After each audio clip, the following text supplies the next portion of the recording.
Hello, hello, hello. I hit the wrong button. I forgot. I got a stream deck now. How's everyone doing today? It's Friday. Saturday. Wednesday? No, it's Saturday. Saturday night. And I feel all right. How's everyone doing tonight? How is everyone doing tonight? Let's change up the music. I don't know why we're listening to this. Let's go with something a little bit more relaxed for now. For the intro. That's some good intro music. Everyone likes some lo-fi. So, how's everyone doing tonight? Hello from Israel. Hello. It's a day. It is a day. It's daylight saving, so it's spring forward. So, depending on where you are in the world, we're just going to jump ahead an hour because I don't like it. I don't like losing sleep. How's everyone doing in chat? Should I go out with this or a switch wire? Well, this is a completely different machine than a switch wire. Can really hold a pose. I can. Blue steel, I don't know. It's 1 a.m. here. Yeah, you're gonna jump ahead into the future. So, how's everyone doing today? Today is the last build stream. We still got work to do on this. I still got to finish up the electronics enclosure. So, this build is not done, but this is the last stream of the build series for the RatRig V-Minion. The only part of this, again, that was stock is the mechanicals. I've done all custom electronics on it. I'm designing an electronics enclosure, different power supply. We're tweaking a few things from the stock config, but this is going to be the last stream. We still have a few things we got to tweak and tune, and then we're going to do our first print on it today. I tried the Fazberry G Fuel, partly due to... Yeah, right now I'm... Hype Sauce, I think, is the stuff I'm drinking. I can't remember which one it is. I don't know. I still have all the sampler packs. I don't know. I just tried to stop drinking pop. I'm assuming G Fuel's not any better, but it doesn't have the sugar, so... Colin, thank you for becoming a member. How do I feel about design? So that's the thing. So we're going to be... What we're going to do on today's stream is I have a configuration already pre-made for this printer. So, if you didn't see today's video, I'm doing a video series right now on how to install Klipper on everything, because I get a lot of questions about how do I do this on Klipper, how do I do that. So, creating the configuration for this printer, I did it off stream, I did it for the video series, and I actually ended up re-recording the whole creating a config from scratch part today. I recorded it yesterday along with part 1, but I didn't like how it turned out. I actually didn't really like how part 1 turned out, but I had to get it out. So I re-recorded it today. So there's still a few things that I got to tweak. We got to do some PID tuning, set some offsets, but we should be able to get our first print off this machine today. Any giveaways? No giveaways tonight, unfortunately. So where did we leave off? So yeah, so this will be the last stream dedicated to the RatRig, okay? The V2 will continue on Tuesday, so V Tuesdays. But the next Saturday stream project is the Micron, so I can't wait for that.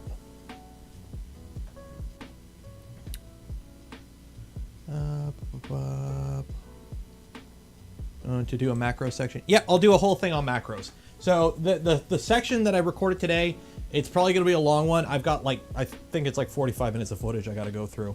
But hey, look, we have our printer. So I've gone ahead. We've got a default config here, but we still got to kind of sort some stuff out. I need to set my X and Y offsets. So let's see here. So let's home X. So I need to adjust. Yeah, that's okay. Home Y. So this one I got over travel. This one I got a lot of over travel. So how much over travel do I have on my Y axis? I gotta come down. I can't come down. Okay. Home. Actually, that's pretty good. Yeah, we're actually pretty good there. And then Z offset. I gotta set my Z offset still. So home all.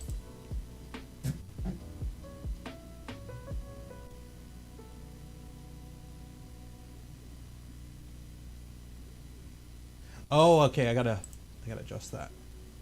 Printer.cfg. So max home speed, position end stop, linear track distance. I think we're all okay there. And there we go. So I do need to set up my offset for my Z. Charlie's sleeping. Charlie's sleeping. Hi, Steve. It's funny. I can never remember what the commands for half this stuff are, so I always have to like reference stuff. So what is the Z offset? I gotta set my Z offset. Well, actually, no, I haven't done a bed mesh yet. So that is one thing I need to set up is my probe offset. So let's find the Klipper or the RatRig GitHub. And let's see what they have for, I don't know what the offsets are on an EVA toolhead. What are I doing about the pretty and useless Hotend fan? We're going to run it until it doesn't work. That's the plan. V-Minion. Docs. Do they have a config on here for CAD, GitHub, workflow, product pages? No. Is there a repository? V-Core Klipper config. Is there no V-Minion Klipper config?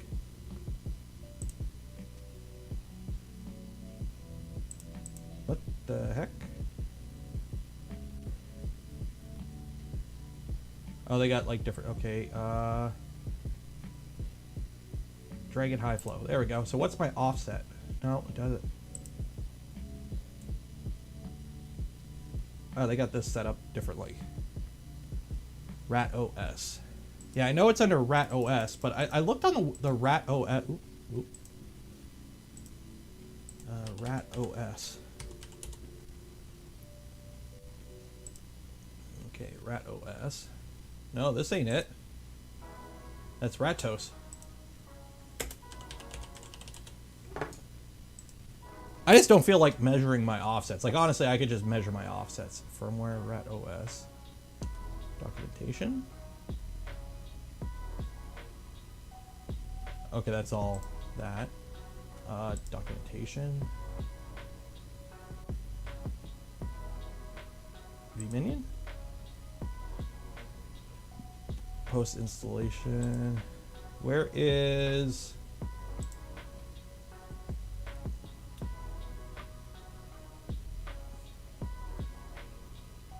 What the heck? How do they have this set up? I don't know. You know what? GitHub.com. Do they even like do they have a link to their Git? Oh, there it is. GitHub.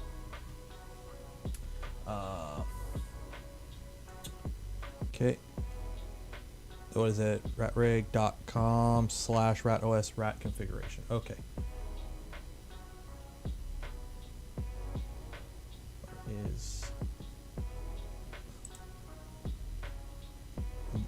What the heck? How do they have this set up?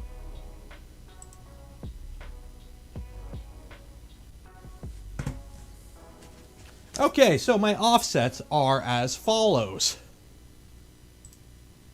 We're just going to do it manually. We'll just use the Mark 1 eyeball here. Okay, so my offset for my probe is approximately negative 28 millimeters.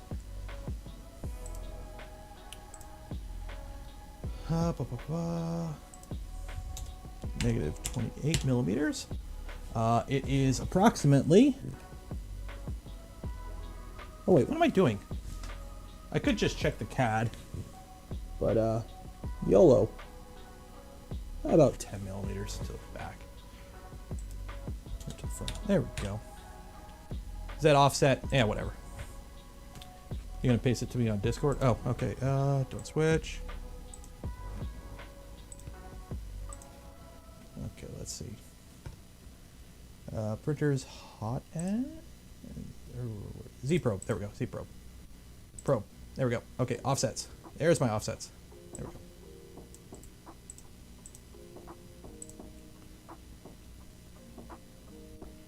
No, the Mark 1 eyeball was a little off. Actually, 28 and 10. What are they? 28 and 13. Ah! I was kind of close. You know, it would have got me within the ballpark. And what do they have for their bed mesh?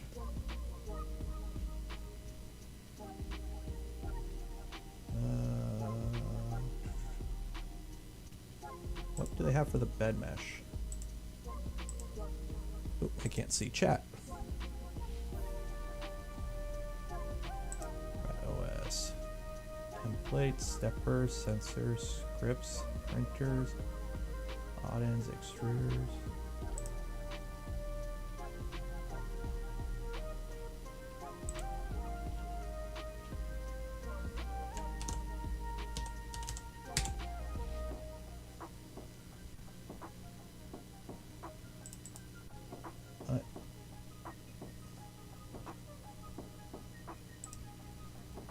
It's just the way they have it set up is different than what I'm used to, so it's kind of like macros, physical end stops. Where's bed mesh? Where's bed mesh? V-Minion could be. Bed mesh, there we go. Copy. Printer. Yeah, because when I was doing the setting this up, I was basically just using default stuff.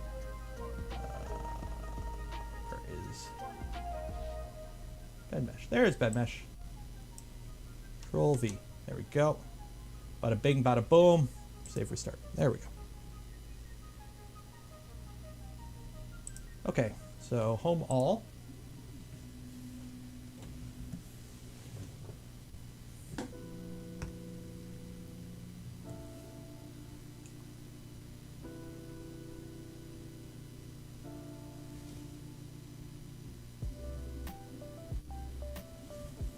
Okay, so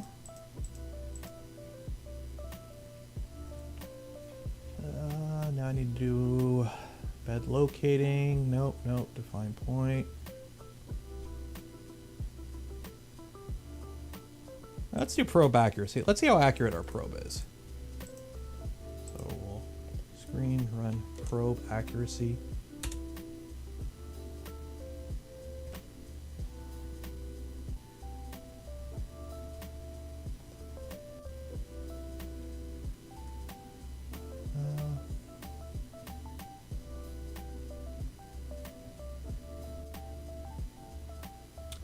Okay, so we are within 1 microstep, 0.00125. So that is 1 microstep. So the probe's within 1 microstep.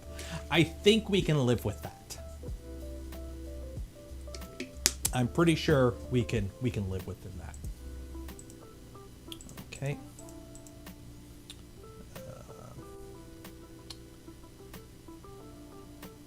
Now I need to do my Z offset. Yeah, Z offset.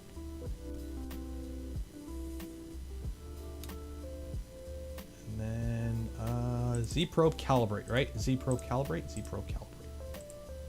Paste. Z probe calibrate.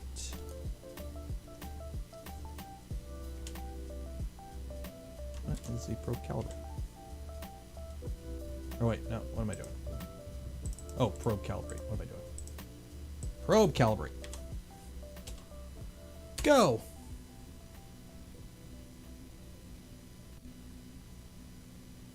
Okay.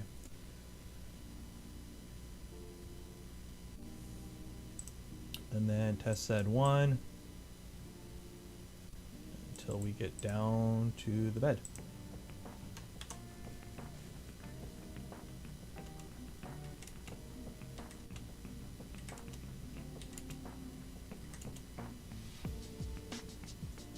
Okay.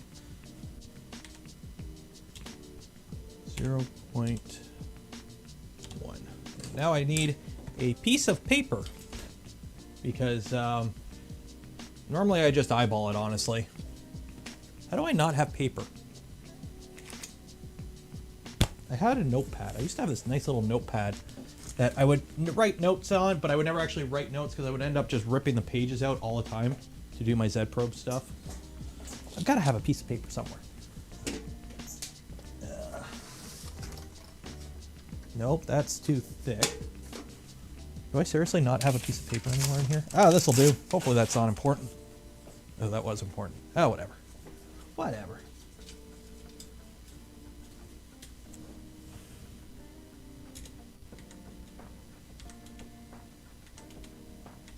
So now I'm dropping it 0.1 millimeters at a time until it grabs it. There we go. Okay. And then save config. And that should be it, right? Yeah, accept. Okay.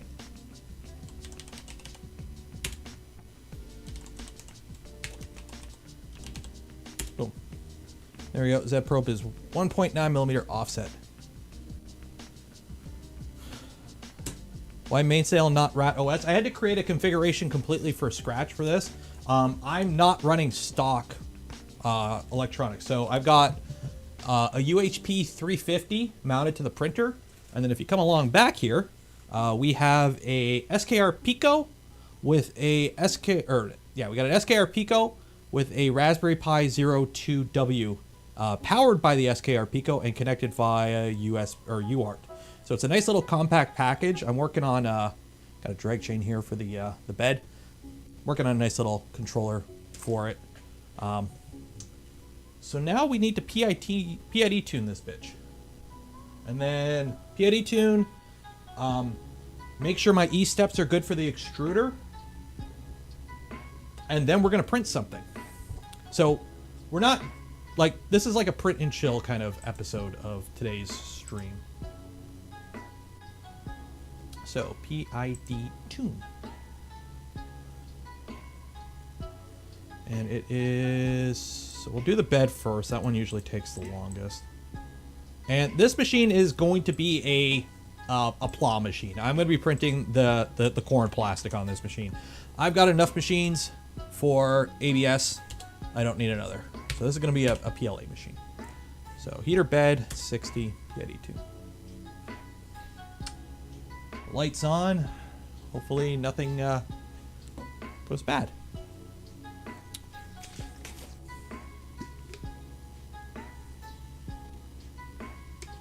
Yeah, RatOS is another alternative to Mainsail. I can't remember if RatOS is based off Mainsail or Fluid, but it's made specifically for RatRigs. So it has a bunch of built-in configuration for RatRigs specifically.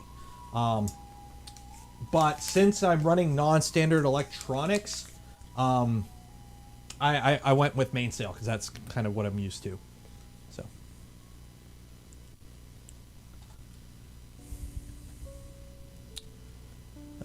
Michael said something with modular config, automatic firmware flashing, etc. Comes with support for 7 boards, 3 printers, and a bunch. So yeah, it's basically they can do that because RatRig is a commercial company and they have their printers and they're just developing it for their specific printers. Klipper is all the printers, so it's kind of like an umbrella. We have thought about that on the Voron team about trying to like make a kind of like how Duet has it, a website where you can go in and you can just basically it'll spit out a custom config based off what you tell it. We've kind of played with that idea over the years, but nobody's ever actually sat down and done it yet.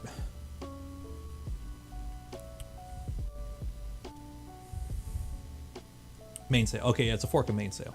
Or is it Fluid? I don't know. It's not a fork of Mainsail per se. It's a fork of Mainsail OS.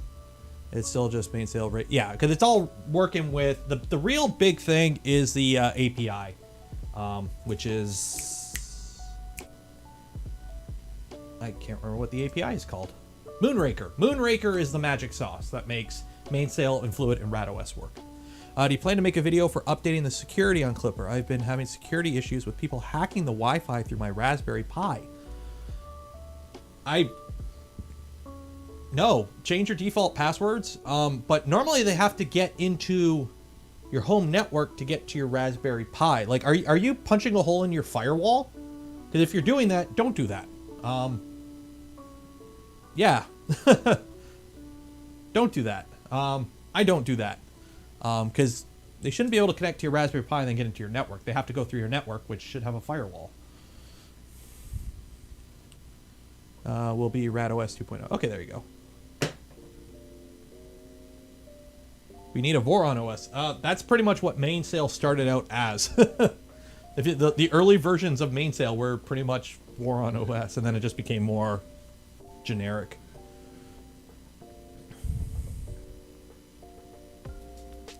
So you put in the board in. Yeah, so basically, like, the thing with Klipper, it's building blocks, right?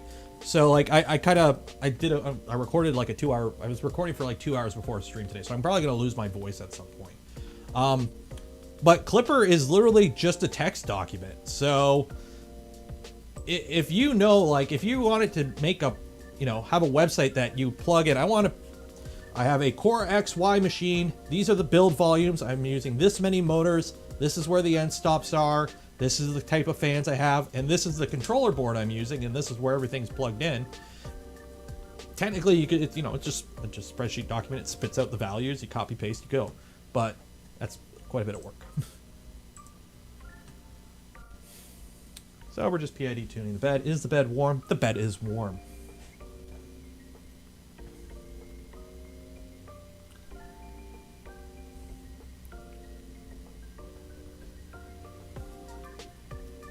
Did I put 2 pieces of PTFE? I have not yet. I'm going to do that in a second. I'm kind of running low on PTFE. I need to buy PTFE. I'm actually running quite low on this stuff. Ooh, there's some good stuff. Because I used to have a whole bunch of like crappy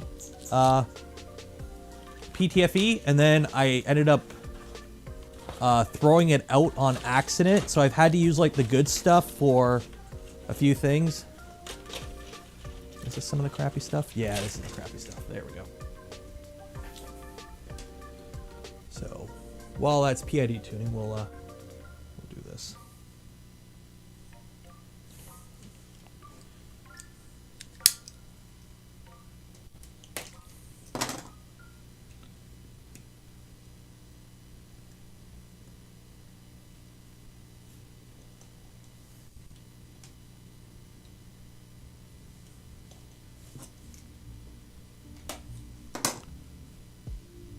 I don't feel like backporting changes to Mainsail OS, and it really isn't my baby anymore. Yeah, it's Mainsail and Fluid's back in development.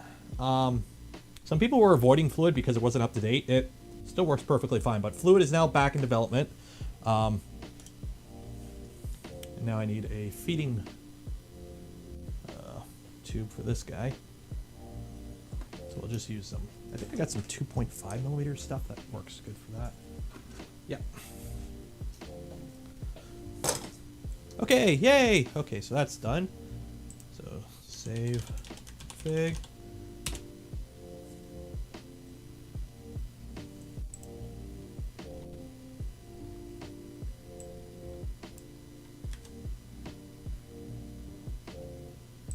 And then part cooling fan at 25.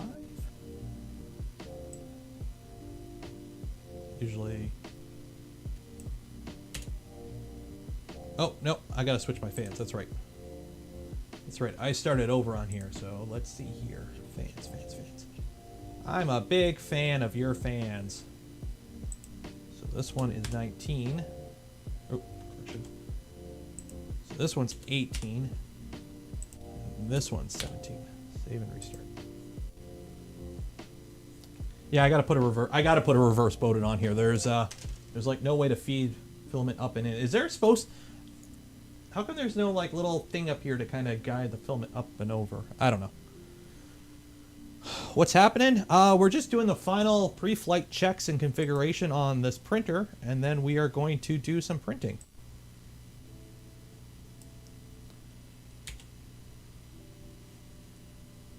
Okay, that's going. Now we gotta do.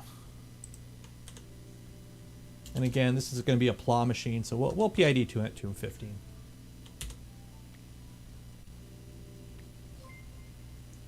Oh, better than use. $5, thank you, appreciate it.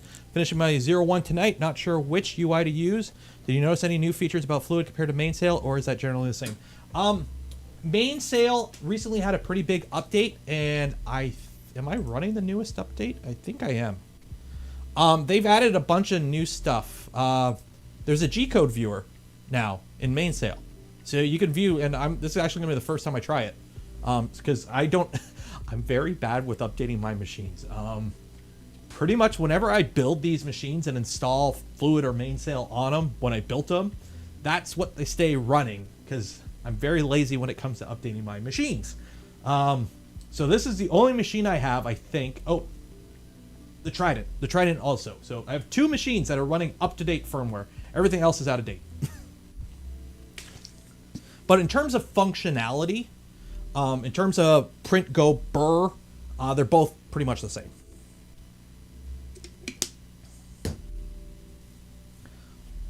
I really hope this fan keeps this hot end from overheating. I got my laser, so we'll see how hot it gets. I don't know if it will reflect good, but we'll see. And we're gonna need some filament. What do I want to use for filament? What do I want to use? I have a bunch. I just got a bunch of Canadian filament. I just bought a bunch of this stuff, you know, buy local. Canadian filaments, proudly Canadian made. They're in Alberta, I believe. Canadian flag red, PLA. We'll go with that. We'll go with that. The only thing I don't like about this spool holder is it uses an extrusion. So I have some bigger spools. These are some Replatech, another Canadian company.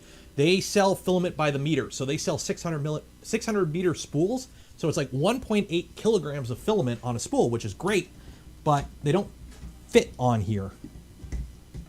So I might have to extend this little holder piece, I think, to make this kind of work. And just have it like over travel a bit. Because I need to use these big spools for stuff.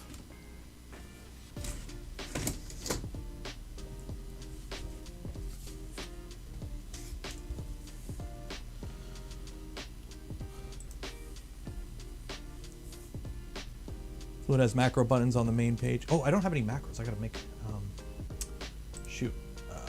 Printers, V226.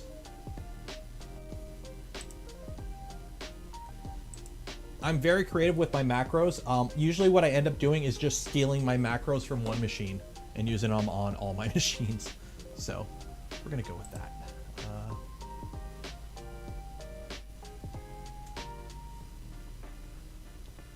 So let's steal them off of Big Papa Joey. Machine. Printer.cfg. Do I have a macro file for this? Macros. Yeah.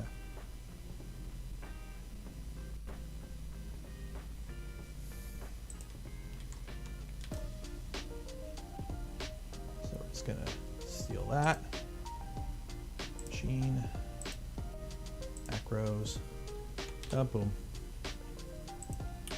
Save the close. Oh, actually, I gotta edit some of that macros.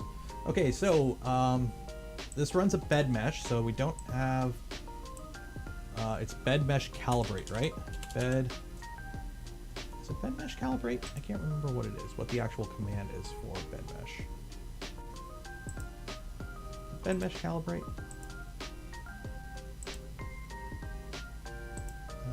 Bed mesh calibrate.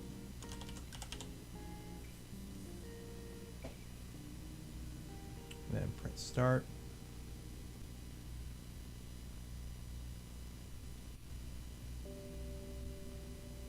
Which I don't even need, because I can just tell it to load the profile. Yeah, so I'll just have it load the profile. So I'll do the bed mesh. And then, actually, do I want to be lazy and just do a manual bed mesh and then just have it load it and not have to do a bed mesh each print? Or we'll do a bed mesh each print. And I just type help in the console. Is there a console for that? Help? Where's the console? Config reference. Oh, look at this! Bed mesh. Bed mesh. Bed mesh, bed mesh, bed mesh. What is the command to run bed mesh? It's bed mesh calibrate, I believe.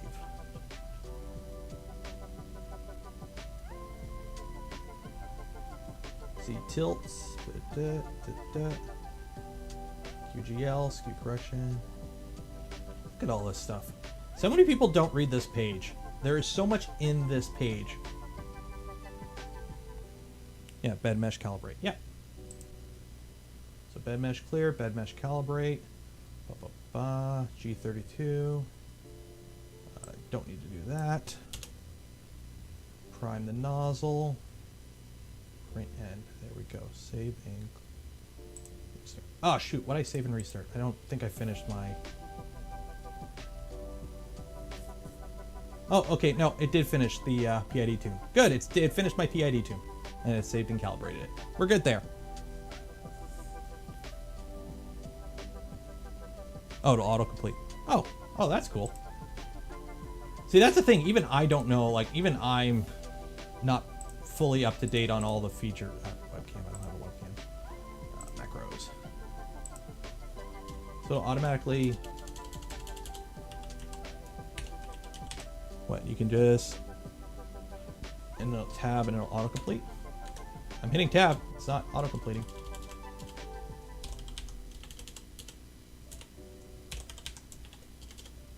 Why aren't you auto-completing? You said it would auto-complete. Bed.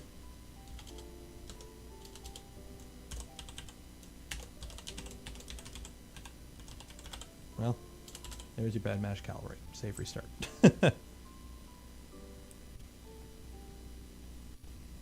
Never. Hey, we're good. Okay. So,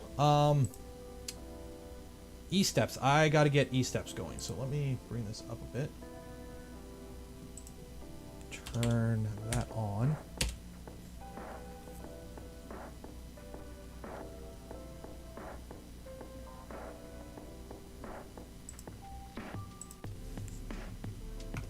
And feed some filament into this guy. So, I guess I can just kind of.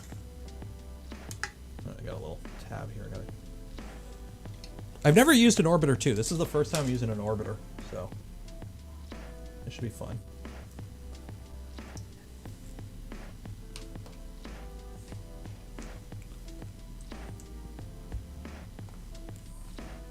Right about there. That seems about okay.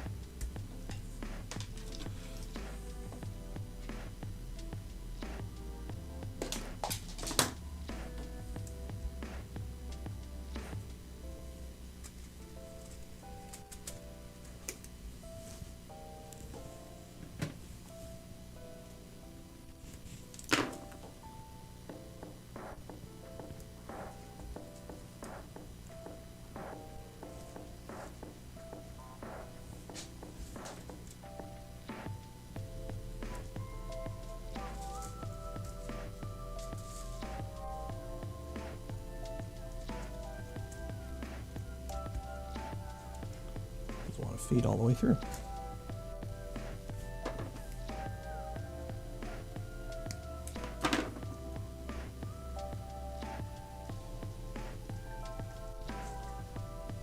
Feed in.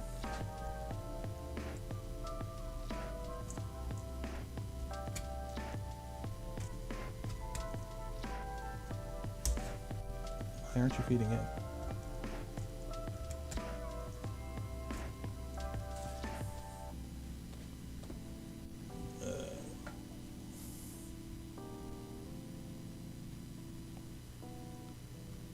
Open sesame. Oh, it's just really tight on that feed gear, that's why. So it is lined up. It is lined up. It just doesn't want to be manually fed into that. Oh, it's got that stupid cone. Okay, well, it's fed in. I guess we'll let the motor do the work.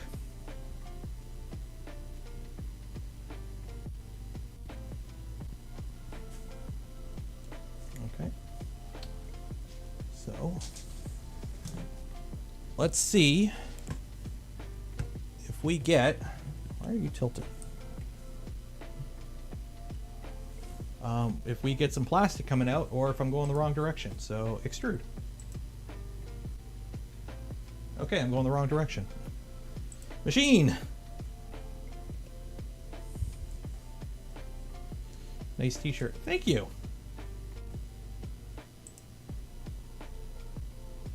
What am I looking at? What am I looking at? Printer.cfg. Extruder. Step direction. There we go. And actually, while I'm in here, I need to steal some stuff. So I never remember what the commands are, so I always just copy and paste it from other printers that I have set up. But max extrude distance stuff, there we go.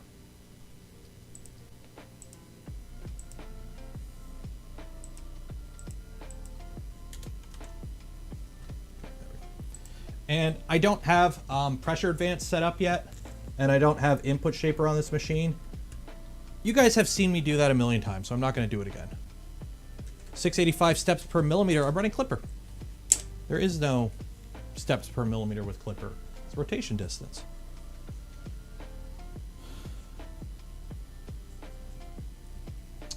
Sped up. Yeah, you can run your mesh a lot quicker than most people usually have it set to.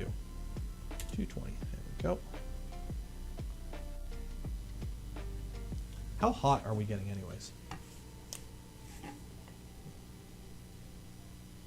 Okay, I'm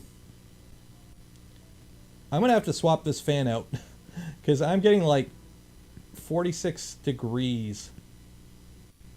50 degrees, yeah. This fan ain't doing it. As cool as this little blue fan is, it is doing diddly to keep this hot end cool. Okay, so let's see if we can get some plastic out of this. So feed them out 25 millimeters, 5 millimeters a second. Extrude.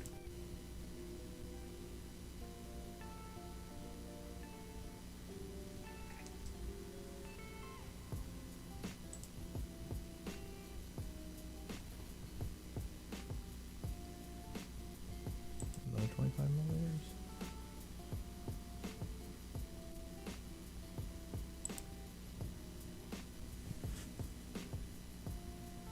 There we go. Hey, it's pushing plastic, guys. Overdrive the fan. I don't think I can really. Our E steps kind of in the ballpark. Let me double check here. So I'm just eyeballing it. So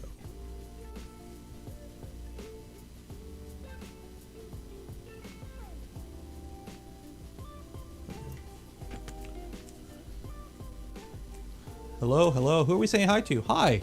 Everyone say hi. I don't know who just joined, but everyone say hi now.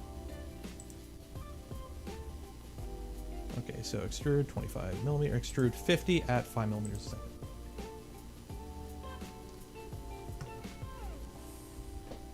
Just run the fan on 120 volt.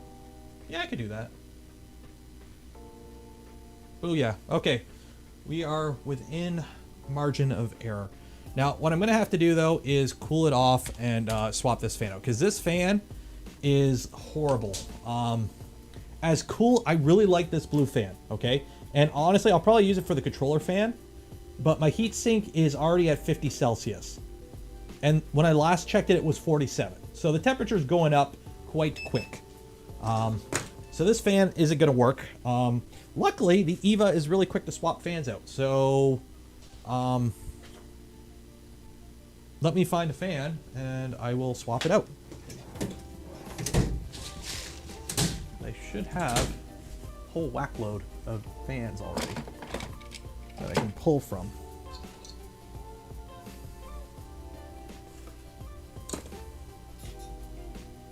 No, that's 12 volt.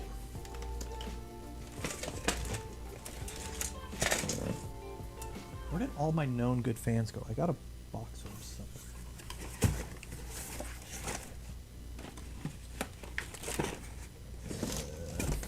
I could just use one of these, and I probably will just use one of these. Brushless DC fan. Do I trust the random brushless DC fan? Or do I try and find the box of fans that I don't know where I put? Because I am a genius at losing stuff. Oh, here they are. Found them. Okay. There we go.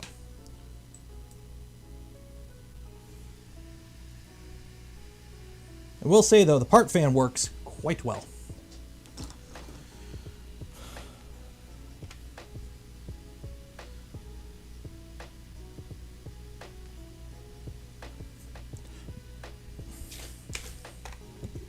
The switch wire is orange and blue.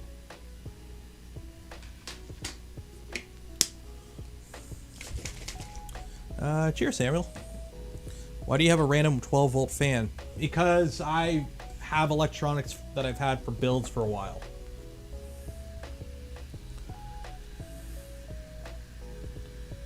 I've been building printers for a while. My very first printer build was 12 volts, so I still have some stuff. I'm just letting this cool down to the point where if I accidentally touch it, I don't burn myself. Okay, that should be enough. Shut down. And kill power. Unplug that. Okay. So now we have to swap out a fan because, again, as much as I love this blue fan, it is doing absolutely diddly for actual fan-ness. A gnat blowing through a straw puts out more airflow than this thing.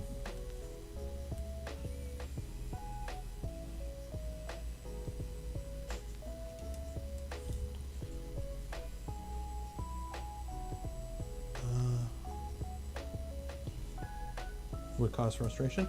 I don't know. I have commercial machines too. Like, yeah, I have a whole desk over there, or a shelf of hardware. And I'm very bad with throwing stuff out. If I have a fan die, I literally just put it in a bin of dead fans instead of, you know, throwing it out.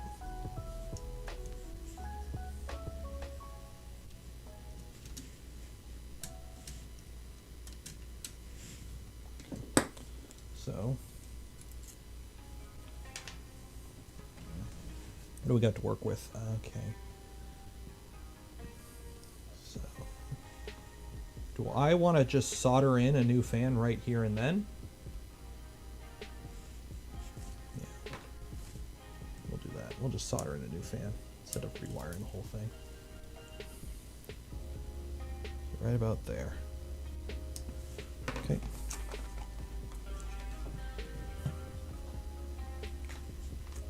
Order. Oh god, it's...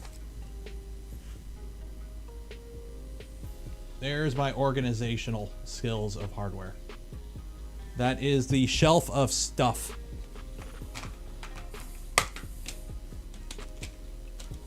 Is it good stuff? I don't know, but it's stuff.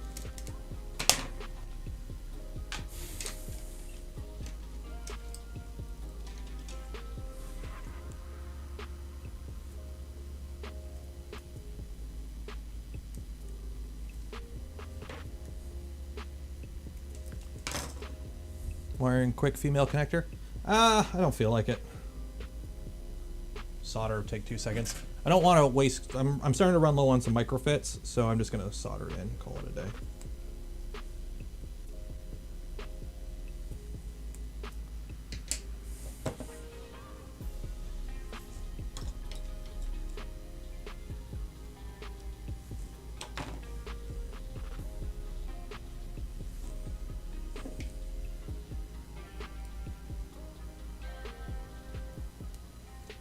Yeah, I really wish that these cheap fans, these blue fans worked. I'm going to use it for the controller. I like the blue light.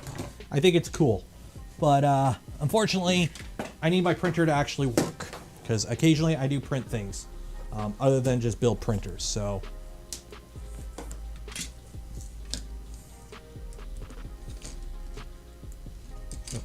on. And I need some... Ooh, I am running... I think I say it every time I do it, but I am running low on heat shrink tubing.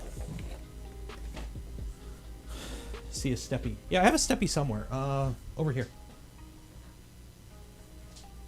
Ain't that the cutest little stepper motor? It's called a steppy. From LDO.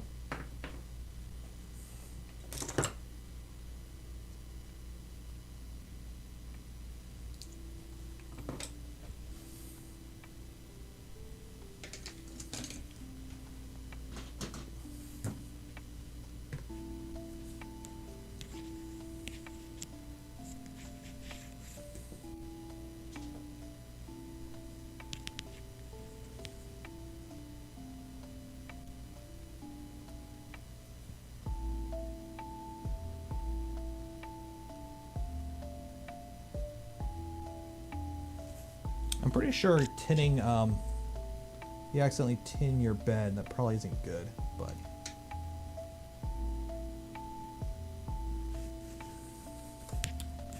Try not to do that.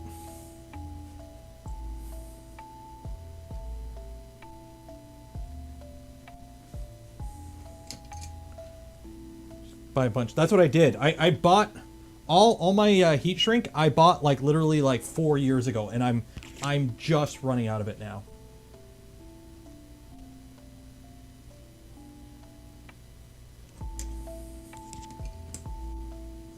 And it's actually, I still have a ton of it. It's just I'm running out of the little stuff, so.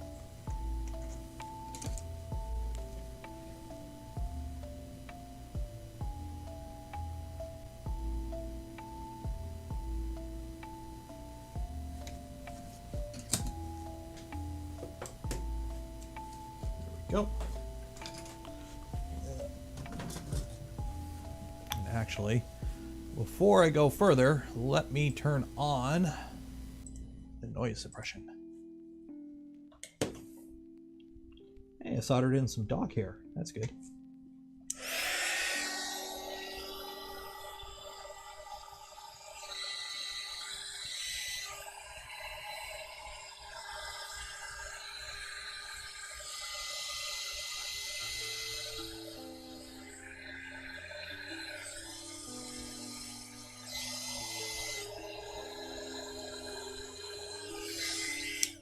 And actually, I did reprint my fan shroud because I cracked it. The one, like the yellow one. And because I was lazy and I only had one machine that was loaded with filament and on at the time, it's now carbon fiber high temperature nylon. So I don't think I have to worry about my part fan duct melting anytime soon, because it's a little overkill now. Cheers, Grafton.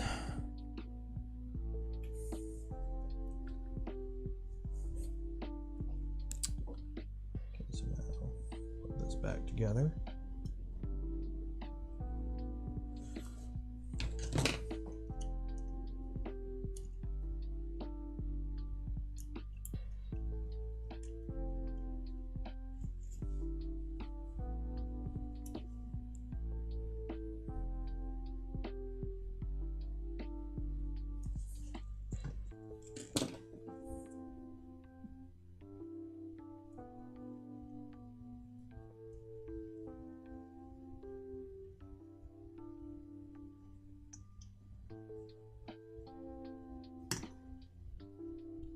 There we go.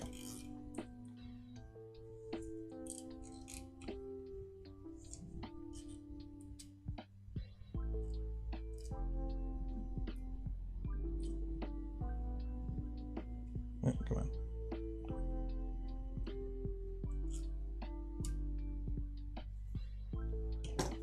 There's one.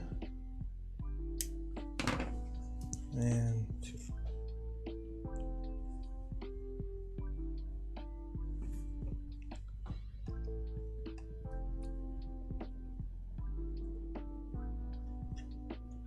Now, as for the Hotend, why am I using a high flow Hotend on this little machine? I had it.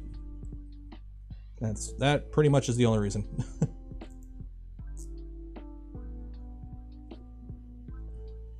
Nowadays, if I had more, I'd put a Revo in this.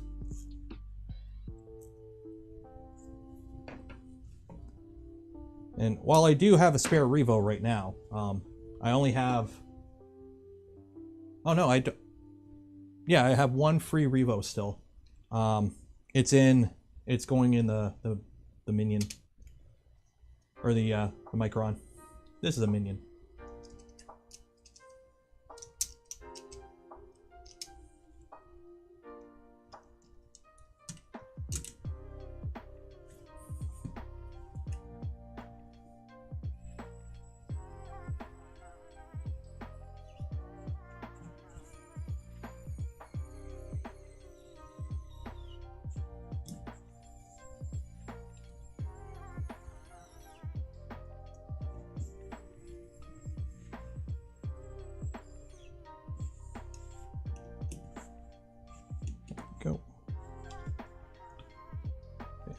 free. There we go. Okay, power it back up.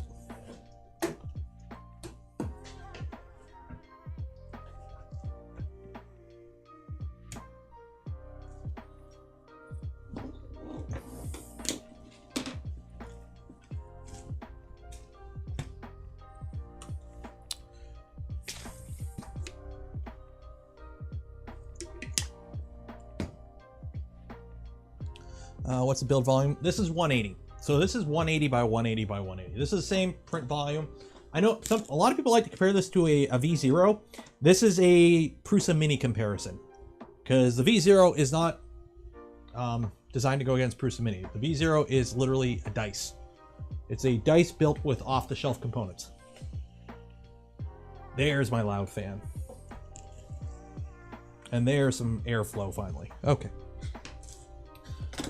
For the record, I usually buy cheap fans because my printers run in this room and they have their own room. Although I'm starting to run into issues now for the fact that I record videos and I can't record videos with fans running because then I got to run noise canceling, which is annoying. Need a new PID tune? Not really. We're close enough. Okay. So we should be able to print now. I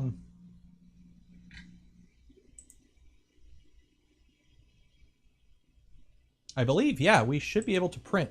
So is there a V-Minion slicer? Super slicer. Oh, there we go.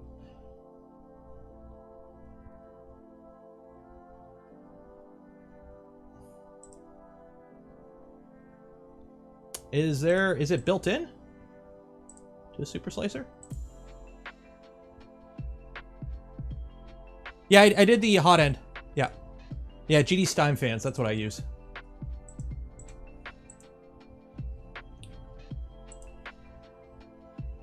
How to manually obtain and install the profile. So they don't have a link to them? I got to go to the video to find the...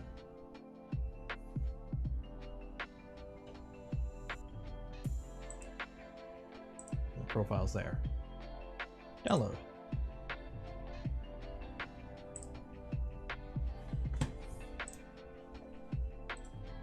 Extract all. Okay, Prusa slicer, file, import, config.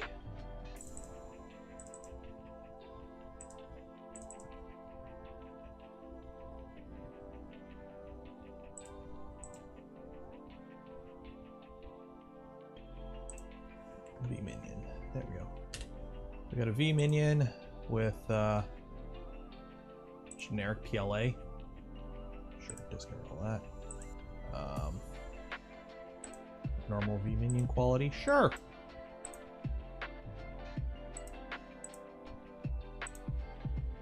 What is all that? Get rid of that. Because I use my use this stuff.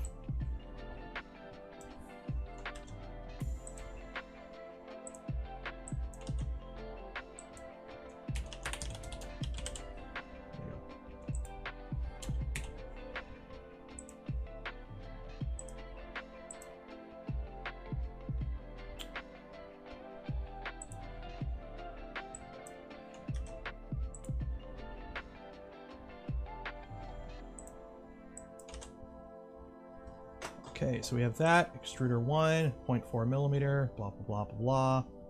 Print settings, generic PLA, sure, custom G-code. I'm just gonna run the stock profile. Cooling, sure, whatever. Print settings, perimeter shell 243, slicing 22, infill, gyroid, sure. Sure, sparse 5%, whatever, skirt, brim, speeds. Let's see what they got for speeds. 80, 40, decent excels. Okay, whatever.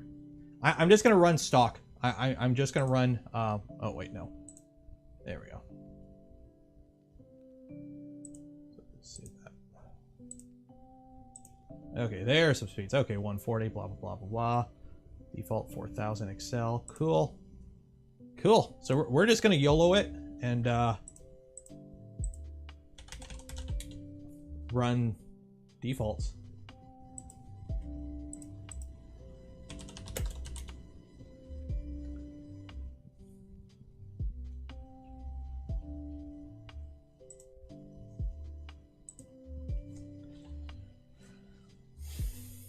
It's built in, but I don't know if I'm running the, I don't think I'm running the newest Super Slicer on here. I don't know what version of Super Slicer I'm running right now.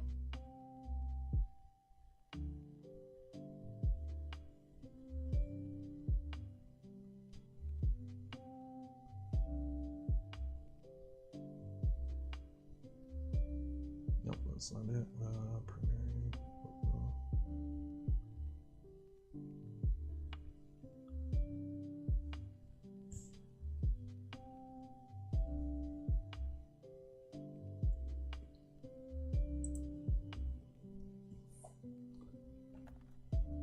Print a minion. No, I'm not going to print a Cali, but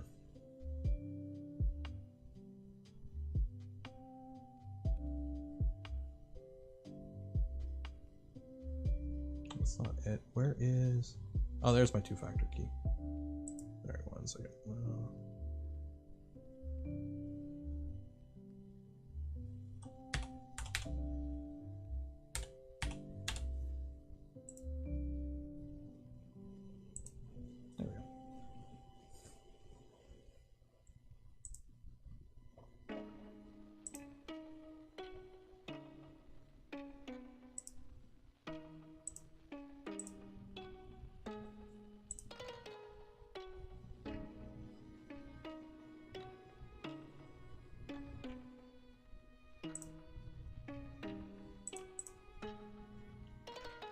Okay, there we go.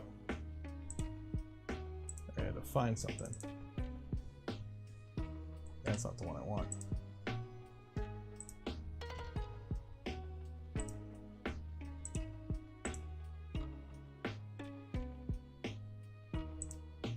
Public portfolio. There we go. Model page. There we go. Okay, download model. There's. I hate when I don't have stuff saved on this computer. There we go. Look at that. I'm fancy. I got my own cube now. This is, if you want the cube, it's on Thangs, on my page on Thangs. That 602 guy designed it. So I have my own Cali cube now. So I'm cool. I'm like the cool kids.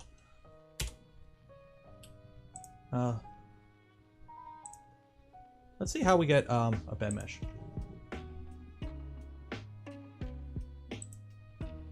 I don't know what the bed mesh on this printer looks like.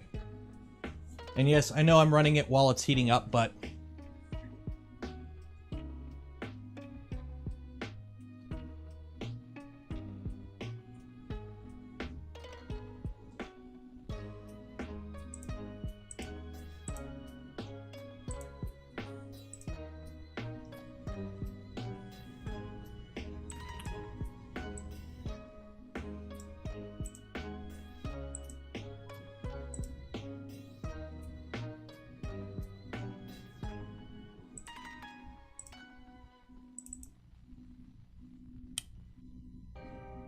what do you think about the printing V2XY joints assembled?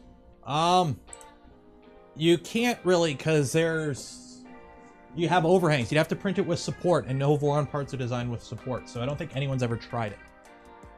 Is Mainsail better than Fluid? Eh. Functionally, there's no difference. The prints coming out of either will be the same.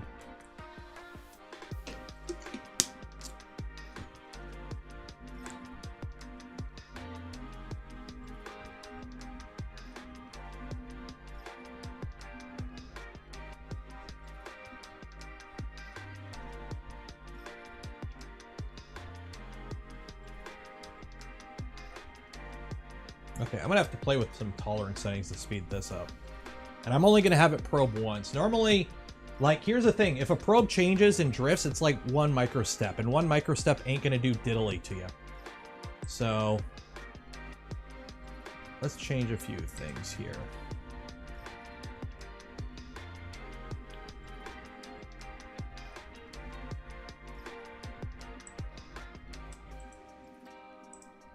Firstly, I gotta fix the fact that my lights are flickering because my shitty wiring in my basement here is garbo. So let's add our good friend PWM cycle time, bed mesh. Yeah, that's fine, but where's the probe? So samples 1, and we're okay with it being within 0.01 millimeters. Save and close.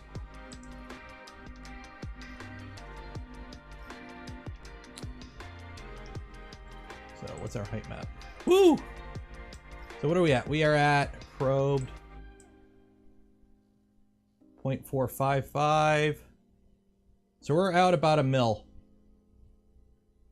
Yeah, well, actually 3/4 of a mil from one corner to the other.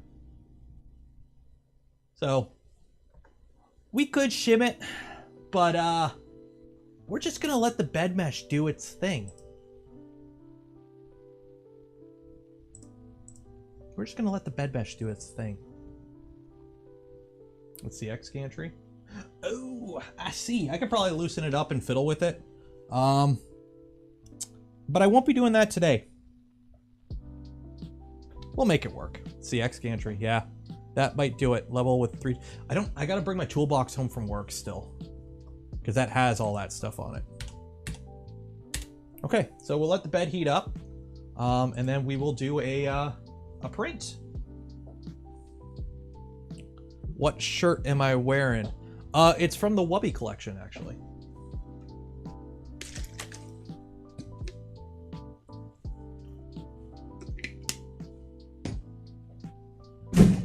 Oop, that's a garbage can.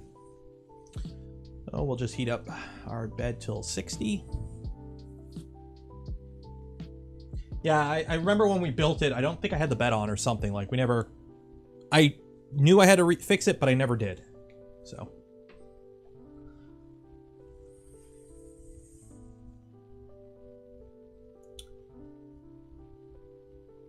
yeah, it's boring. Okay. So, G-code files. Start print. See if we have everything set up.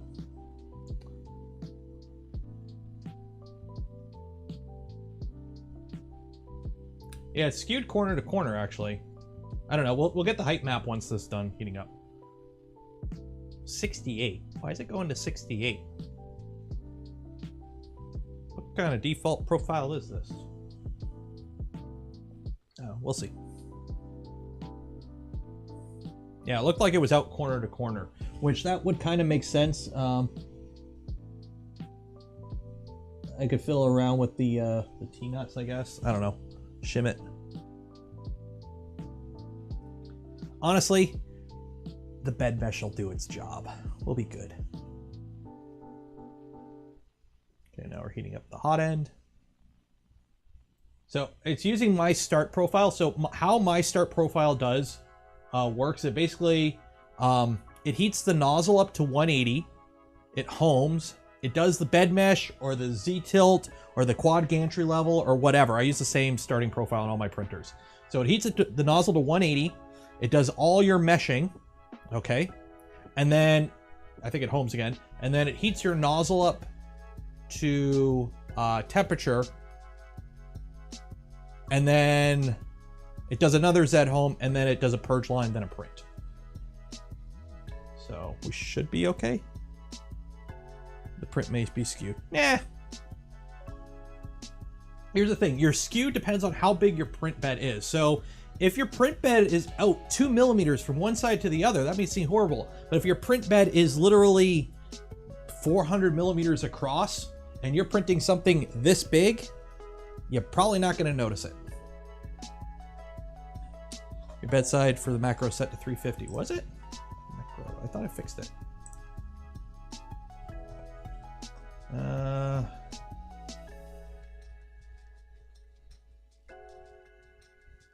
Oh.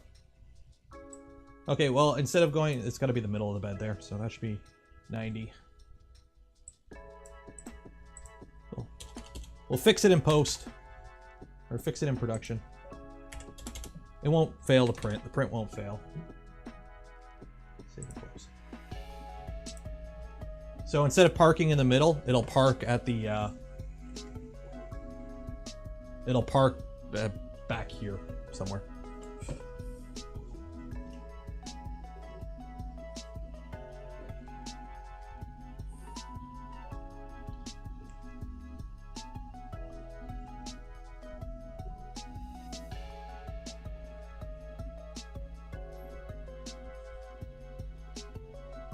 Have an extra piece of good extrusion? I do.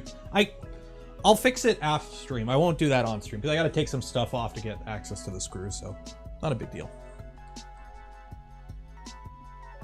600 by 600. Belts get long. People underestimate how long it, like, how much work is involved in keeping a big printer, like, reliable.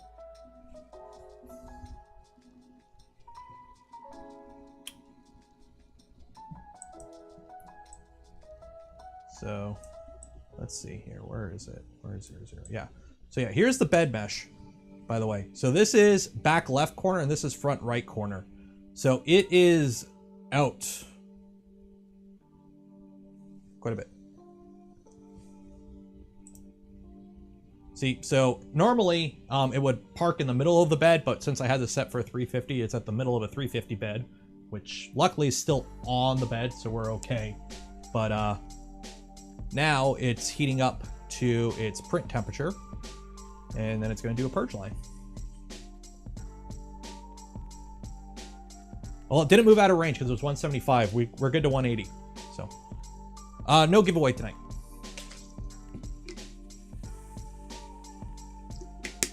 Looks like a switch wire bed. Exactly. The bed mesh will take care of it.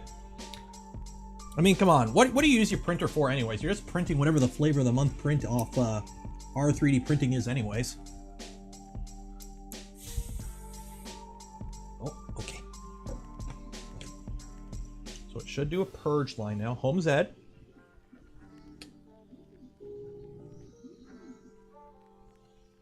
Wow, where are we at? Okay, I gotta adjust that. Oh, I used the wrong one.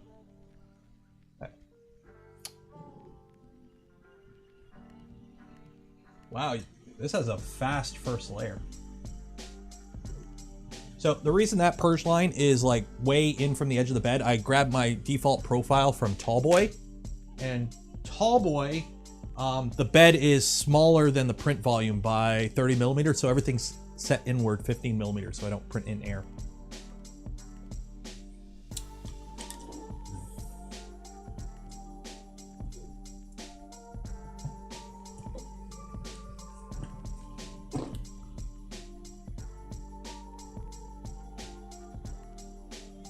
That is a pretty dang good first layer. Do you need coding experience? Nope. Believe me, ask the Linux guys anytime I run into an issue where they're trying to tell me to do like actual programming commands on stream and how much it does not work with me. You do not need to know how to code. It can help, but like, it's like building a printer. You know, if you've worked on a car before, that might help building a printer, you know. I built injection molds for 7 years. That helps me a bit, but you don't need to do that.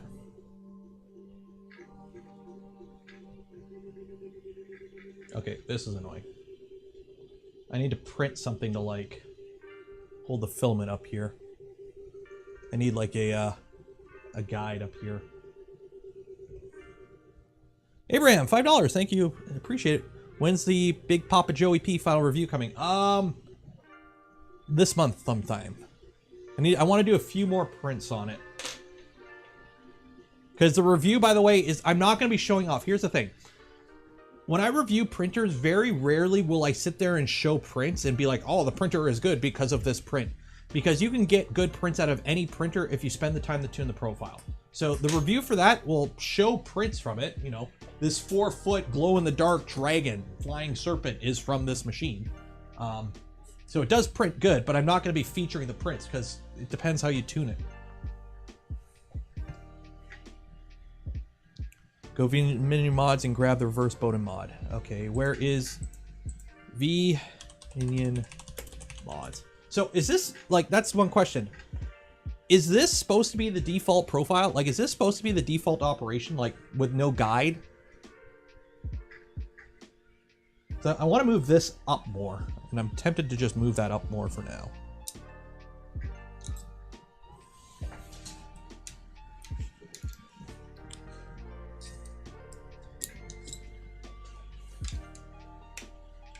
So we're just gonna bring this up here for now.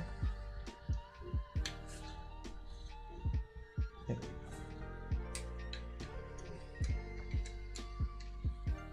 There we go.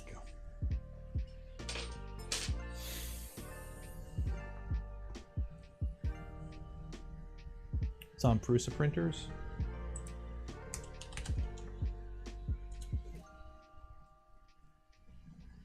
Yeah, the guide should be part of the top. I don't know why there's no guide as part of the top cap. Like all you need is like a little hole here for a Bowden tube to go through, or just a fitting to screw it to. So 3D models. Nope, nope, not screen. There we go.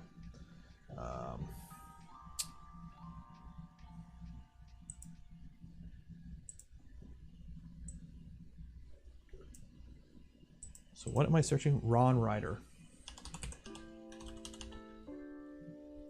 Okay, I can't search. V-Minion reverse Bowden.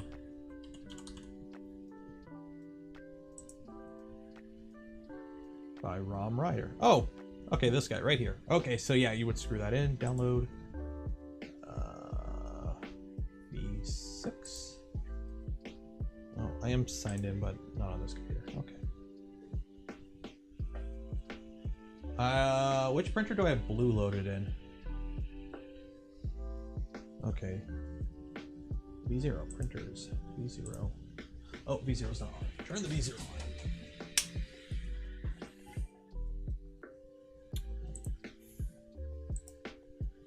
V0.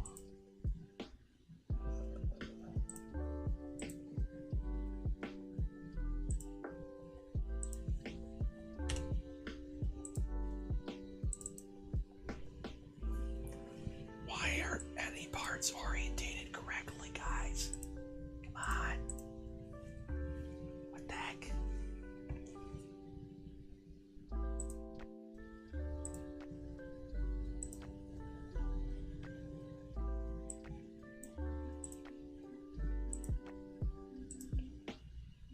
Okay, come on, Yukon. Boot up Yukon.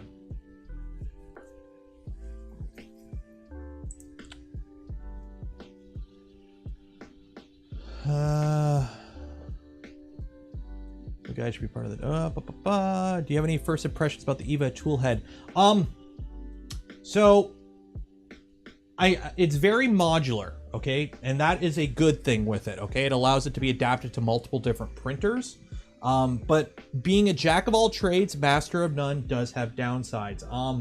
Personally, I wish it was a bit beefier. I broke parts just kind of holding them. Like, this front fan shroud is like 1 layer thick. It is thin in spots.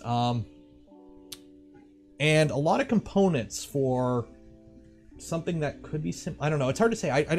I'm not a designer, and I haven't been in the EVA RatRig ecosystem nowhere near as much as I have in the Voron one.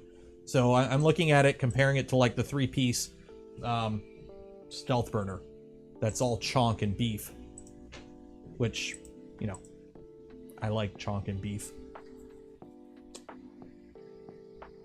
Do I have any of my Voron set up to run remotely? No, I do not have any of them set up to do that. I'm kind of lazy when it comes to that. I don't know. Something's up with this printer. I don't know what it is. I don't know if it's... I never get a clean signal with this printer.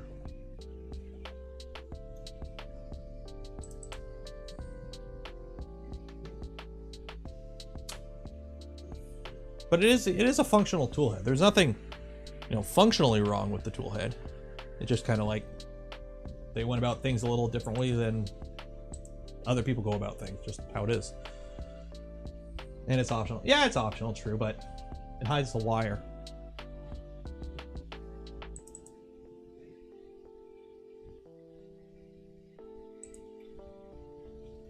There we go. Come on, Yukon, wake up.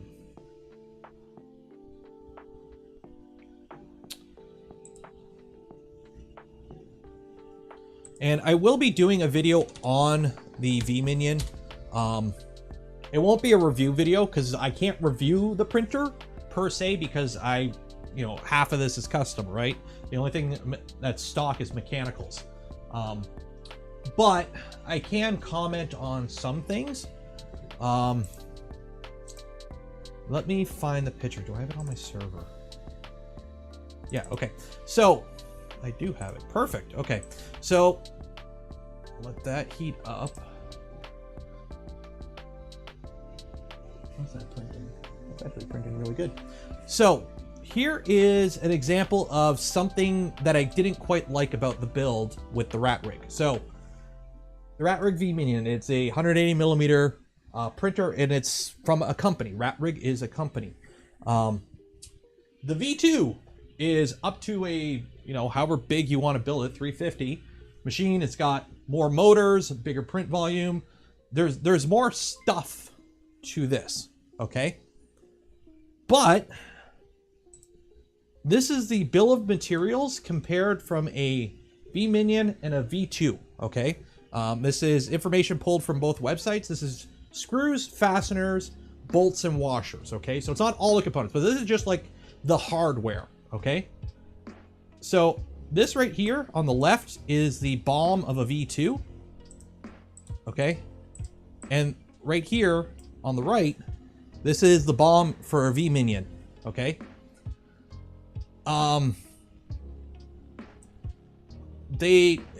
There's a lot of different size screws in this thing, which changing the design of some of the plastics to accommodate using standardized screws, and instead of using M3, M4, M5, and M6, use like M5 everywhere.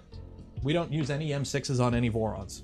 I'm sure there's some areas where you can't, but like even on the switch wire is 3060 as well. We have to use M8s in a few spots for attaching the extrusions together. But it's all M5s. Like, also, they use cap head or button head screws, or correction. All these screws are cap head screws. They should be using button heads. Button head screws have a flatter surface area. They have more surface contact on the plastic part. You'll be less likely to crack it. Okay, or versus socket head. So socket head, the diameter of the head of the screw is smaller than the surface area of the button head. I got comparisons here. Yeah. Okay, so these are both M5 screws here, okay? So an M5 socket head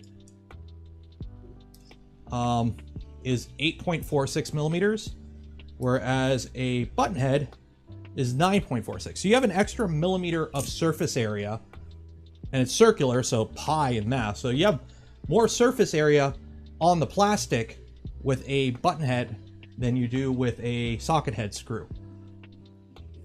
So you're less likely to, you're spreading the load out more, which means you can tighten it more without cracking the plastic, because every single step on the build guide for this is don't over tighten the screw, you'll crack the plastic. So also, in my opinion, these stick out a lot. That's just a personal thing. Like that's cosmetic, but streamlining the BOM to cut down the individual screw numbers, because there's like 3 of one kind of screw. I'm sure you could shift stuff around to use an already existing screw. That's more common. And switch to anything that's sealed off on plastic. Try and use a socket head. Or button head, sorry. That was like one of the big things we pushed for with 2.4 coming from 2.2 was taking the BOM and just trying to really streamline it down and cut out any superfluous, like, oh, you need 3 of this screw or 6 of this random screw, when it's like, well, if we make the plastic there 2 millimeters thicker, we can use the screw we're already using, or make the hole a little bit deeper. There's a few things like that.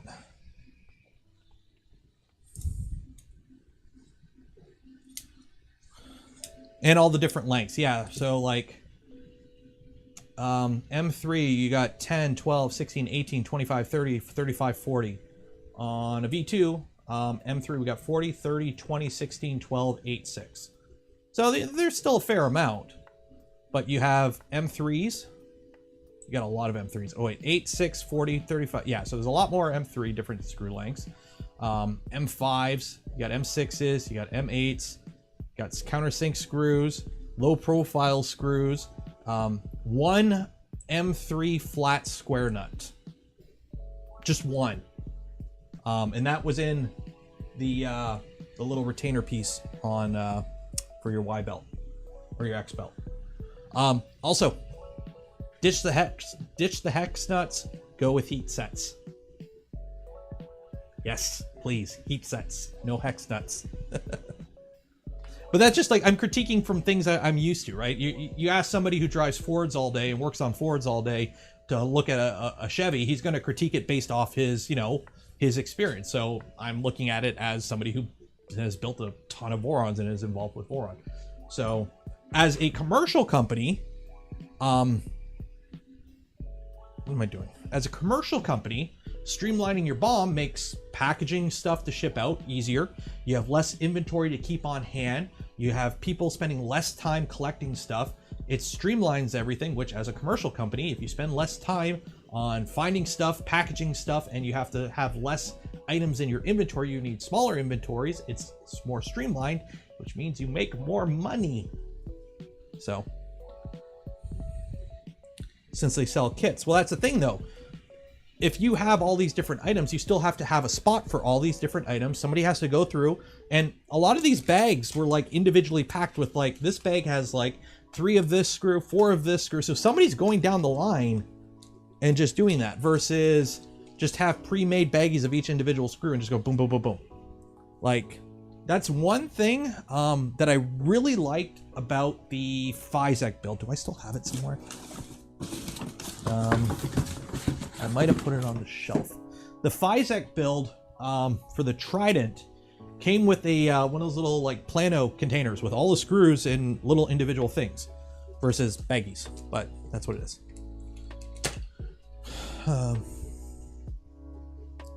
Economies of scale. Yeah.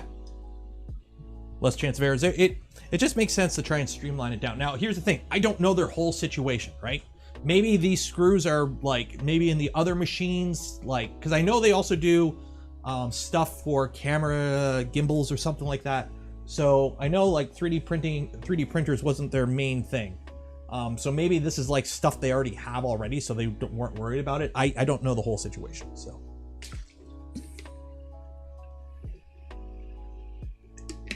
Okay, how are our motors? It's printing for a bit. Z motor's warm, but okay. X is warm, but okay. Extruder's fine. And Y motor's fine. So motors aren't heating up. How's our driver? I can't. I don't know how our drivers are. How are our drivers? Heat sink sitting around 45 degrees to 50 degrees, which is okay. Our Raspberry Pi is at 50 degrees. You're okay up until about 60 degrees. Raspberry Pi starts getting a little cranky. But right now it is sitting at, the MCU is, or the host. Yeah, the Raspberry Pi is sitting at 59. So at 60 it starts getting a little cranky. I could throw a heat set. I don't have it done yet. The controller will have a fan on it. So right now we're just running open air, but the controller, once I finish the box, I got to finish the CAD on it. It's almost there, but it's not quite. And I got to test a bunch of stuff. We'll go ahead and do that.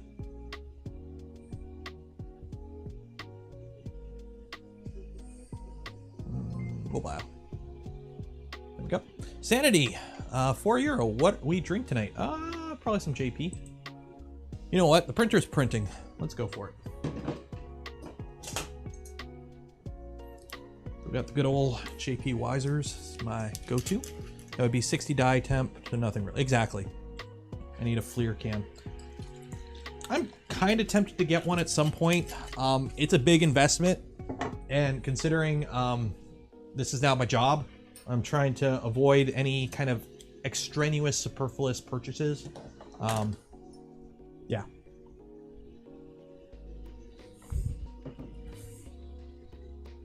Tequila. Ooh.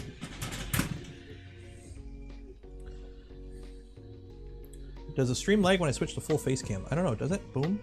So I'm gonna wave my hand. I know, I got a star swipe going on, or a Luma wipe. Maybe it's a scene transition. Let me do a slide. No, Luma wipe. Swipe. Let's do swipe instead, so. Ooh. Ooh. Ooh. Do I swipe or fade? Fade? Ooh. Ooh, I'm gonna do fade now. Fade is cool. Ooh. Yeah, we'll do fade. We'll do fade. We'll do a half-second fade. 500 millisecond. Wow. Oh, yeah. Overhead. Oh, yeah. Ah, there we go. Alcohol is not superfluous. I never said that. Business expense.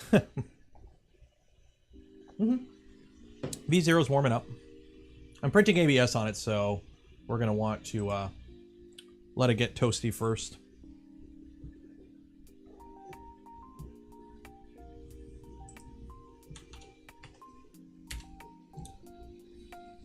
Although something's really funky. I don't know what it is, but I think it's, I don't know if it has to do with how I have it plugged in, but my temperatures when it's heating up are always all over the place. Like to the point where I've had it like error out in Klipper, like thermal runaway. But once it's at temperature, it's fine. It holds it rock steady.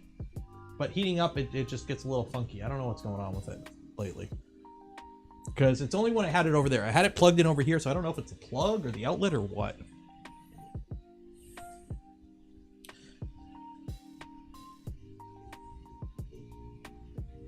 Maybe one of the reasons for not using heat sets but nuts is that some people building it may not have a soldering iron, and I don't think RatRig will insert them in factory. Same with Prusa. I don't know. That's the thing. Like they also like another problem is, well, not a problem, but like they have a lot of custom, like these brackets are all custom, right? They have custom brackets. Yeah. Abraham, $15. Have a good stream. Got to go. Cheers. That makes it more accessible to newbies. Yeah, that's the thing. Like, you can't always design for newbies, but then you're designing for newbies. So somebody, you know, I don't know. When will Stealth Burner officially get released? Whenever beta's done. Stuff keeps coming up in the beta.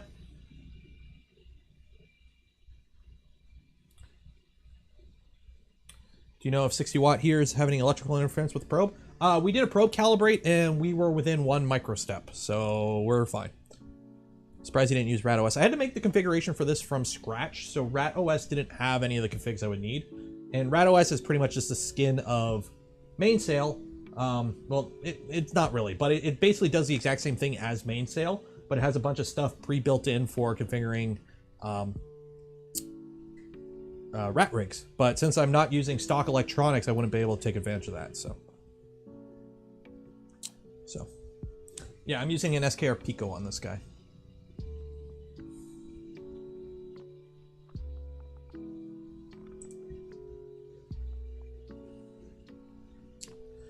And for those curious, in terms of loads, this is a Pi 02. We're using like 2% of system loads. So, yeah.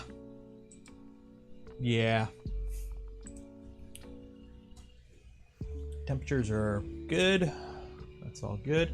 Let's see the G-Code viewer. I've never actually seen this thing in action. Feature.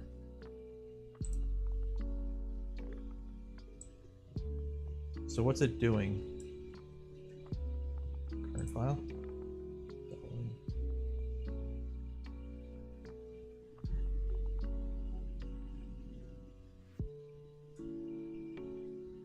I don't know. I've never used this. Oh, there we go. Okay, there's that tracking. Oh, there we go.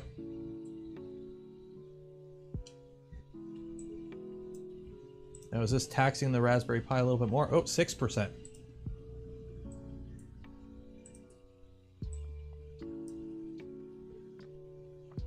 So it's a little laggy. Render quality low. Medium. There we go. Yeah. Feature feed rate. Oh, this is cool. Extruder. Well, obviously we're only using one extruder, so feature.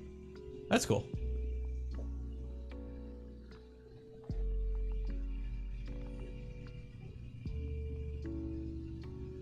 So it's showing you what it's actually...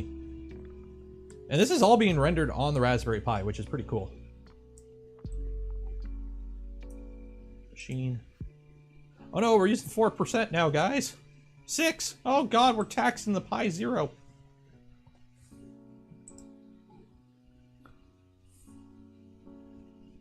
This is more taxing the browser, not the server. Oh yeah, true. Yeah, the browser's doing all the rendering. Jobs, upload and print, PTFE holder. I'm running low on that blue.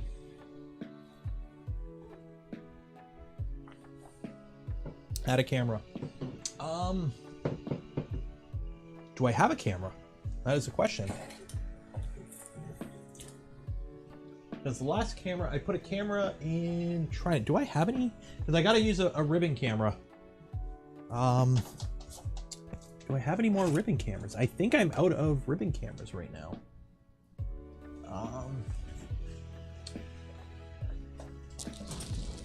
Do I have a camera in here? Electronic gubbins.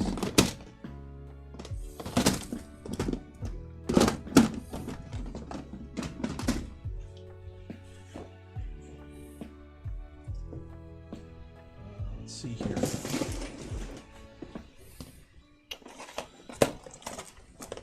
Nope, but I got like 4 ramps. Does anyone need a an Arduino Do? Or a Big Tree Tech TFT 24?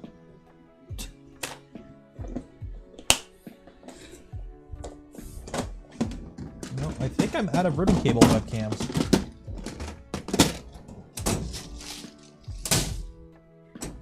Yeah. I might have one more somewhere, but I don't know where. Because the last one I had, I put one in Toasty, and then I put one in V2, or in the Trident. And actually, ooh, I had one for here, and I don't know where I put it. I had one on the switch wire, and I don't know where I put it, but that was USB. That was USB. So I can't use it on here. Yeah, I don't think I have any more ribbon cable webcams somewhere. Maybe somewhere. Maybe one will turn up. Derek, $10. Thank you. Appreciate it. What do you think of the LGX Lite on a Voron Zero? Go for it. I'm going to be doing that. So for those that don't know, Saturday streams now are going to be Micron, starting next week. We got the V2. Once we wrap up the V2, I'm going to be taking my V00, which has been collecting dust for a while. It's a V00 with a belted Z mod. We're going to update the belted Z mod. We're going to update a few parts on the gantry to V0.1, and we're going to install the LGX Lite that I have in there. So that will be going on V00.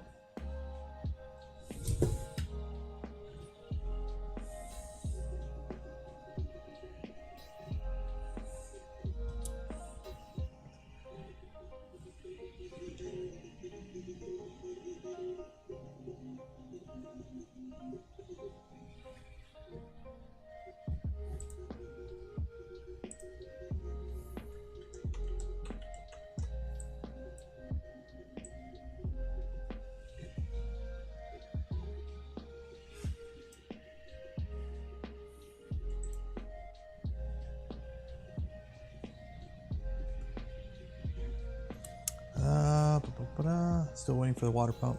Gas is $5.50 a gallon. Still cheaper than here. We're in like the... Actually, it went down. It was $1.82 a liter, and today it was like $1.65. So it's going back down. drop my Z offset there. Oh, two. There we go.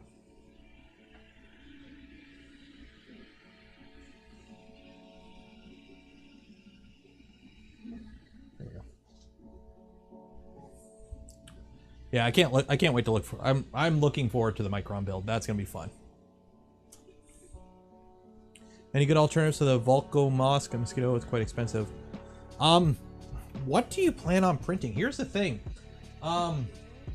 This right here is my most used printer. It's a Voron V2. I print up to 140 millimeters a second on infill with a 0.4 millimeter nozzle at 2.2 layer height. And I'm running a Revo, which caps out about 18 millimeters cubed a second. Do you plan on printing stupidly fast or fast with a really fat nozzle? If you plan on printing with just a 0.4, you don't need that on it.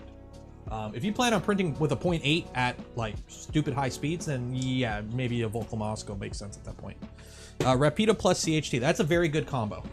That's what I have in Tallboy. I have a Rapido and a CHT 0.6 nozzle. That is pretty much what stays set up in that machine right now.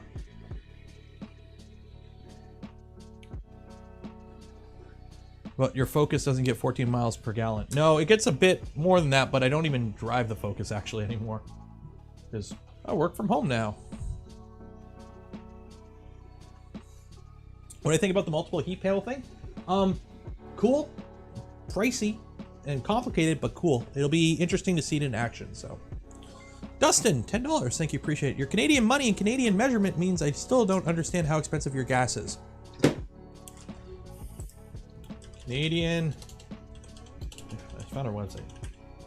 Gas prices to US. Okay, so let's reverse this. So the most expensive I've seen gas so far is $1.82 a liter. Right now it's at about $1.70 or $1.69 last I checked. So at $1.82 a liter Canadian, you are looking at approximately $5.38 a gallon US. Out in Vancouver gas prices. So gasbuddy.com Vancouver. So right now in Vancouver, which is roughly where you're going to find the most expensive gas in Canada right now, is about $1.95 a liter. So $1.95 a liter works out to about $5.77 a gallon US. And Vancouver was at $2.10, I want to say. It was at $2.10 at one point, which is around $6.21. And for everyone complaining, oh, we need refineries, Vancouver has their own refinery, and it's still that expensive. So refinery don't need squat.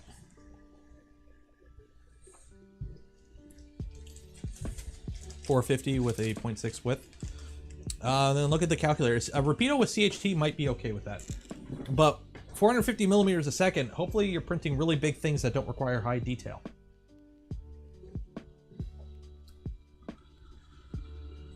$2.30 in Germany, regular $6 a gallon in Cali. Yeah. Here's the thing, in 2007 or 2008, gas was expensive and everyone's like, oh, we got to buy cheap cars.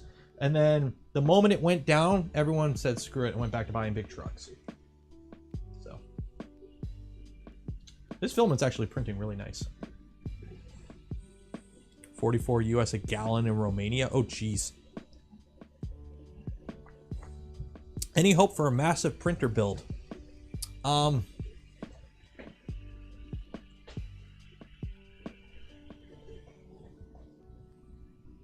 don't have any room. Like, going mobile.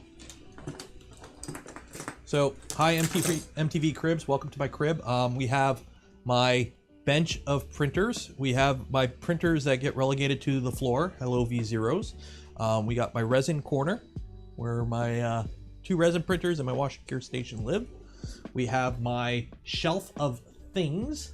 We have my filament stored on the walls because I don't have any floor space for filament. We have my work desk of storage of things in the V2.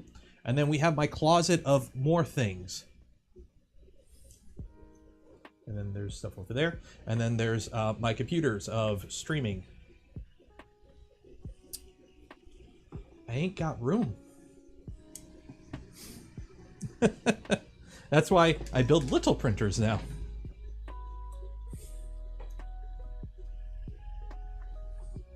empty space on the Vorons. The problem is, this is like literally I have 23 inches from the top of this printer to the ceiling because the ceiling in this room is dropped down.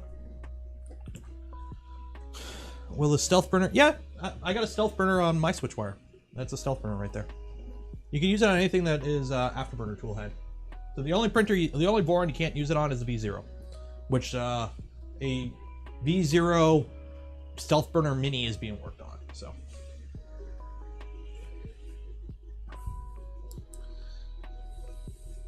get rid of the closet. No, the closet's storage.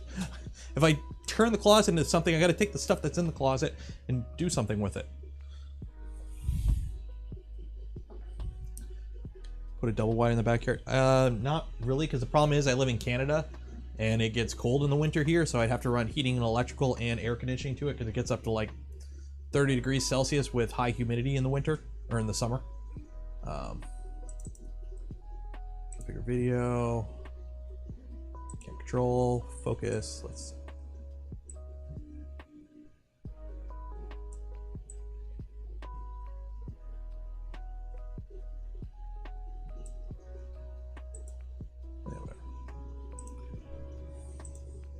Turn garage into one big printer. Same issue. I gotta heat it, insulate it, cool it. So how's this thing sound? Fans are pretty much the loudest thing on it. Yeah, I'm in Michigan. Yeah, I'm across the river, so.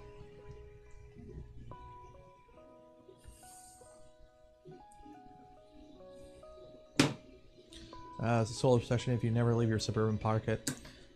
Basically, you know, if you were smart, you'd have one EV vehicle in your household, and then you would have an ICE vehicle for long drives. Like, for me, if I had an EV vehicle, I would never need to, you know, I drove 5 minutes to work. So that was my daily commute, because I live close to work, luckily. But now I don't even drive to work, so.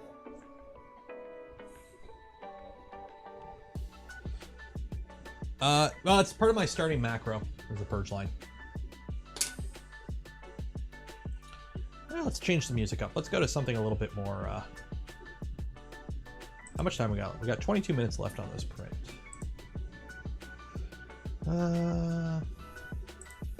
Let's do some EDM. Coal-powered electric vehicles. Well, that's your country's fault for building coal power plants. I think most of ours in Ontario is hydroelectric and nuclear. I know my power is, I want to say nuclear.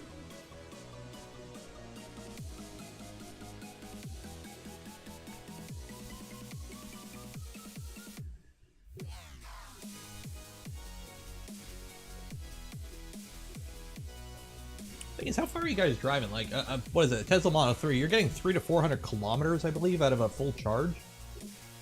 How often do you do a commute that long? I know, like, for me, it's like once a year if I go on vacation, which nobody's gone on vacation because of the Rona, so I don't know. Oh yeah, we got to name this. I know you guys want to call it Kevin, but I'm not going to call it Kevin. This is just Banana. So this printer is now Banana. There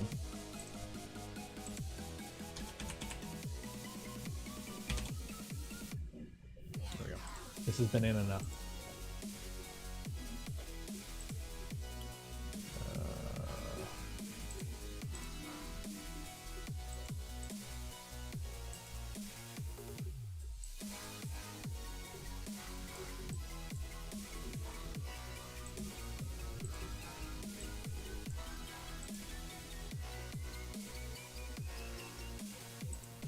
There we go.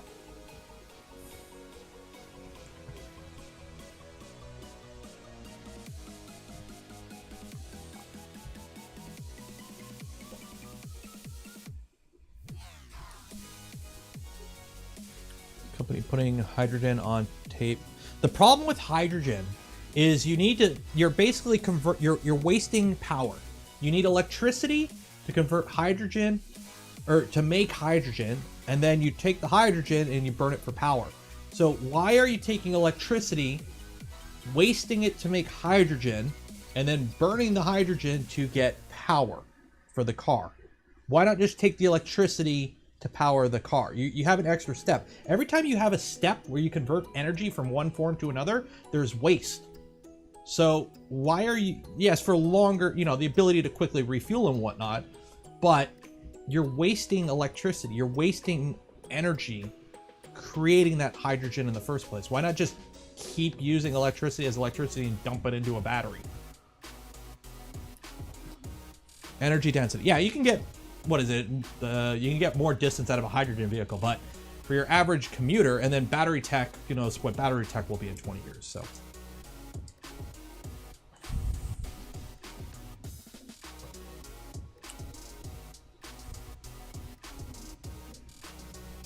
I don't know.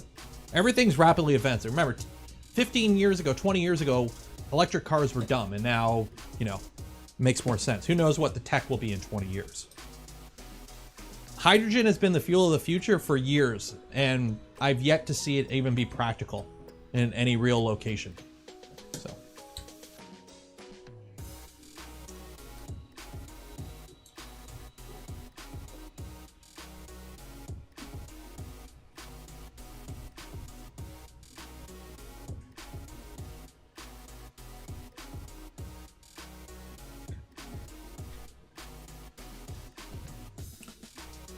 Fusion is coming. One day we'll have fusion. One day.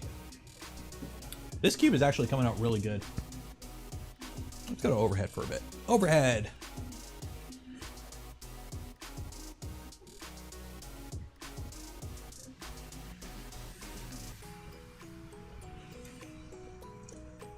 I am happy that my my setup here is working. The only downside is I gotta adjust that, because that's not quite clicked in.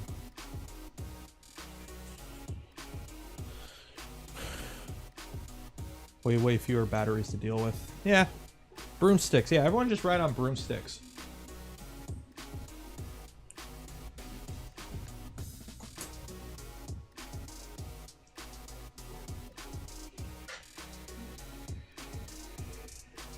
Something clicked and I don't know what it was. Crooked PI sheet. That's another thing. I don't know what their whole process is. I can't comment on their supply lines, but for your flex plate, for those playing at home, always try to get a flex plate that's bigger than your bed. So if you have a 180 millimeter bed, get like a 185 or 190 millimeter flex plate. That way you can just slap it on the bed and you don't have to worry about lining it up. So always try and get an oversized flex plate. No, this printer is banana enough. Because the problem is I can't go with the name that everyone suggests, because then it's too mainstream. But it's a Minion, so now it's banana enough. And it's banana spelt wrong, because it's funny that way.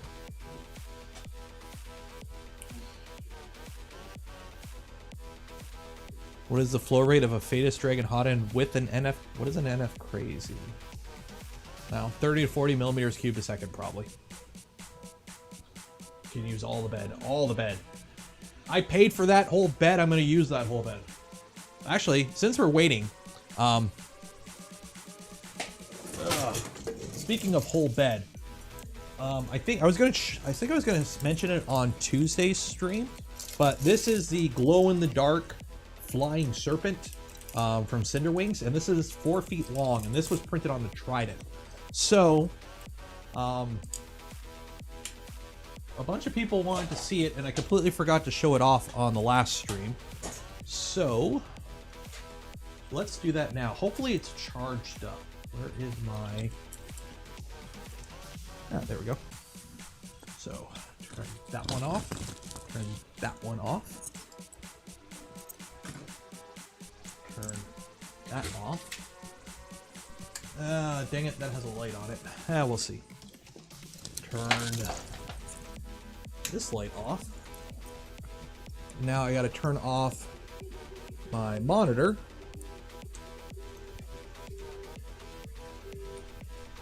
And then the problem is you won't be able to see because I gotta put a box over this printer now. So,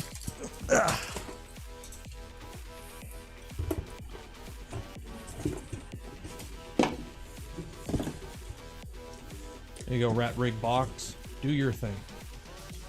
So hopefully you guys could see this. So this is it glow in the dark. And I can't see you, by the way. My monitors are off. And then this is the Cubone skull, also glow in the dark. So I have no idea if you guys could see me.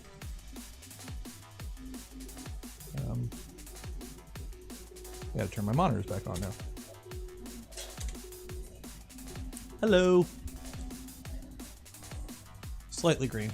Yeah, those lights aren't too bright right now. I have to turn them down when I'm streaming, but they will fully charge it up. Nope, it's upside down. Ugh. Good job, RatRig box.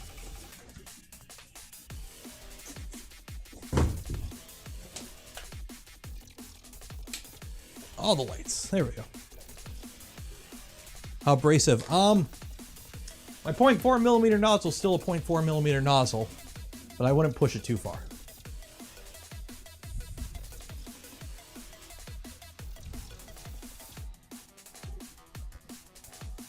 Who is Ellison Hart? Hart K is on the Voron team. He might be in chat. I don't know. He's in chat sometimes. He is he designed the Voron Micron. And he's also on the Voron team. And then Ellis is just a helpful guy in the community. He's a contributor.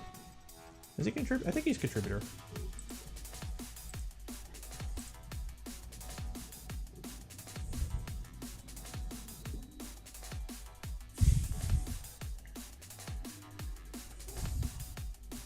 Is there a way to control the lights? No, I just have them plugged into the power supply on this one. So when the printer's on, the lights are on. I don't have them on a pin. Or actually, no, yeah, they're just on.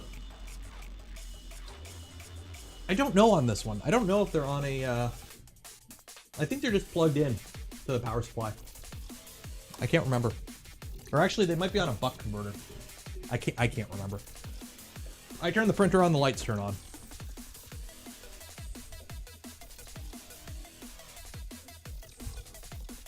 Yeah, Voron Micron. Next week, DFH, next week. So hopefully your affairs are in order for your store.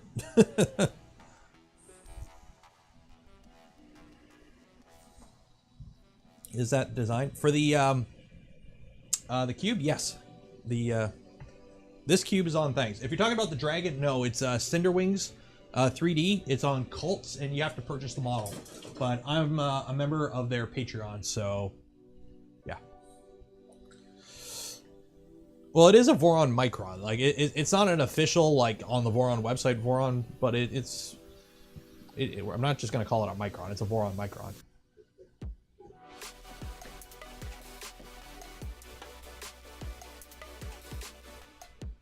Yeah, it's not an official model, but I'm not going to call it a Micron, because Micron is not descriptive enough. Yeah. It's like the Tiny M, or this, what is it? Is it the Tiny M, which is and then the Salad Fork. Yeah. 3D printers for ants. What is 3D printers for ants? 3D printers for ants. Double drag. Oh yeah, the site. Yeah. So this is a IDEX V0. The Crucible. What the heck is a Crucible? Oh, so that's a tiny Trident. F0. How many mods of the V0 have you guys made? Or people try 0? Micron. So this is what I'm building next. And then Salad Fork. So what's the difference between Salad Fork and Crucible? What's the difference between Salad Fork and Crucible? Oh, it's I don't, yeah. And Salad Fork. Tiny M. Now here's the thing. Tiny T, if I remember looking at this, it's just a stock Trident just with a smaller frame. So the only thing really different between this one and a regular Trident is a skirt, if I'm not mistaken. Because it's still 2020 everywhere. But this one's completely different, yeah. Tiny M is, yeah. And then tiny. There's all these tiny printers. Tiny printers are fun.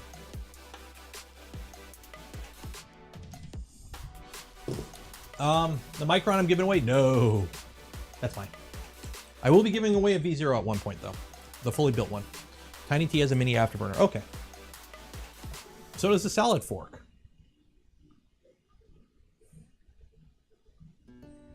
Is there a kit for a Micron? DFH has one, and I'll be showing that all off next stream.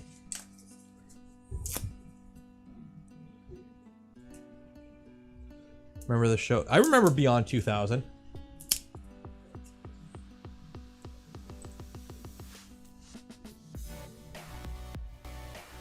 Salad fork is 150 or 180, Crucible is 120. Okay, that makes sense. Hey, we're almost done the print.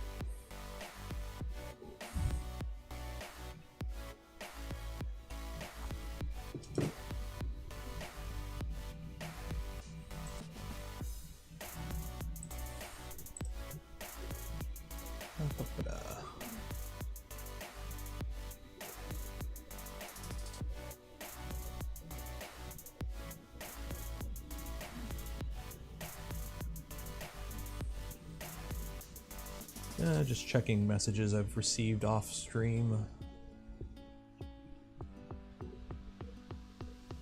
Can't tell if the little guy's awake upstairs. He shouldn't be.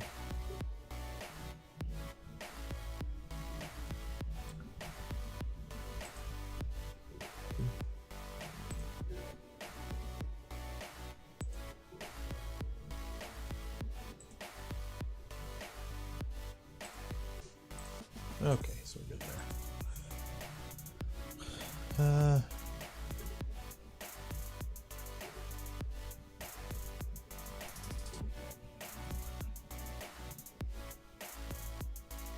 350 watching, only 189 upvotes. Come on, guys.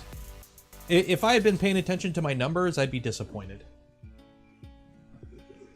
That is one of my favorite things. It's like, I used to smoke, and when I quit smoking, the fact that I never drove and smoked made it so much easier. So when I started streaming, I had a shitty monitor that I had the YouTube window open on. So it was like a 15-inch monitor, so it was all minimized, so I couldn't see the numbers. So I never got in the habit of actually looking at my numbers when I'm live. So the only time I really know my numbers is when somebody mentions it in chat. Is Koda there? Was he outside the door? Hey, look. Hey, buddy.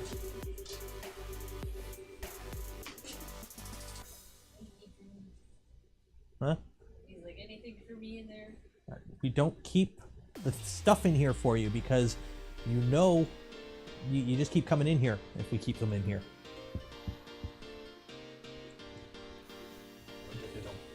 Fluffy ears, fluffy ears, fluffy ears. How they doing? How they doing? The drops helping, little guy? Oh, you need a brushing. Oh, yeah.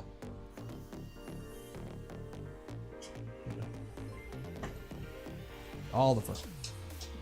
Boy's all good boy. Boy's all good boy.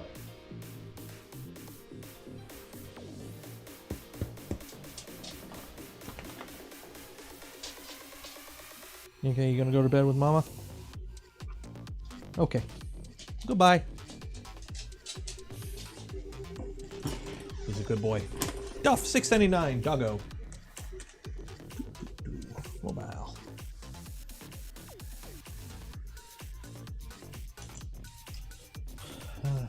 Smashed an extra light. Yep. Everyone like the smash button for doggo. Did you design slice prints panel mods for Vorons on, you know? I don't know what that question was. What do I do to remove the fumes of ABS? Nope.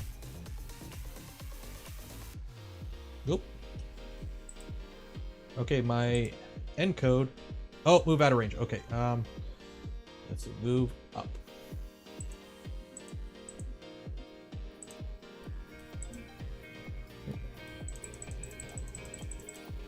There. Okay, so let's fix that first. Machine. Macros. Oop. scroll all the way down, print N. So obviously we need to move to 175 on the Y, and then 90 on the X. There we go. Save and restart.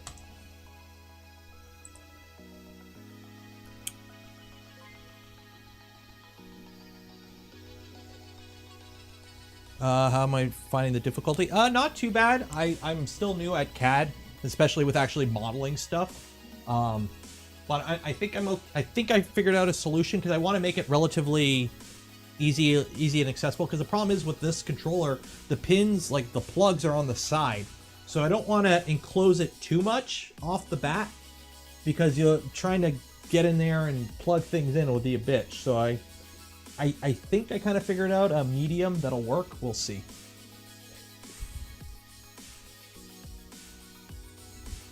Bed looks heavy for a flinger on this. Not too bad. Oh, print comes off good.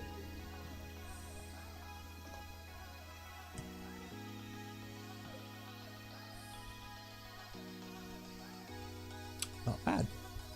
So also, let me fix my starting G code here. Macros. Print start.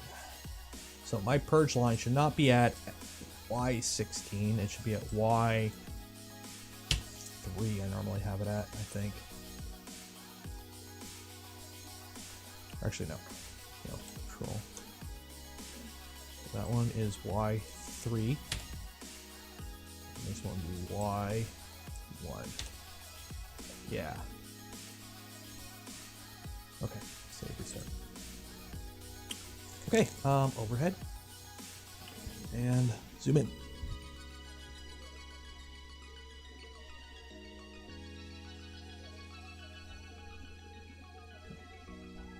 Oh, a little droop on the overhang there.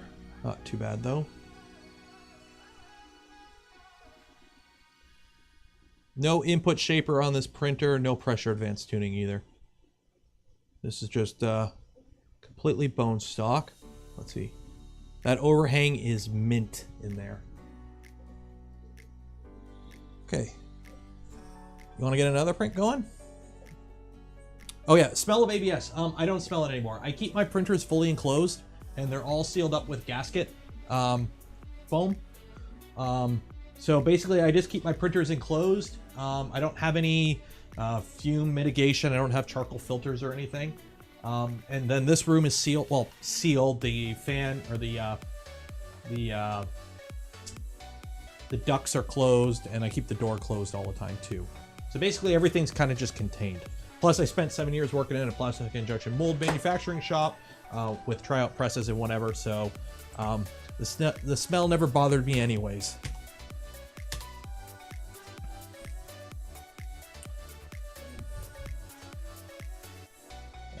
Design slice print had a video on quick release panels mounts for the Voron 3. I haven't looked into that. Oh, bearing test, yeah. Let's see, bearing. Now here's the thing. These are designed with PLA in mind, or with ABS in mind, so a bearing might not pop into this. Which one is it again? So overhead. Okay, so for the bearing test, for those that don't know, the Voron Cube is actually designed to fit bearings. So on this side, it's an F695, should go in quite good and not fall out. And then on this side, what is it, a regular 625 bearing, I think, should pop in there. And again, not, okay, it falls out. But these are designed with ABS in mind, not PLA. So. Satisfactory.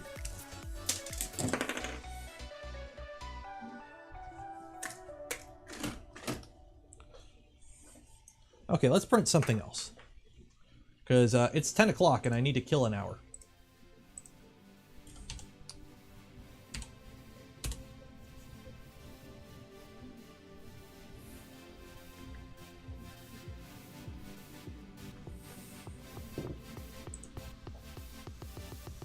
I have all my ducks in a row.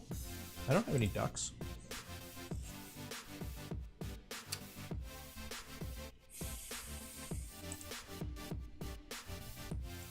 Do you guys want to torture test this thing right now? Like print something with supports and whatnot? Or do you want to just YOLO it? It's the geese you gotta watch. Print a minion. I can print a minion. Honestly, I hate minions. The only reason this is minion color is because you guys wanted it. Yeah, because every model of a minion is horrible to print because they got the spindly arms and legs. Let's see here.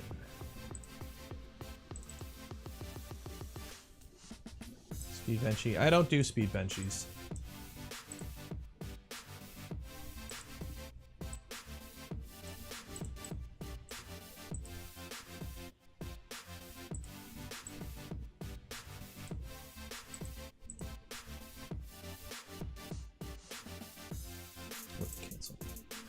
And I gotta update which version of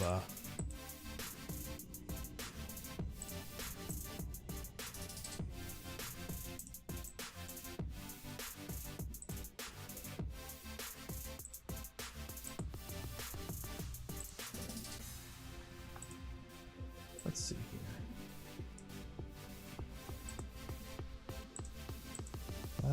Looking at Nevermore filters right now. Can't seem to find a price range, but they seem quite inexpensive. This plugin, I've never used it in Nevermore. I think I'm gonna be putting one in the V2 at some point, but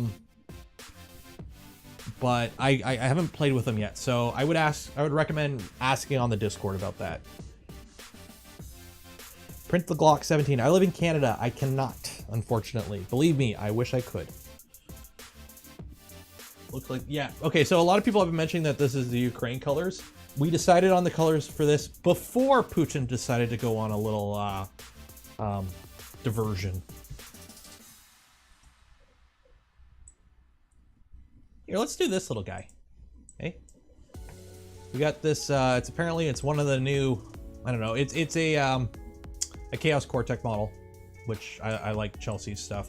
But this is the Spray Gato, which I think is one of the new Pokemons. I don't know. Is it a fire type? I don't know. I don't know. We'll go with that. And then, of course, support. So we'll see how the support handles. Yeah, a 3R print. Yeah, screw it. Let's go for it. Hopefully this is a fire type. I don't know. Is this the fire type one? Because I got red loaded in here.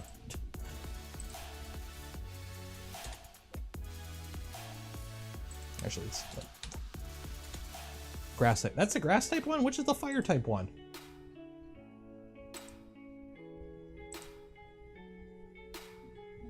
Is it the bird? Is the bird the fire type? Oh my god, look at his hair.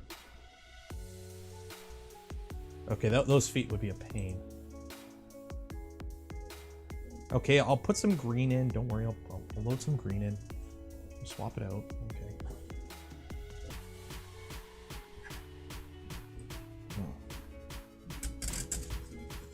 There. Put some green in. Don't worry. Make it work. We'll make it work. Don't worry. Which I do have some nice green. So let me. We'll stick with the Canadian filaments. We'll go with, I got some pine or spruce tree green. Or do I want to go with some Jesse PLA? Let me actually see what this Pokemon looks like. What's it called? The Sprigato?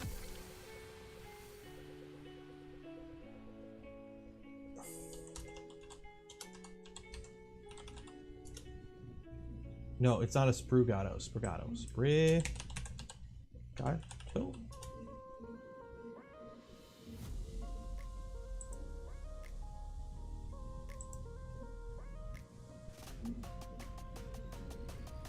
How the heck do I spell this?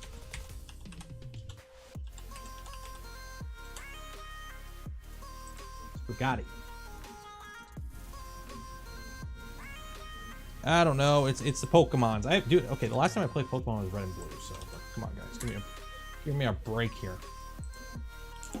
Okay, so it's like that. Cool. Spruce green? Spruce tree green? Good, guys? Go with some spruce tree green. We'll go with some spruce tree green. Because my emerald green is loaded in the RatRig. Or in the other printer.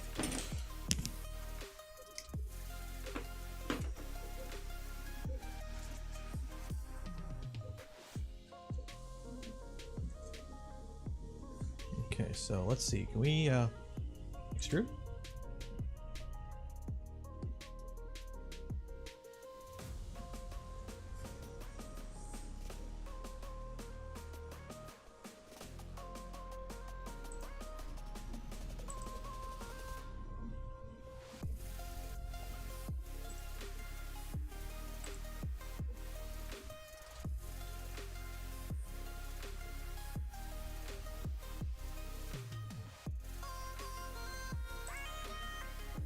Okay.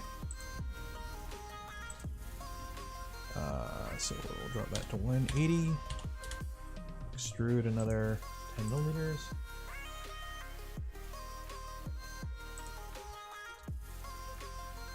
And retract 5. And then we'll upload and print. Go, Sprigato! It's gonna be kind of annoying because I'm not gonna have a webcam to modify or check the print, but Sprigato came from Spree for spring and got it's Sprigatito, little cat in Spanish. Oh, initial thoughts on the orbiter too. It pushes plastic. It's fine. It's kind of annoying. I can't feed filament through it to the Hotend by hand. I have to like let the machine do the pushing. But it seems fine.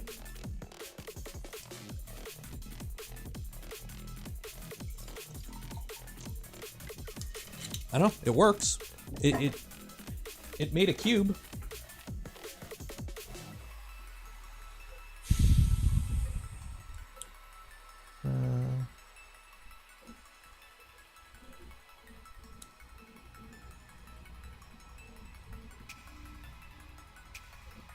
The green I wanted for the minion. That green is ABS, and this isn't enclosed, so I'm not going to print ABS on it. Butter stick extruder is nice. What is a butter stick extruder? What the heck is a butter stick extruder? Let me search for this off camera.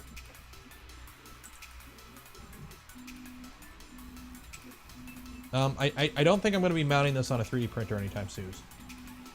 Cheese and butter extruder.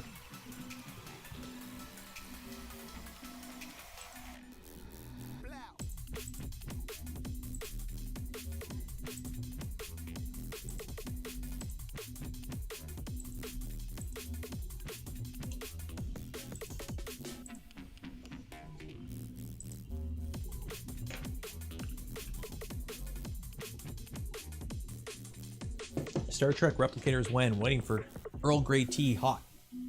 One day. One day. Not that one. Oh, what's it called? The butter stick extruder 3D printer.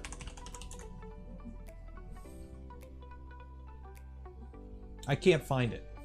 What? It's called the butter stick extruder. I can't.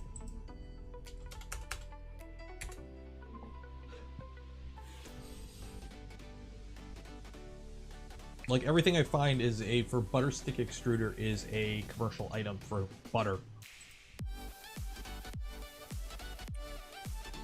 Oh, you will not see me going on a transport. I'm sorry, but I'm a firm believer that when you teleport in Star Wars or transport or whatever it's called, beam me up, Scotty, that kills you and just generates an exact copy of you. You die every time you go through that thing. I firmly believe that thing is a death machine. You will never catch me taking one of those. No. No to that, sir. No. I'm missing an Allen key.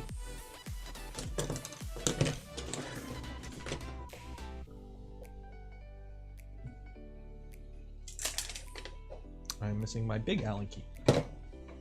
Hopefully it turns up at some point.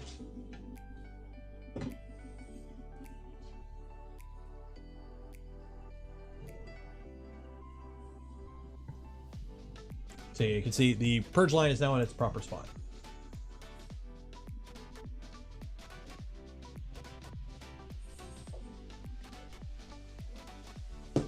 Do I do the mesh? At the moment, it's set up to do that.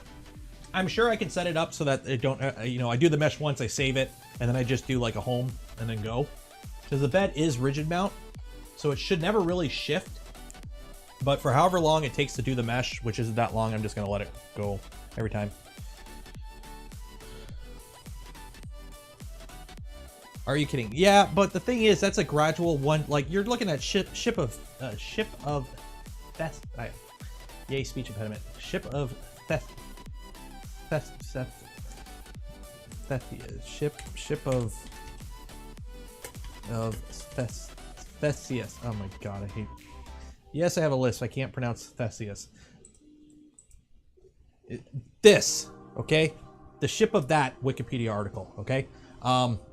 Yeah, if you replace everything one at a time, yeah, no, but teleporter is boom, done. So I don't think it's the same. And it's not every year. I think like some cells like take is like a 10-year cycle. Theseus. I got a fat tongue. Theseus.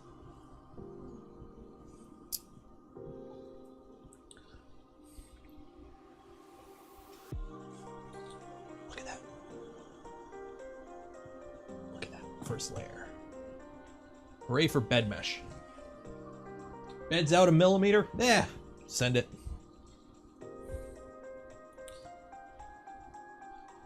Now we're talking about cells. The mitochondria is the powerhouse of the cell.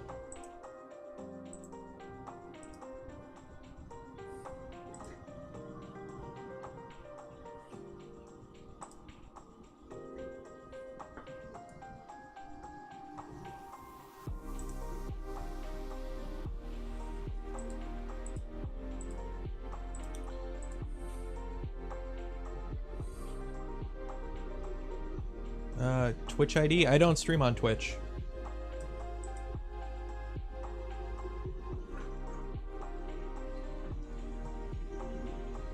Is anyone catching the streaming award, the streamer awards?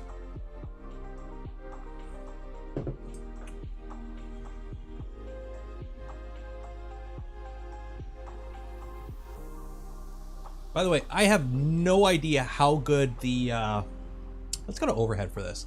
I have no idea how good the support settings are. Literally, this is the complete bone stock profile for this. So I have no idea what we're going to end up with. Random question, how deep are your workbenches? I have a 30-inch deep one now. So this one is a little weird because it is from this edge to the wall is approximately a little under 33 inches, but that's because the desk itself is, I think I built a 24-inch desk. Let me check here. 27 inch. So this is 27 inches deep. And then what I actually did, it's because my wall down here is absolutely not square at all. It's a couple inches away from the wall, and then I have this 2 by 8, I think, 2 by 6. 2 by 6. 2 by 6 screwed on top to kind of fill the gap. So it's like a little shelf.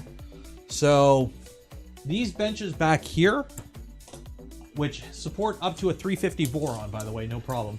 These benches are 24 inch. I think 24 is the standard. I went a little bigger on this bench when I built it, but I didn't build it for 3D printing. I built it for like a workbench. Overhangs are quite good with the stock profile. Okay. This thing, I will say the EVA cooling fan is quite good. The 5015. I don't know if it's better than the Stealth Burner, or if they're comparable, because I haven't printed something on the same thing on both to compare. So, which probe? This is a Vinda, which is basically the same thing as a Prusa or a Super Pinda.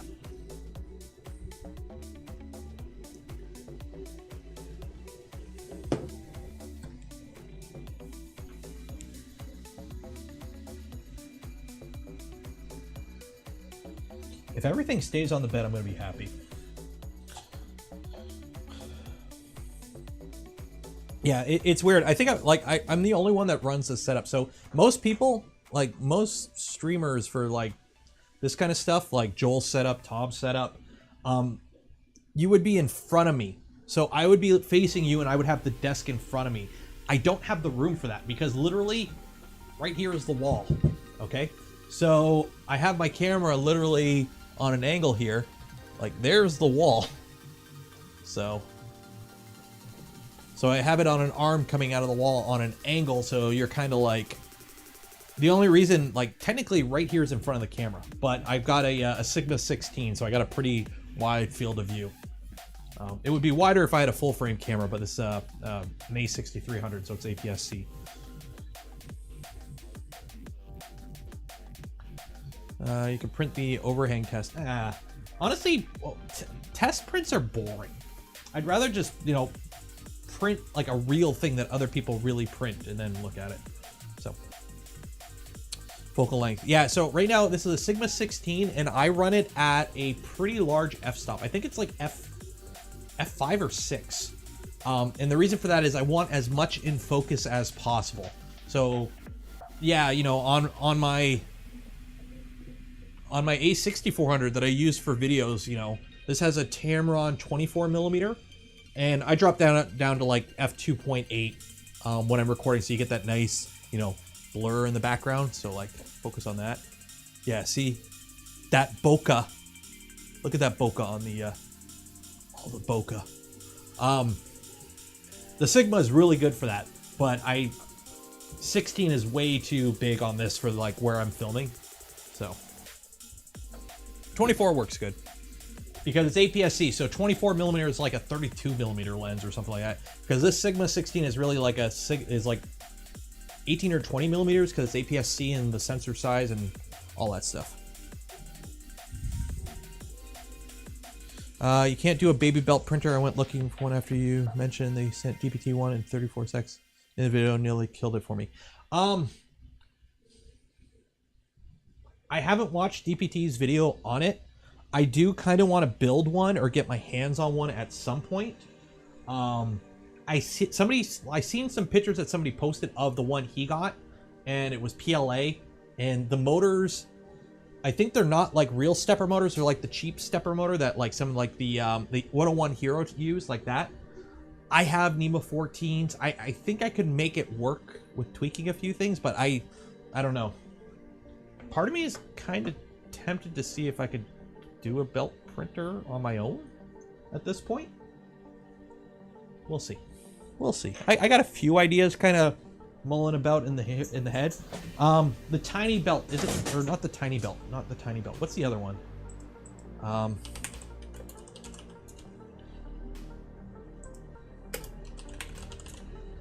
The tiny belt. This is the one that I've been kind of following. No, power belt. Yeah. So I know it's on Kickstarter, but this is the one I've been kind of following as a belt printer, because I do want to play with a belt printer at some point. I don't have the cred or to get a CR30 from Creality, and 1,000 is quite a bit to drop on a printer, especially for me right now. I gotta pay for that Prusa XL at some point, but this is something. But I think I could do smaller. Maybe? I don't know. I've got a whole bunch of extrusions collecting dust, so. The White Knight. White Knight's like, isn't the White Knight, or is it the Black Belt? Black Belt's the expensive one. Talk to Knack. I have talked to him in the past. I don't know.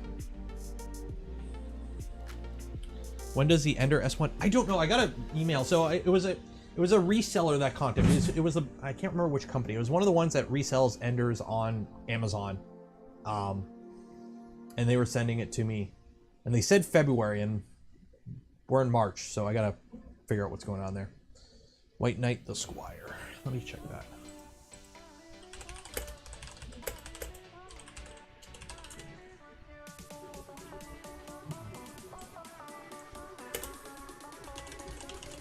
White Knight printer.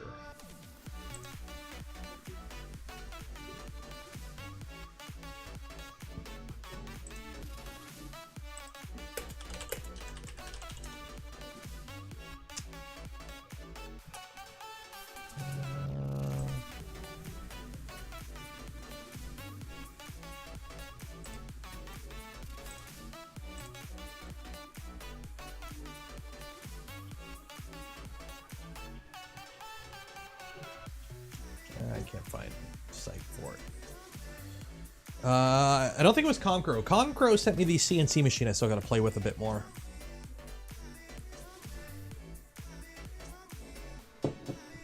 Thought we all paid for that Prusa XL. Not all of it. There's still quite a bit to go with the Prusa XL. Remember, I'm in Canada, so I have to pay more, and then I got to pay tax, and then I got to pay more shipping.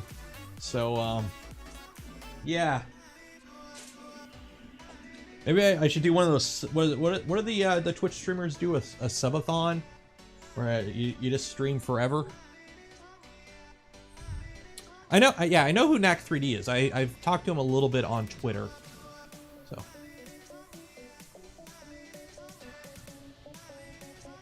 Here's the thing. A belt printer is literally, for the most part, a Core XY with on a 45 degree.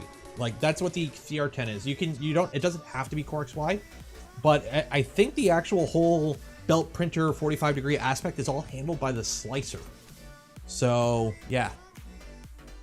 Yeah, the belt, that was the problem. Like, can you use like a sandpaper? I don't know. Can you use sandpaper?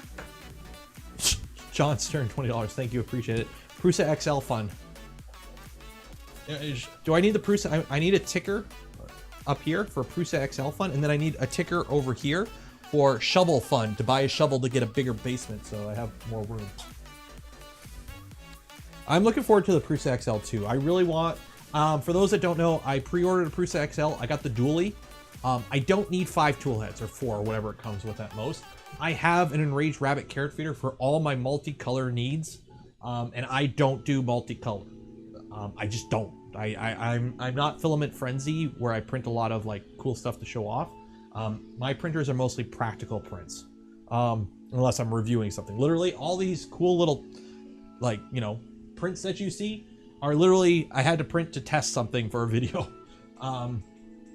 So on my own, I normally don't do multicolor prints. So my Enraged Rabbit carrot feeder right now is literally, I just keep 6 spools of various cool colors loaded in it, and whenever I want to print something on the switch wire and not come down here and change the filament, I just use that to pick the filament for me. Few Ender mods to make it a belt printer. I don't live in the US, so I don't have a micro center. I do have an Ender 3, and it's slightly modded, and I've never gone around to finish it. Cross 2010, $10, thank you, appreciate it. Prusa XL tax fund. This might buy you the shovel, maybe not a good one. Okay, Steve, you can't donate to me, because I jump in your streams and donate to you sometimes, so we can't be just giving money back and forth, because that's just making YouTube rich. But appreciate it, though. This is actually chooching along pretty good. I'm hoping... Oh, you know what? I gotta fix something, because this is annoying me.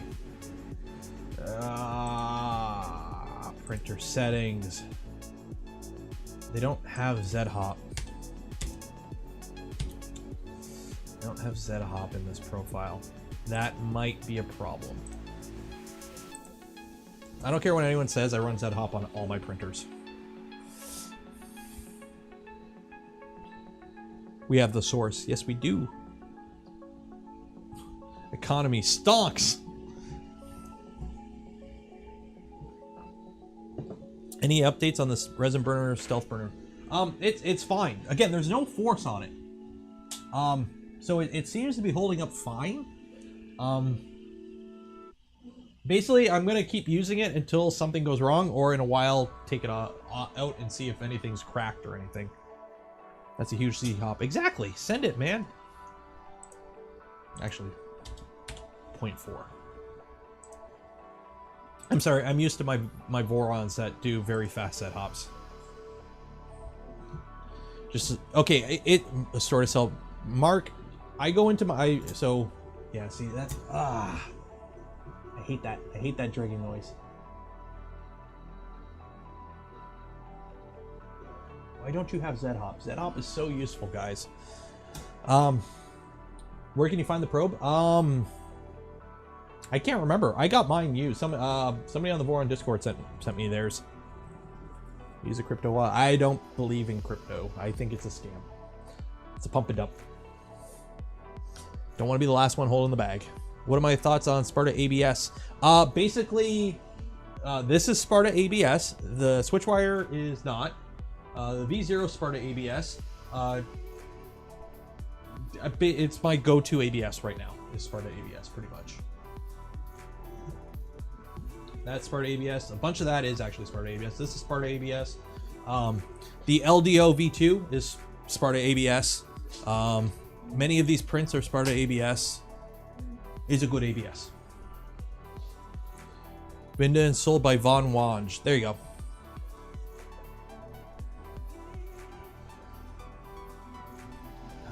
So the reason I like Z-Hop is, think of it in machining, okay?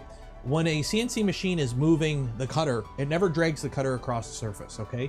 Why would you be doing that with your 3D printer Hotend, okay? Especially during a travel move, okay?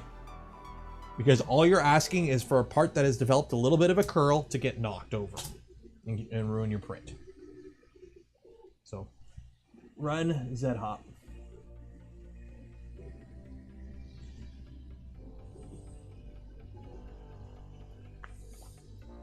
I got it from Doc, who got it from Tamiki, either, aka Von. Well, it's working now. The only thing I don't like about the probes is the short sense distance. I really like my, 4 millimeters of clearance. Yeah, I think I have pretty much every color of Sparta ABS, or I have it, I'm out of the yellow and I'm getting low on the blue. I might have another spool of the blue somewhere. But I mean, I've got, what do I got? What do I got right now? Okay. Sparkle Fluorescent Pink, Sparkle Ivory White, Sparkle Racing Green, Sparkle Purple Mist, Sparkle Sky Blue, Sparkle Lavender, Sparkle Dirty Gold, Sparkle Cherry Red, Sparkle Coral Pink, Sparkle Red, Sparkle Black, Obsidian Black, Sparkle Cloud Gray, Sparkle Teal, Elegant Teal, Sparkle Fluorescent Blue. Yeah, it's good shit. Oh, Sparkle Antique Bronze, Sparkle Sandstone, some other red that's not labeled, Sparkle Burnt Coral, Sparkle Ivory White, and black. just black. Black. All the sparkle. Yeah. Sparkle Obsidian Black. Ooh. So good. I have the not Obsidian Black. What did I print in a Sparkle Obsidian Black? I'm trying to remember. What did I use it on? Did I use it? No, that's all ASA. I don't know what I used it on. I used it on something.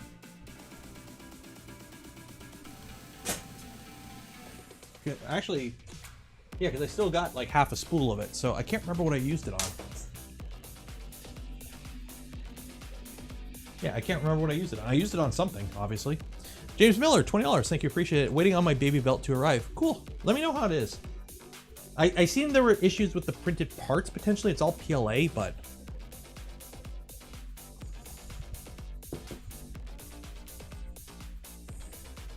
Semantic saturation has kicked in. Bill. I remember watching a 10-minute video of just Bill from Bill Nye the Science Guy on repeat. I know what that is.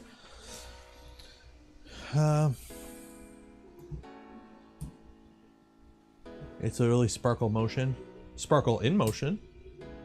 Does the Obsidian Black have flakes in it? Yes, it does.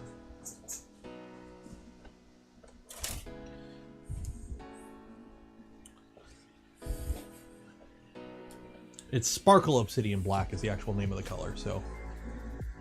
Sparkle Obsidian Black, and yes, it does have sparkle in it. I can't remember what I printed with it, though. Oh, the switch wire. The switch wire. All the black on the switch wire is Sparkle Obsidian Black. That's what I used it for.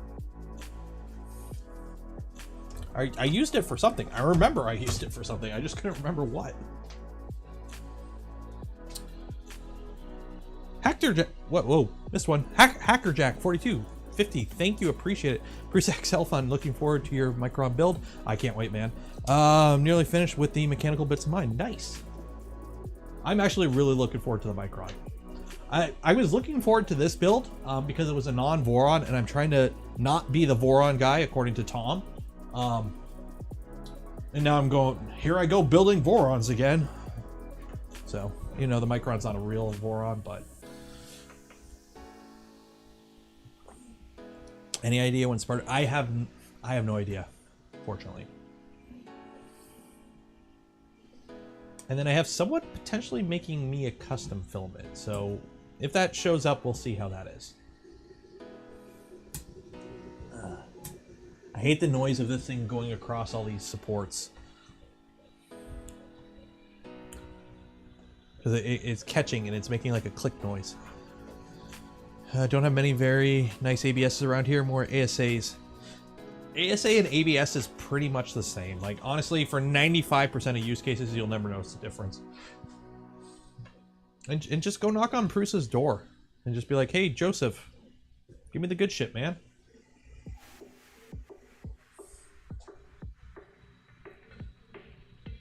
We'll see about sending you the mean... Corvid, I know which printer you're talking about. And yes. Very yes. Voron make a scar yet? No. Voron printers are, for the most part, practical printers. There's the Switchwire is like our most like out there printer.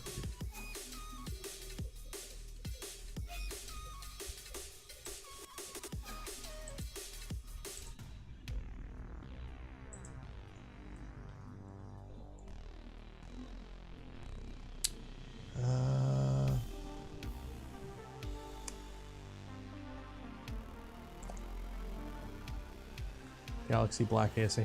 I will say, my Trident is printed with Prusament ASA. It is Prusament Orange and Natural ASA, and I really like it. It's a very good filament. I've had no issues with it. All the parts, like obviously I only have a couple. Oh god, how long has it been since it's been a few weeks now since I built this thing, and it's been holding up just fine. Like, I'm gonna have to reprint a few parts here and there for updates at some point, maybe. But like, stock parts are fine. Although I will say this printer is starting to chew up its belts, but I'm gonna blame that on Physec.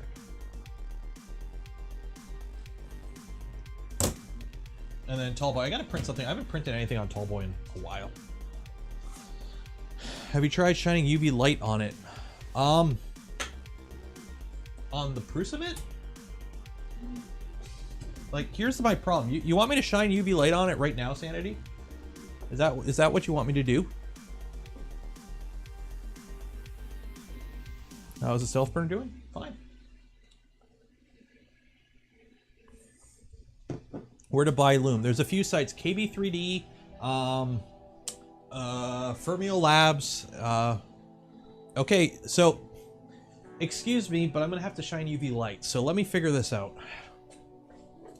If I get electrocuted here or go blind, I'm blaming you. Yeah.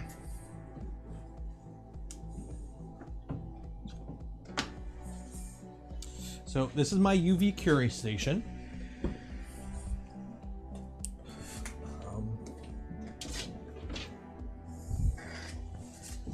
This is the power plug for my UV Curie station. This is the piece of tape on the back of my UV Curie station to disable the safety. This is me plugging in my UV curing station. This is me setting it to cure and hitting start. Oh, goddamn. Dude. Are you seeing this shit? Dude. Okay. And this is me unplugging it because I don't want to look at it. Dude. That is cool. This is me getting cancer.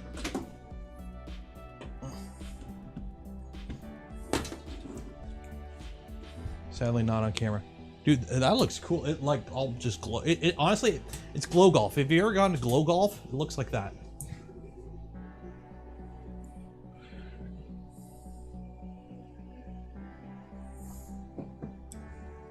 A few seconds or not. Hey, these are transition lenses, so eventually they'll tint.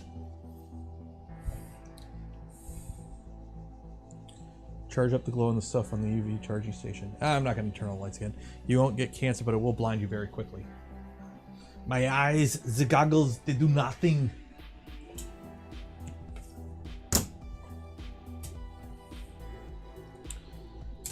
A few people have put black light UV lights in their Vorons. A few people have done it. They've done black light LEDs, I believe.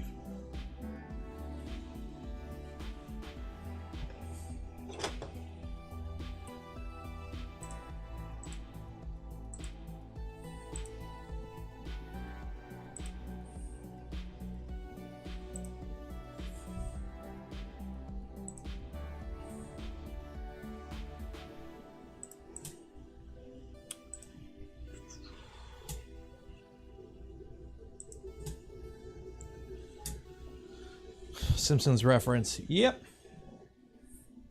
Back when Simpsons was good. What's causing the Trident belt? I don't know yet. I just see that on the XY joints and underneath the front idlers, I'm getting little bits of belt. I don't know if it's I need to adjust my pulley position. I think that might be it. My 22th pulleys. I might have to bump them up for better alignment. I'm not 100% sure. The belts still look healthy. So the belts, here's the thing. Sometimes if the belts are ever so slightly wide, you'll get a little bit of wear at first. But it's not showing up in any of the prints. So I'm not too concerned.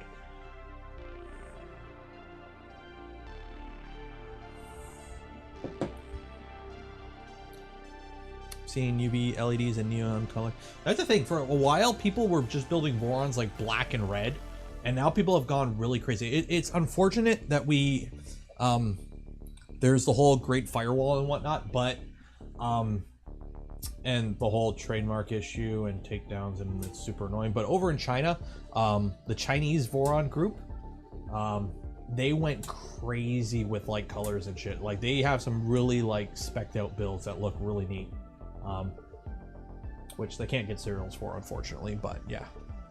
My build's doing Lulzbot green with UV LEDs. I wish I could have, you know, part of me, my very first 3D printer was almost going to be a Lulzbot if they weren't stupidly expensive. And I don't even know what Lulzbot is anymore, so. Know when we get a Revo Voron heatsink? Let me check.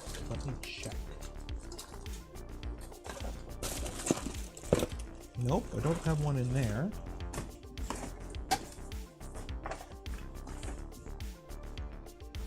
One of these? They'll be on sale soon.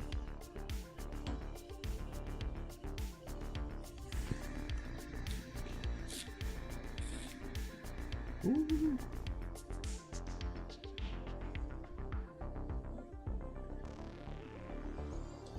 Soon. I actually, sooner than soon, but not that soon, but soon. We lost a part. Print stop.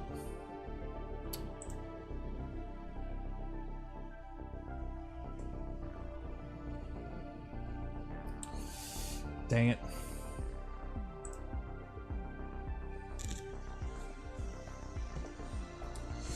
What did I say about Z-Hop? What did I say about Z-Hop, guys?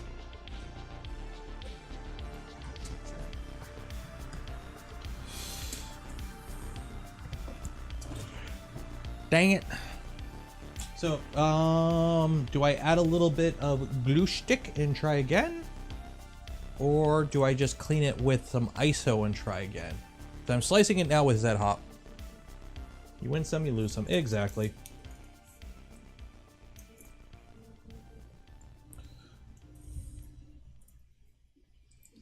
Bit more squish. Yeah, I'm thinking that. Yeah, let me wipe it down with a little bit of ISO. Which I don't know where my tissue paper went. Let me keep the bed hot. 1 second here. I'm thinking tonight we're probably gonna run the stream long and just kind of hang out because I got nothing else going on. Micro glue stick. You know what, Steve? Yeah, let's go old school. If I can find my glue stick. Where's my glue stick? Oh, it's down here. I've been using it on Toasty because I'm printing nylon. A little bit of additive assistance. Never hurt anyone. There we go.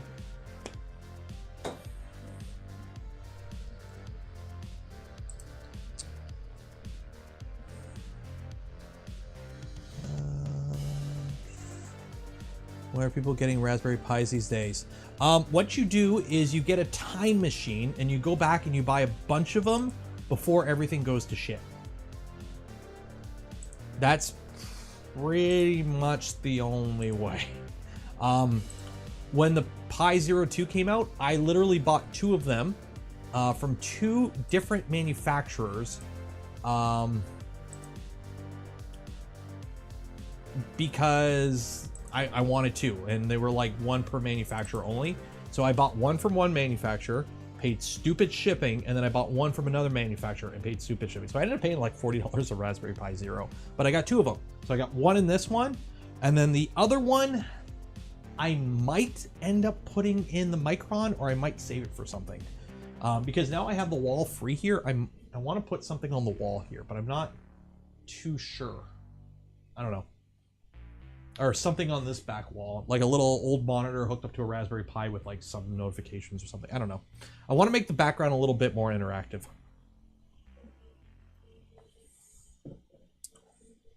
Night, Arctangent.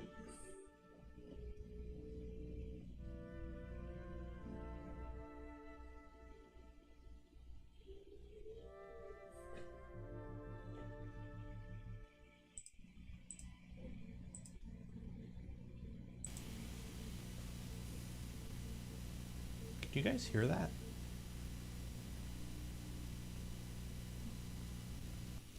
Coda was howling. Weird. If he hears a siren, he'll howl. RetroPie. Thing is, I have a full desktop. I could play retro games at, you know, emulation at any point. I never do. So, mount a belt printer to the wall. I would if I had a belt printer. That's actually, if I had ever got a CR30, for the plan for the longest time was right now where I got my wonderful rep racks, which are very nice and handy, by the way. I was going to put a CR30 there if I ever got one, but now I need it for storage, so we're not doing that.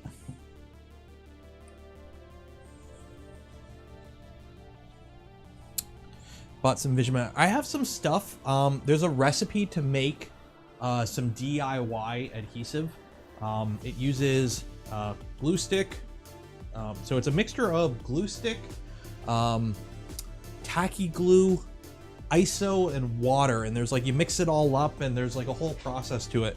It's not that complicated, but apparently it's pretty good. But the thing is, I've had no problem with either bare PEI or PEI with a little bit of regular glue stick. So am I getting attacked? Hopefully not. I'm in southern Canada, so either the Yanks got a little restless on the other side of the river, or the Ruskies came really far south. So.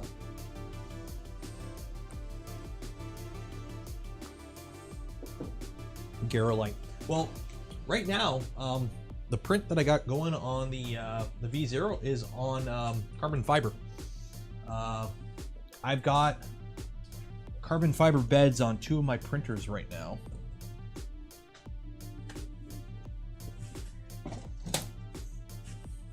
So, and it's actually a flex plate. So this is carbon fiber, focus, on a flex plate from Fabrico. He hooked me up with some test articles.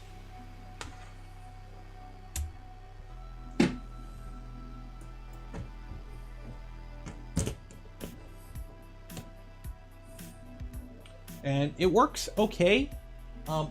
If it sticks fine. And it comes off like, you tap it, it comes off. But tends to be a little warp happy with ABS on smaller details.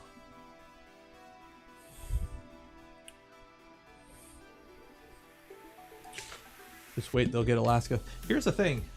They can barely take out Ukraine. The US would raffle stomp them if they tried anything. You can have my CR30. I've not found a use for it except printing swords.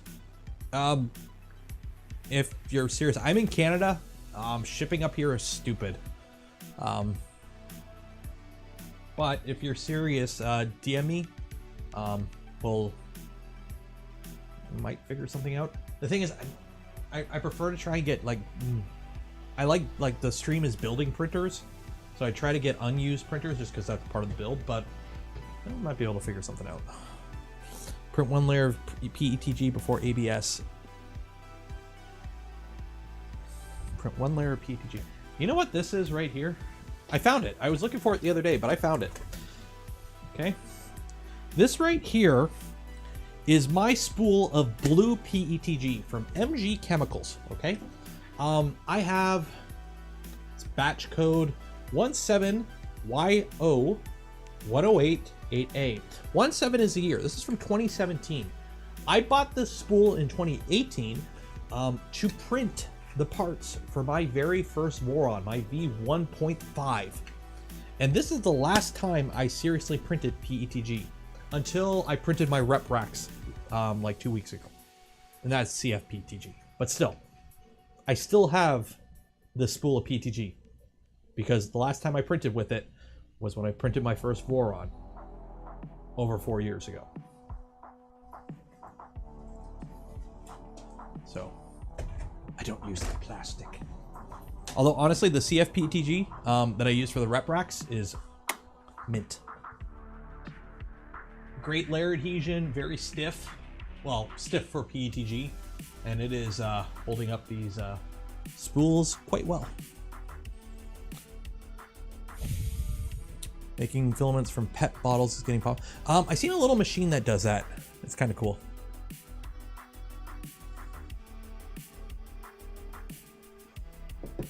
Why the PET? Okay, so it's honestly, it's not PETG hate. It's just a lot of people think PETG is like the super plastic, when in reality, outside of like 3D printing, it's pretty much used for water bottles and not much else.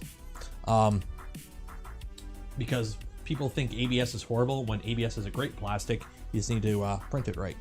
So it's kind of just playing on a meme.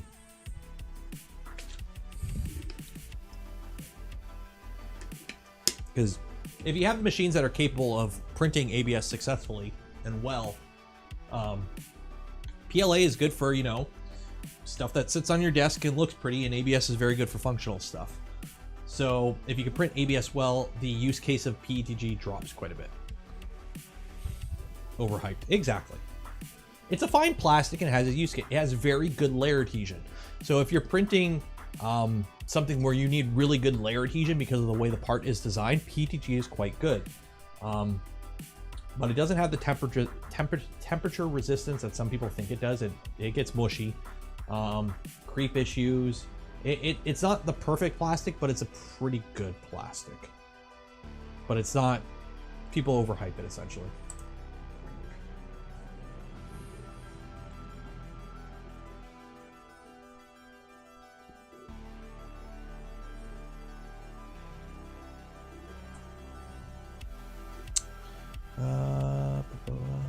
Where I can, Richard. Yeah, I'm down in Windsor, the Windsor area. I won't get more specific than that. Hi, Tim. What about PET? PET is just PETG without glycol. That's what the G is. So PET is the common plastic you see in water bottles, and then you add glycol to it, which makes it, you know, easier to extrude.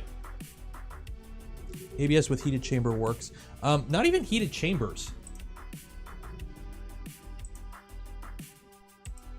You don't even need a heated chamber. You just need an insulated chamber, or not even insulated, just an enclosure. So these Vorons right here, the bed itself with acrylic panels and a little bit of gasket sealant foam, like it's weather stripping foam essentially on the panels to seal it up. You can get 50 to 60 C ambient temperatures in these machines.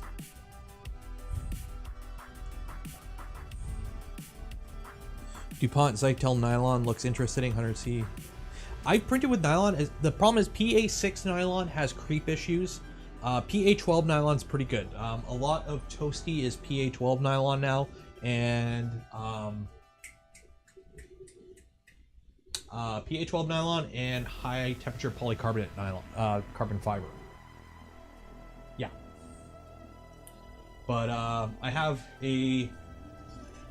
because I've been testing the Diamondback nozzles, which I'm going to be giving away some of those soon. I have a switch wire here that this is printed in nylon. So this is printed in high temperature carbon fiber nylon from Physek. So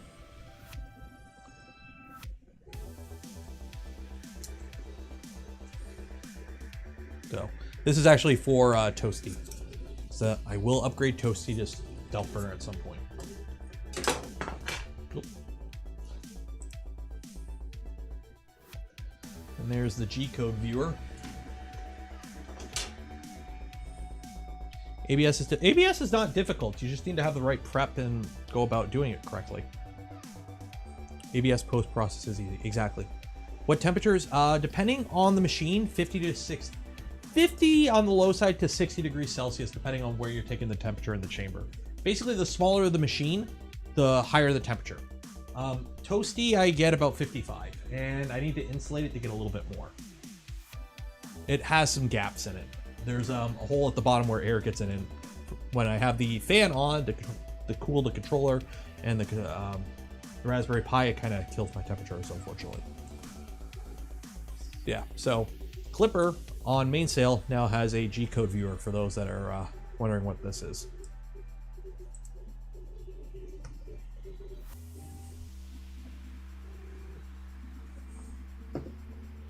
Are PT100 sensors usable on just about any printer? They can be handy. They're more accurate than a thermistor. The problem with the thermistor is a thermistor itself may be good, but you might be off. So if it reads like 230, it might not be 230, it might be 235, it might be 225. So if you calibrate, and if you like set up your slicer and tune everything for that specific thermistor, you're okay. But as the temperature increases, you get more drift with the thermistor. PT100s are just more accurate altogether. So, or is it PT1000s are the ones you don't need the amp board? Because the PT100s you need I think it's the PT100s then that you need the amplifier board. But either way, they're more accurate than a thermistor. Now, if you're only printing at PLA temps, not a big deal. If you once you start pushing above 250, 260 regularly, then you might want to look into one of them. I use a 60-watt light bulb as a chamber heater for 65C. That works. Just make sure that your printer is, built well and you don't have, PLA parts in it. It's PT100 that needs the amplifier. Yeah, so PT1000 you don't need it.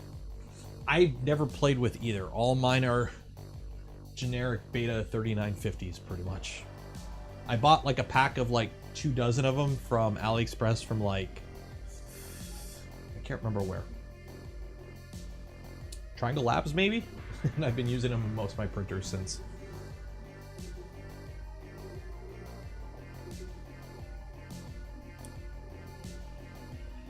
I run a light bulb. The thing is, all my light bulbs now are LED, so I don't have any of these super inefficient old light bulbs anymore. Have I tested Reflectix? Not yet. I'm going to be doing that. The plan is at some point to do a series on Toasty, or at least a video where we try to see how high of a temperature or how high of a chamber temperature we can get from just kind of sealing things up, filling gaps, and adding a little bit of insulation. Thoughts on Minion? It's okay. We have one print off of it. I can't really say too much on it yet. We'll see. The plan for Minion is, for those that don't know, this Minion right here is going to live between the V0 and the switch wire. Ooh, that pedal's warm. This is going to be my specialty PLA printer. So switch wire is my generic PLA printer. So if I need to print something in PLA, it's usually done on my switch wire. I have a Enraged Rabbit carrot feeder multi-filament unit attached to it. There we go. Fed from a rep box. Now, I don't do a lot of multi-material, so I just use it for single prints when I'm too lazy to change filaments. I just keep common ones loaded up there. So if I need to do something on a specialty filament that I don't have loaded up there, I'm probably going to use this machine now for that, for PLA.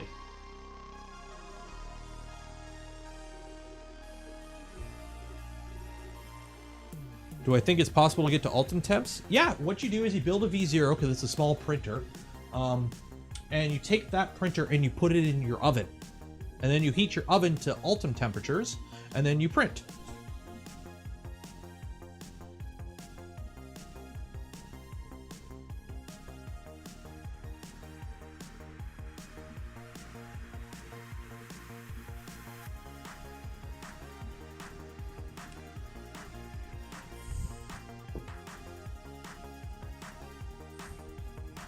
Do I plan on adding? I do need to add filament buffers, but right now for what I'm using it for, I don't really need it because it only does like one filament change. If you need to print Ultim, like legit, if you are talking to me because you work at like a medical facility and you need to print Ultim, buy a dedicated machine that is designed to print Ultim. The home gamer does not need to print Ultim.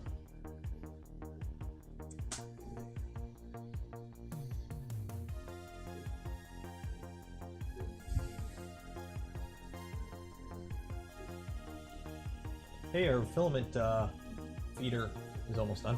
What are we at? 88%. 88% on the filament feeder thing.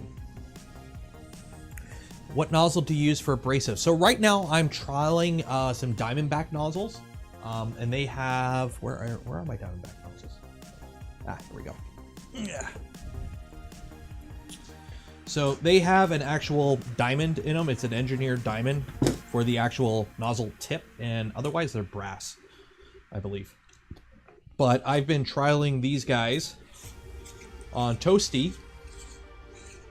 I've printed a kilogram of carbon fiber PETG along with half a kilogram of carbon fiber nylon, and I don't know, they're working just fine. So focus. There you go. So yeah, these guys, Diamondback nozzles. I got a 0.4, 0.6, and a 0.8. I haven't used the 0.6 yet, but I've been using the 0.4 and the 0.8 so far, and they're working pretty good. Better than the originally I had in that machine, a Physek tungsten carbide nozzle. I'm getting better quality prints out of these ones. The tungsten carbide nozzle was just, I don't know, funky. I don't know. I had issues with print quality. I don't know. Prints weren't bad, but they weren't great compared to just running a stock nozzle in there. So, should I get a Diamondback for my wife? It's expensive.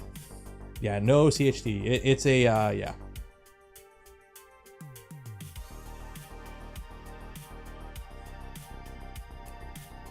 Am I one of the designers of Voron? No, I cannot CAD that well. I'm working on it though. I'm getting better. I'm learning. But no, I am a admin on the Voron Discord. I am a member of the Voron team. Mostly just input and advice, and I don't even know anymore. I basically built a Voron back before it was cool, and I wasn't a dummy on the Slack, so I got invited to the team just because I was an okay guy. Now you have to actually, you know, design stuff like the Enraged Rabbit carrot feeder or the Micron, or actually like contribute. I just got in because it was like, you know, it's like when your parents, you know, your parents graduated high school and they just kind of walked into a factory and got a job that they'll work at the next 40 years and retire with a great 401k and a pension, and then you can't because that's not available anymore. Think of it like that. We're on marketing coordinator. Sure. I get all the fire on Twitter when something goes wrong and somebody creates a giant rant. What did I do? I don't know, Raymond. You've been around for a while, so. Something with Klipper, probably, maybe. Can't remember. My tungsten nozzles haven't arrived yet. Diamondback works like a charm, though. There you go. The only problem with the Diamondback, here's the thing. They work great. In my experience so far, now granted, I've only had like 1.5 kilograms through them. They work great, but they are pricey. I am the Voron guy. I'm trying to fix that. RatRig. Look, guys. RatRig. It's not a Voron. Yeah, it has a Voron Edition Hotend in it, but it's not a Voron. PR department. Nope. I don't even run the Voron Twitter. That isn't me. And it's not RCF, it's somebody else on the team.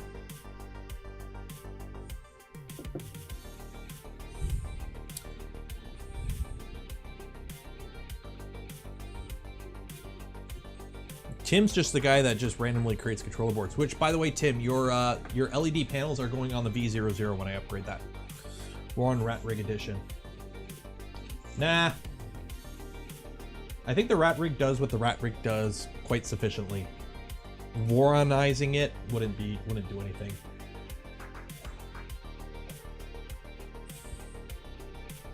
I'm looking for a printer that I can build out of parts from an older non-working printer parts. The RatRig seems like a candidate. Do you think it would be build a bomb rather than kit? Depends what parts you have. The V-Minion has a ton of parts. I mentioned this earlier on stream, but this is the bomb for screws and fasteners of a, on the left here, this is a Voron V2. On the right here, this is a RatRig V-Minion, okay? So while the V-Minion seems like a simple printer, it's got a large bomb of individual components. Because originally, my original plan for this printer is I was going to build it from scratch. I was going to self-source everything. I have an extra switch wire frame in my storage right now. So I was going to basically buy a few extrusions, buy a few rails, and buy some screws. But there's custom brackets for these machines. And eventually got to the point where I'm like, this is not as simple as I thought. And I got a contact, somebody from the RatRig team contacted me, and I ended up getting this sent to me, which, by the way, thank you again, RatRig, for sending me out the mechanical kit. It's a good printer. But yeah, it depends on what hardware you have and want to reuse. A lot of the time, it might just be better just buy new.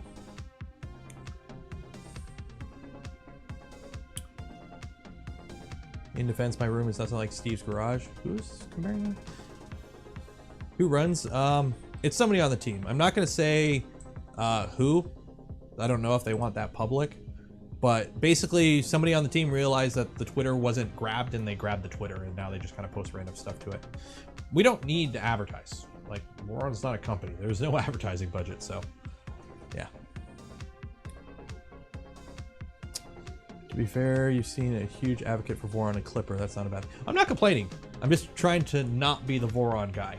I mean, heck, the channel name was original Nero 3DP, and I just changed it to Nero 3D because I don't want to be specifically a 3D printer guy. Vector 3D. Yep, he has one. Is there a RatRig guy? I will say probably the biggest reason RatRig is popular right now, Teaching Tech. I think his RatRig V-Core series brought a lot of people to RatRig.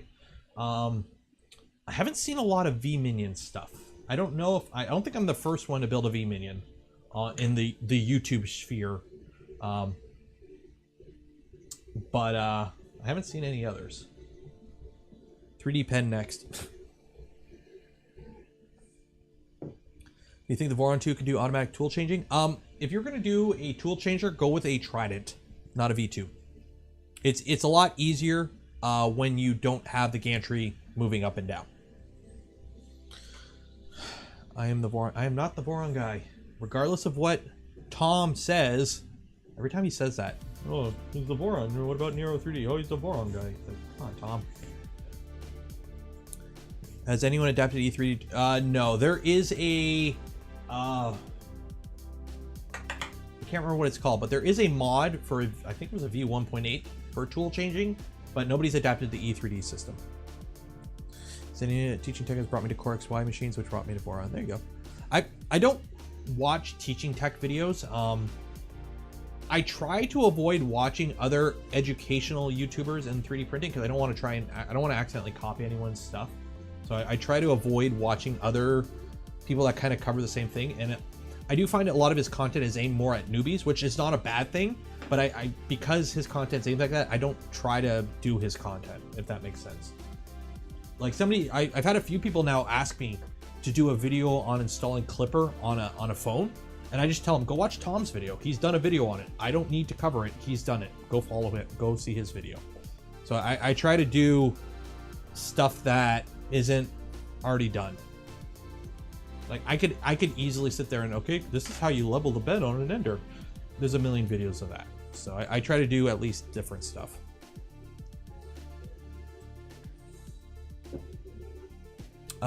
Is it called the woodpecker? I remember I've looked it up before. Do a Jubilee and compared. A Jubilee. A lot of people brought up Jubilee. I'm trying to move away from Core XY. I know a lot of them are they're all Vorons, and I'm still building Vorons. But you know, I'm on the Voron team, so it kind of makes sense. But I want to do non-Core XY. I'm trying to do non-Core XY for a bit. It's easier to do a thing unbiased without watching other opinions to sway your opinion. Exactly.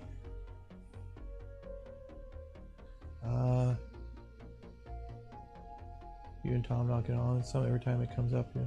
Oh no, I have Tom in my DMs on Twitter. He's an awesome dude. I've helped him with some Klipper stuff in the past. Like, the dude's a good guy.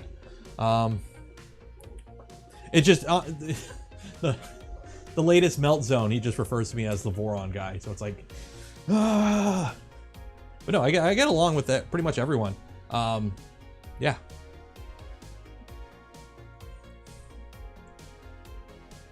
I try to get along with everyone. That's how it is. If I don't think I'll get along with somebody, I try to just avoid them. I mean, heck, even Naomi, we don't see eye to eye. Stuff has come up on Twitter on the past between us, but you know what? I respect her work. There are things we disagree on. There are things we agree on. If everyone agreed on everything, the world would be very boring. So, if you don't agree with something, sure. But if you agree with something, sure. Just, can we all just get along? Build a Delta. I have a Delta. I have an FL Sun Super Racer in the other room, in the storage room. It's hard to just. Honestly, I think the age of Deltas is past, because Deltas were cool before we had Core XYs and Klipper. And now Deltas are just kind of like, you can't have direct feed is heavy. Well, now with, orbiters and whatnot, we can kind of get by. But Deltas have a lot of downsides that a Core XY just doesn't have. So it's hard to justify Deltas nowadays.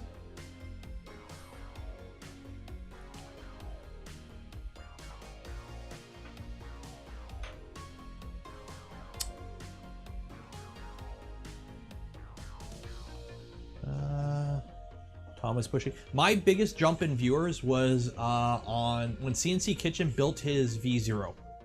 That 3 days had got me like 1,000 subs, and that is my biggest jump in viewers. I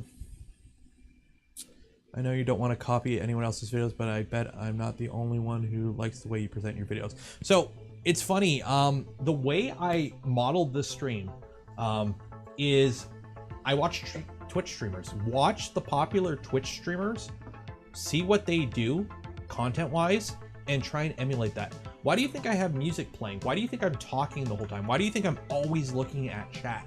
I'm trying to make this educational, yes, but also entertaining. You have to see what works with other people and try to emulate. Yes, I'm building 3D printers. I'm not sitting here playing Among Us, okay? Or reacting to YouTube videos, but they are popular because they do certain things. So if you can kind of emulate the things they do and adapt it to your content, it should be successful. I mean, what is it? It's 11:15 p.m. on a Saturday night, and we're just shooting the shit while a 3D printer prints something, and I have 300 people here on a YouTube channel with just over 30,000 subs. I'm proud of that. So, take that back about... Tim, if you finish your Delta, I will build it live. When you finish your Delta, I will build it live.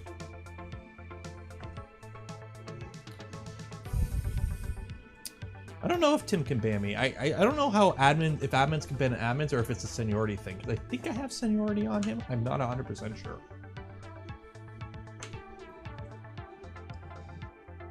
KB3D, $20. Thank you, appreciate it, man. Cheers, good sir.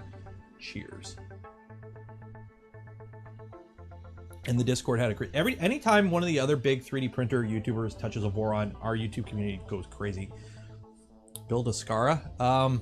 There's a meme printer I might be building in the future. Why am I not in a hot tub? My mom lives 5 minutes from my house. Okay, she lives just, you know, down the street in another subdivision. I'm not saying I'm planning on doing something if I hit 50,000 subs, but she does have a hot tub that I can borrow, or at least, you know, go to her location and use. So we might be doing maybe a hot tub stream at 50,000 subs. We'll figure it out. I'm trying to think of something fun to do. Somebody asked if I was going to do something for 30, and I'm like, 30 is not really a number. Need to print some knockoff nano leaves. I have an idea of doing something with hexagons, because hexagons are bestagons. We'll see. We'll see. By the way, right now, if anyone's tuning in expecting like me to be going on about RatRig, this is the part of the stream where we just shoot the shit because I got nothing else to do on a Saturday. Just subbed here, putting an SKR E3 Mini V3 in my Ender 3. Great stuff, man. Cheers, Roy. And thank you. You asked for your printer to do a React video, didn't you? Oh god, a React video. I want to do that. I need to do that. The problem is I need to figure out how to get... I have like 100 emails on that email account with pictures, and I need to get all those images out, have them in a way where I can read the descriptions and not accidentally leak anyone's information. Here's the feeder, by the way, for god dang it, what is with... Okay.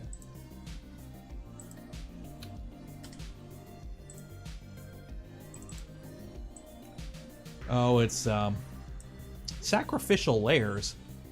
What year is this? Come on, guys. Bridget.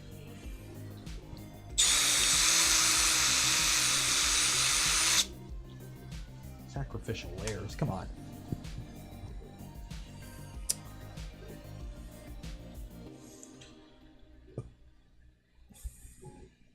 But yes, I need to figure out a way to get all those images into one thing so I can go through and react to everyone's printers. A while ago, I asked for people to email me pictures of the printer setup, and I would rate them, because that was kind of like a thing for a while on YouTube where computer builders react to your setups, streamers react to your setups, just people reacting to other people's setups in their hobbies or whatever. And I planned on doing it, but then I ended up getting like 100 people replying. And I want to make sure I don't want to accidentally leak anyone's info. That is the thing. So maybe we'll do that. Next month is technically what I consider the 2-year anniversary of this channel. Even though the channel's from 2006. April, I want to say, of 2 years ago was when I started streaming. I don't know. If somebody wants to go look up when the very first V2 live stream was, that was when I consider this being a thing to be the launch date. So maybe we'll do that on the anniversary stream. We'll figure it out.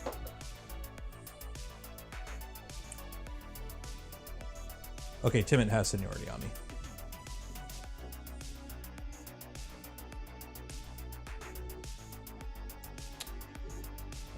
Shave the beard for 1 million subs. No, I'm very proud of how this is coming in. I did do a little bit of trimming today to kind of clean up the sides, and yeah. Plus, I got to make up for what I'm losing up top. So, Norntech, member for 2 months. Cheers. Thanks for your great videos from earlier today. I have the part 2 recorded. I got to edit it. It's probably gonna be like a 30-minute video. I'm sorry, but it came out much longer than I thought it would.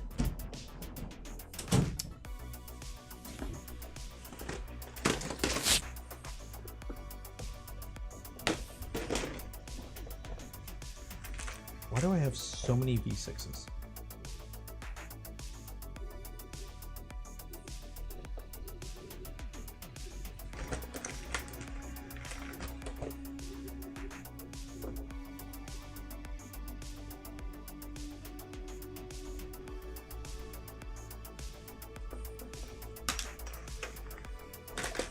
Do I have any fittings that will fit this?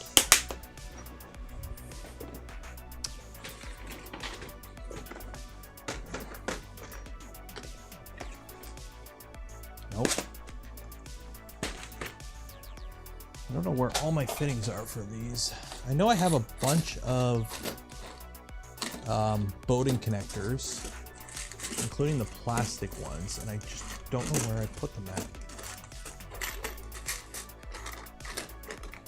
Nope, nope, yeah, whatever.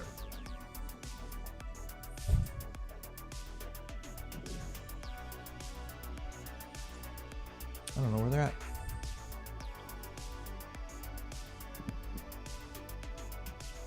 Who remembers the zoomed in cutting mat? Oh god. So when I started off, my very first tutorial videos, so I know before I started streaming, I did do like tutorial videos, but they were never meant to be like a thing. They were just kind of, you know, I got really annoyed constantly answering the same questions on the Discord or Slack. I can't remember if Discord or Slack.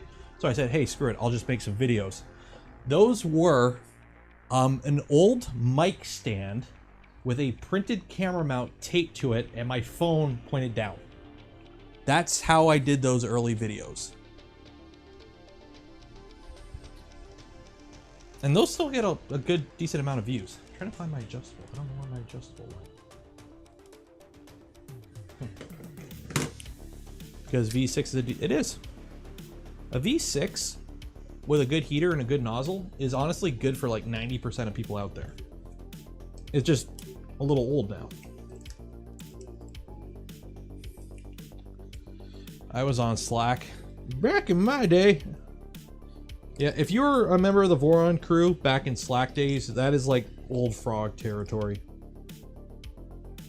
Back when like every conversation was deleted after 3 days. You built a V2 following a YouTube video that was a 1-minute teaser. Good old days. V6 is king. Exactly. So for those that don't know, dragons and other surgical steel tube hot ends, abrasives wear through those surgical steel tubes. I won't say quickly, but probably quicker than you think they do. Reddit only. Oof.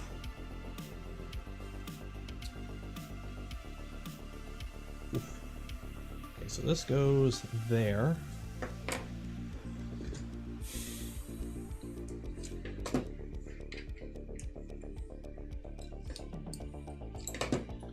So I won't be able to refeed this, unfortunately, mid-print, but I can get it set up for next print.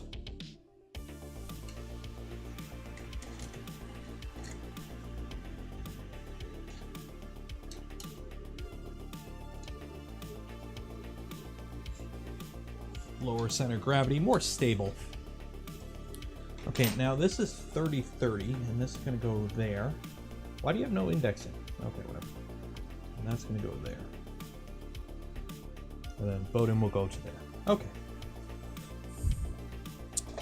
T-nuts. Do I have... I know I have some 30-30 T-nuts somewhere.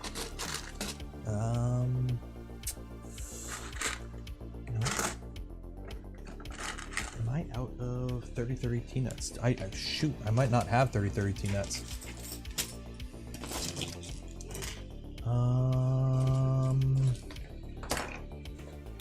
I'm gonna have to raid the RatRig stuff, I think.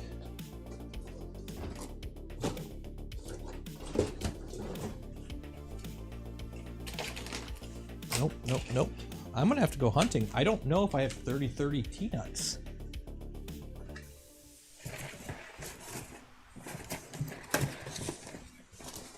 Oh.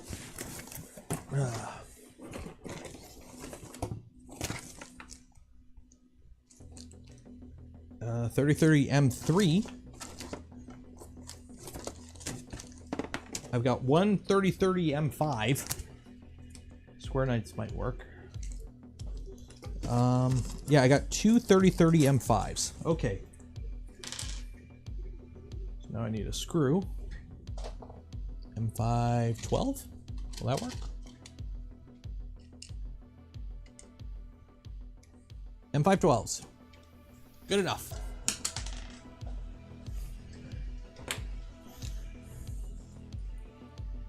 We got to a point where messages were being removed after like 18 hours. Oh, yeah. That's why we're on Discord.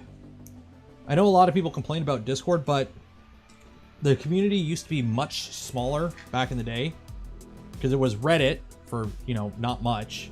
And then Slack was just helping people build the printers. And it just kept growing. And then we moved to Discord. And then now there's, okay, one's M5 and one's M6. Great. I only got one M5 and the other M6. Do I have another?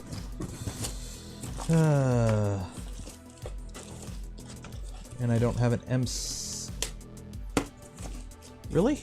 I have one M5 and one M6, and I don't have M6 screws. Or do I have M6 screws? Is that M6? It is. Okay, so I'm going to use one M5 and one M6.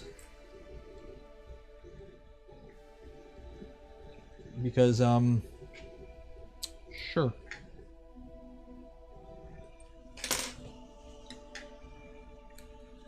And I can't find my Allen key for that.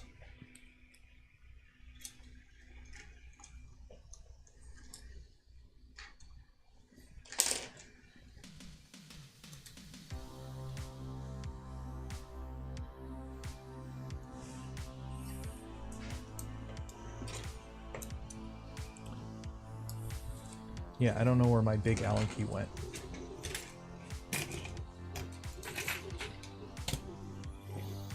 It will turn up at some point.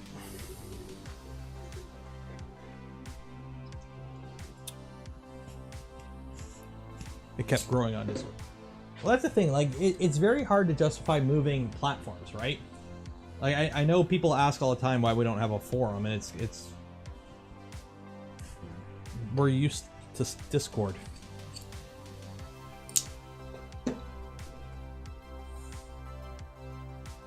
30,000 Discord, yeah.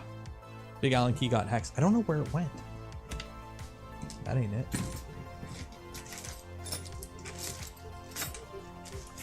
I'm gonna have to buy more Allen keys at some point. I keep losing it, and then I end up finding it, like, way later. Unless I used it in a printer, and I don't know when. Or did I drop it? I did not drop it. What am I drinking? JP Weisers.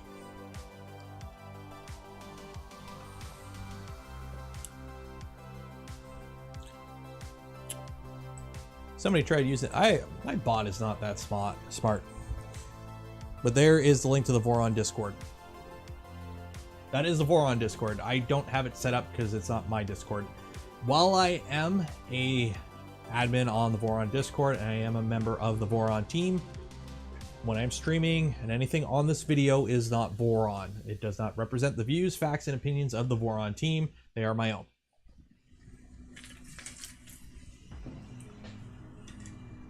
Nope, that one won't work.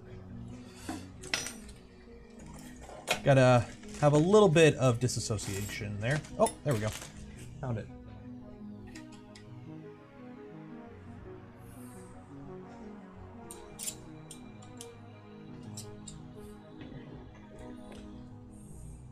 Here's my toolbox. I need to get my toolbox from work now.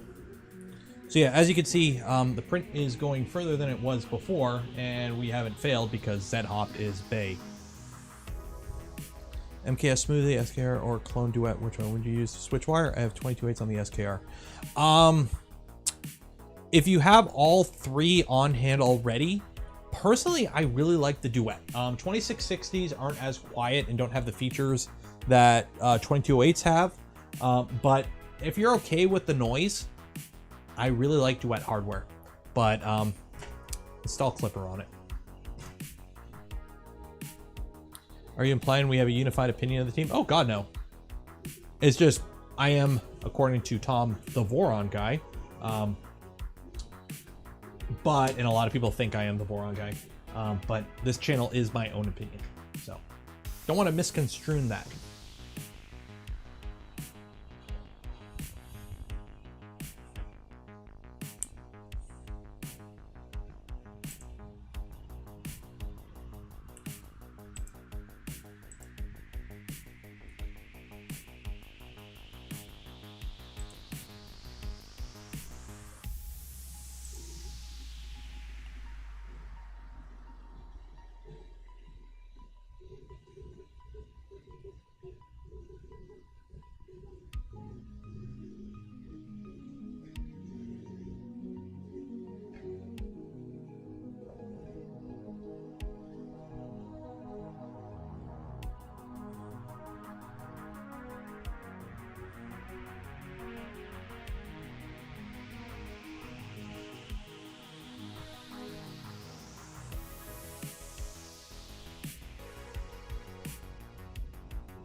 Just checking DMs.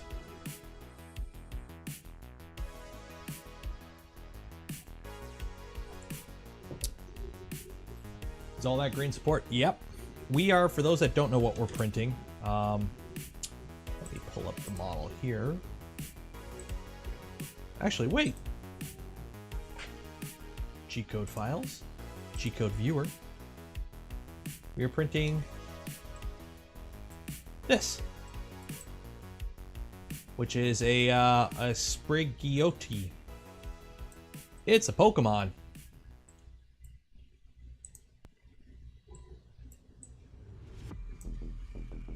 So yes, it's a lot of support. It's a 4-hour print roughly. How late we going? I don't know. My headphones die around 4 hours, so probably around there. Are you in a rush? I'm not in a rush. I got nothing else to do tonight.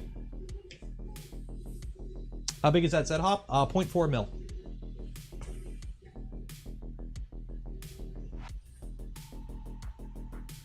Am I going to add an 80XL? I will. So right now, we do not have input shaper on this, and we don't have pressure advance tuned yet. I've done it a million times on stream, and I have videos on my channel dedicated to it, so I wasn't going to go over it again. I just wanted to get the printer printing. But I will be doing input shaper, and for input shaper, I'm going to be doing a little project for a video, hopefully this week. But we will be doing input shaper with a seed X, what is this, an XIAO RP2040 and the 80XL. So we're going to make ourselves a little dedicated input shaper controller. So that will be a video, because it's getting annoying crawling under all my printers to install the 80XL on the Raspberry Pis. Derek, $5, thank you, appreciate it. I always thought Steve was the Voron guy. Alas, I was wrong. Steve is the more, well, he designs stuff. I'm just a guy who makes videos. So in terms of actually contributing to the Voron team, Steve does more than me. So yeah, so we got this little lead now. So I'm gonna have to get a piece of PTFE to feed in. So now we have that. But it would be nice if they had something coming off here to feed in, or mount it there directly. Surprised, like that's kind of a, how is it supposed to be stock? I don't know.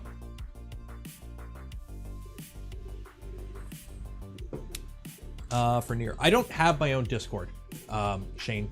There's the Voron Discord, of which I'm a member of, but that's not my Discord. There's no channel for me there. I'm just kind of there. I am tempted to, I do have a Discord. I technically do have a Discord. I grabbed one with the Nero 3D name just so nobody else would squat on it for whatever reason. I might make that public at some point. We'll figure it out. No secret. Oh, I did not make Voron. You should see my CAD work. No. Stock has no reverse border. So yeah, so it just feeds straight into the extruder, which ROM has a mod for the XL and the V2 that makes it an external plug so that you have a separate cable and plug it into the outside of the printer instead of digging through it. Yep. So the plan is with the way I'm going to be doing it is basically you just need to plug it in USB, and you can easily get USB extenders to go from Raspberry Pi to anywhere on the outside of your frame. I created a server during Discord setup and I didn't even know it. It's very easy to create a Discord server. Let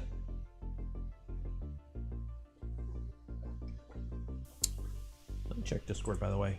If you try to DM me,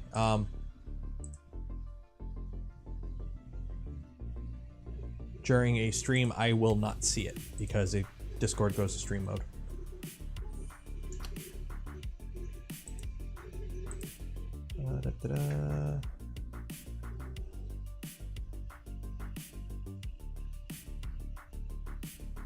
Who DM me?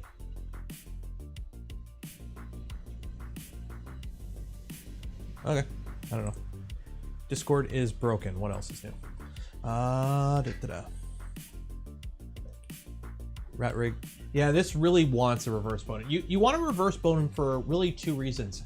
You want it so it can guide the filament in smoothly and it doesn't catch on anything or kink on anything. But the big thing is for printers like this that are pretty quick, when your tool head does a rapid movement, you don't want it dragging or tugging the filament. One, this could actually, like, depending on how much it tugs on the filament and how sturdy your tool head is, it could actually tilt the tool head. And also on, I've had it happen on Tallboy, where it was printing in one corner of the bed and the filament got really tight because there was no slack, and then did a rapid move to the other side of the tool, or it did a rapid move to the other side of the bed. It actually just broke the filament. The filament was really stiff and it just broke. Note the spool is meant to go here, which is honestly, I understand why, but it's very close to the bed. And with it being built on an extrusion, you're very limited on the size of the spool. But the way this printer is designed, you can't put it anywhere behind it. And if you put it anywhere on the side, I don't think it would tip, but you got to deal with your X gantry sticking out there. Yeah. This is really the only spot for it. Unless you want to put it off site somewhere. Night, Luke.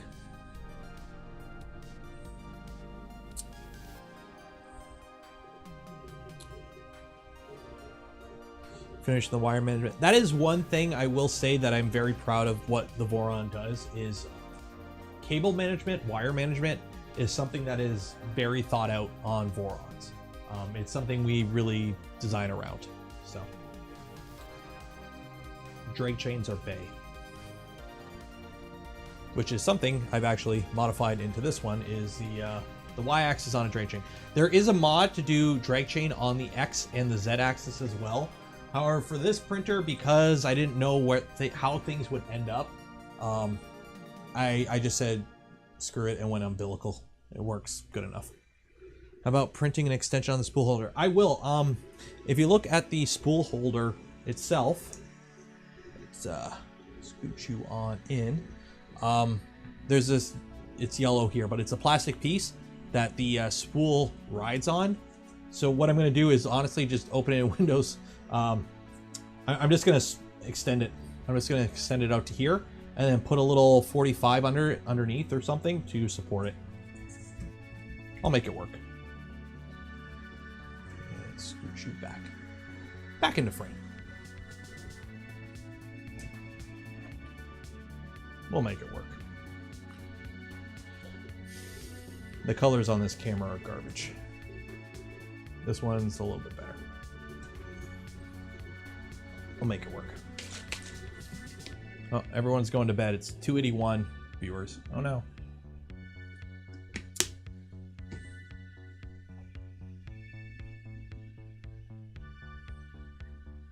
Does not look complicated. No, it's gonna be easy. I will say though, mobile cam for this, yeah. These caps, something I'm kind of paranoid about. Again, my machine's a little bit different. I printed everything in ABS.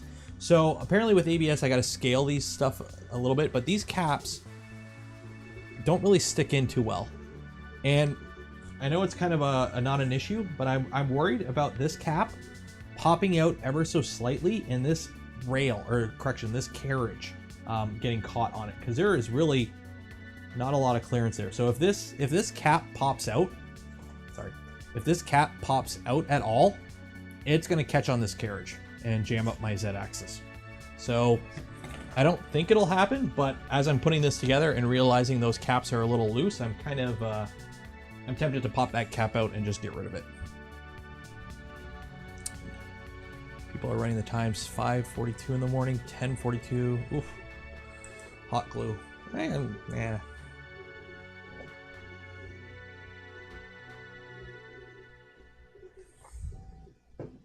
I could. Or what I could do is just drill a hole in the middle and just tap an M8 bolt in there and just bolt it in. Won't come out then. Make those tabs a little bit longer, put a T-nut in there. It's just one of those things that I'm looking at. I'm like, that's just a potential fail point.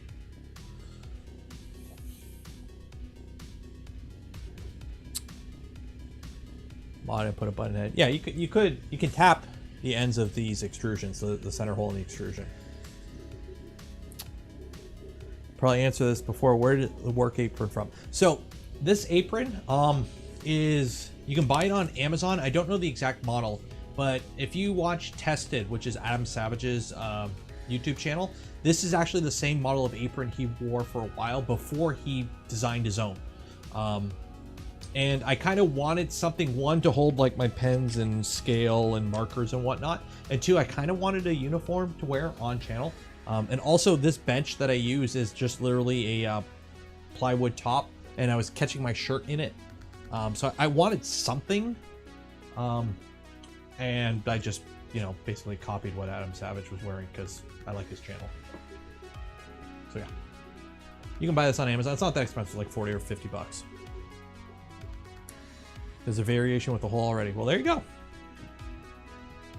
100.5 scale. That's what I've been told, and that's what I did on some parts I reprinted, was printed at 100.5% scale.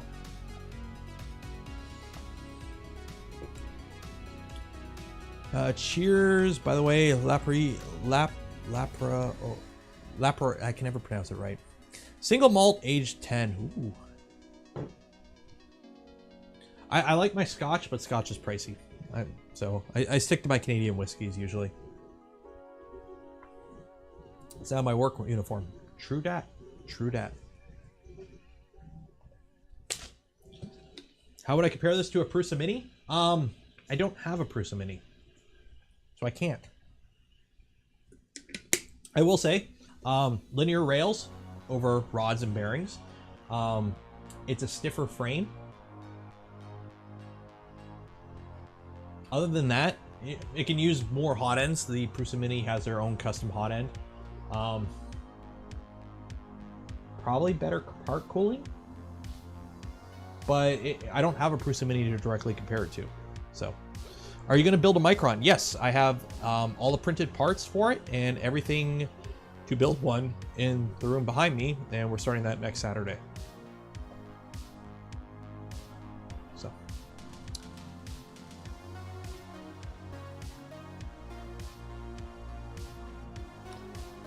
Alberta Premium Cast Strength. Ooh, that's good. I think I've had some Alberta. Yeah, I think I have had that before. How flat was the bed? It's very flat but crooked. The bed is fixed mounted, and as you can see here, we have about a 0.76 millimeter variance from one side to the other. But if you were to, like, you know, have this actually mounted flat, the bed is actually pretty flat, I will say. It's just crooked, but the bed mesh is taking care of that. La Froiga. La Froiga? La Froiga. Huh. Oh, I think my headphones just died. So what are we at? We're at 11:47. So I think we're gonna end the stream in probably the next. We'll go to midnight. I got nothing else to do. We'll run to midnight. But unfortunately, we lost our music. So let me switch this over here to. There we go. Headphones died. This is the one thing that I don't like about these AirPods. Well, two things. I don't know what it is with these AirPods. My left ear keeps disconnecting. I go to set them up for stream. I plug them both in to my head, and my left one doesn't register. I have to like reboot them to get it to work. I don't know what it is with that. And then the battery only lasts 4 hours. So I'm kind of thinking about trying to find something that lasts a little bit longer, because somehow my streams go for longer than 4 hours. Which, considering I spent about an hour and a half to 2 hours recording videos before doing the stream, it's been a long day.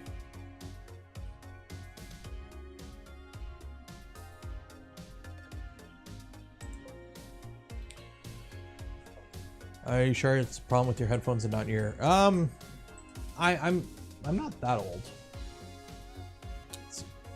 Music never stopped. Oh, okay. I don't know. It was showing as the audio mixer was stopped for a second there. I switched it over to the other because the output is whatever I'm listening to. So it's the output is the AirPods. So if the AirPods die, the computer is still sending something to the AirPods and it just doesn't show anything on my audio mixer. Yes, daylight saving. I'm gonna lose an hour of sleep tonight. It's gonna be a rough morning. Galaxy Buds Plus, never had an issue with them. Can't speak for the battery life. You never use them longer than 2 hours. I like the AirPods. The AirPods are really good. The noise canceling is very good. They're AirPod Pros. Somebody sent them to me as a gift years ago. And the only thing I don't like is the 2 hour battery or the 4 hour battery life and the left ear always not registering.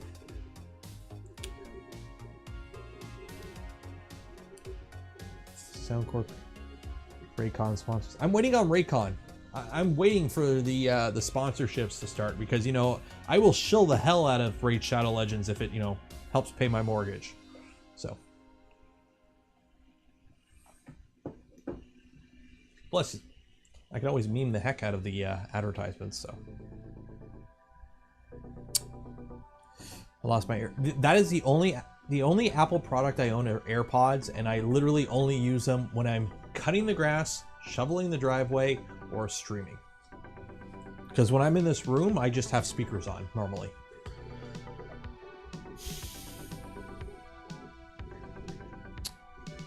Boot for getting paid. Yeah, this is my job now. I get the Google paycheck.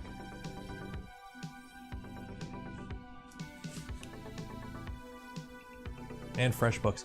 I'm waiting on. I had somebody contacted me from. What's the learning website with all the classes? Not. I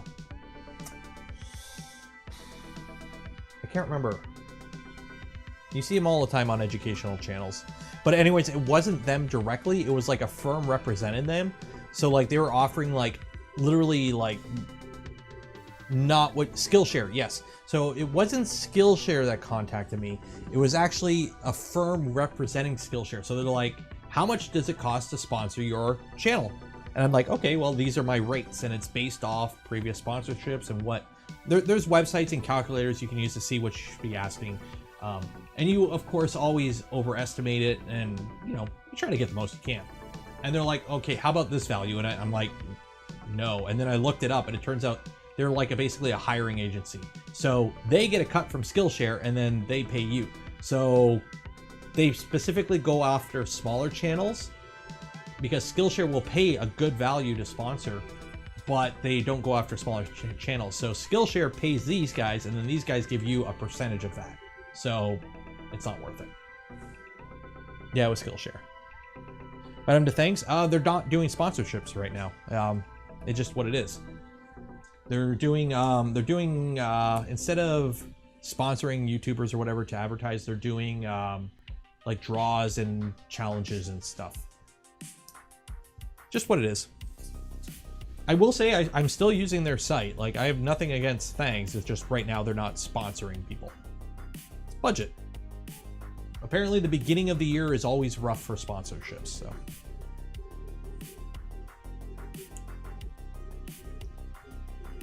Oh. Like if you go on Twitch right now, or a lot of YouTube channel, HelloFresh is right now going crazy on sponsorships. Everyone's promoting HelloFresh right now.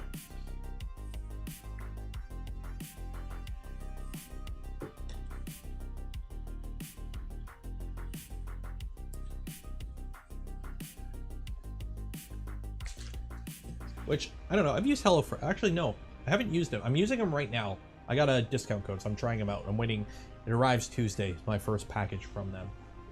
So, of course, I'm going to use the one free week and then bail, because I'm not paying. They give you a coupon, so the first week for 3 meals for 2 people is $30. So $10 a meal for 2 people, that's not too bad. But then the second week, it's $50.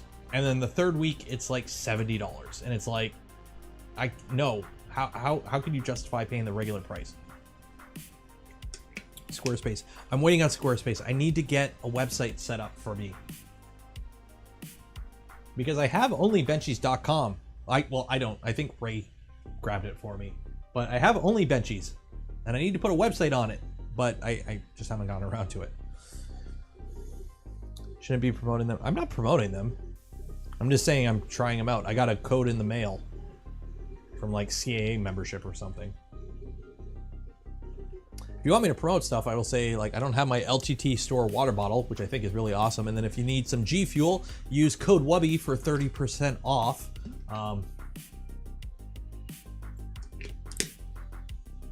You know, if somebody makes a good product and I like it, I will say it. I don't need to be paid to say it, especially if it's like a meme. Yeah, Raymond has only benchies. I need to figure out who has my actual name website that we grabbed. $10 meal is a lot compared to... Oh, exactly. I know it is, but $10 for something a little bit different. Like, what was it? The other day... Oh, God, this was bad. The other day, me, my wife, and the little guy went to Boston Pizza. Boston Pizza is like a sit-down pizza place up here in Canada. They have other things other than pizza. I got a small pizza. My wife got a small pizza. The little guy got a kids menu item. I had a pop. My wife had a drink. And the little guy had like an orange juice. And I think we didn't get any appetizers. And it was like damn near $80 Canadian. Eating out is way too expensive nowadays.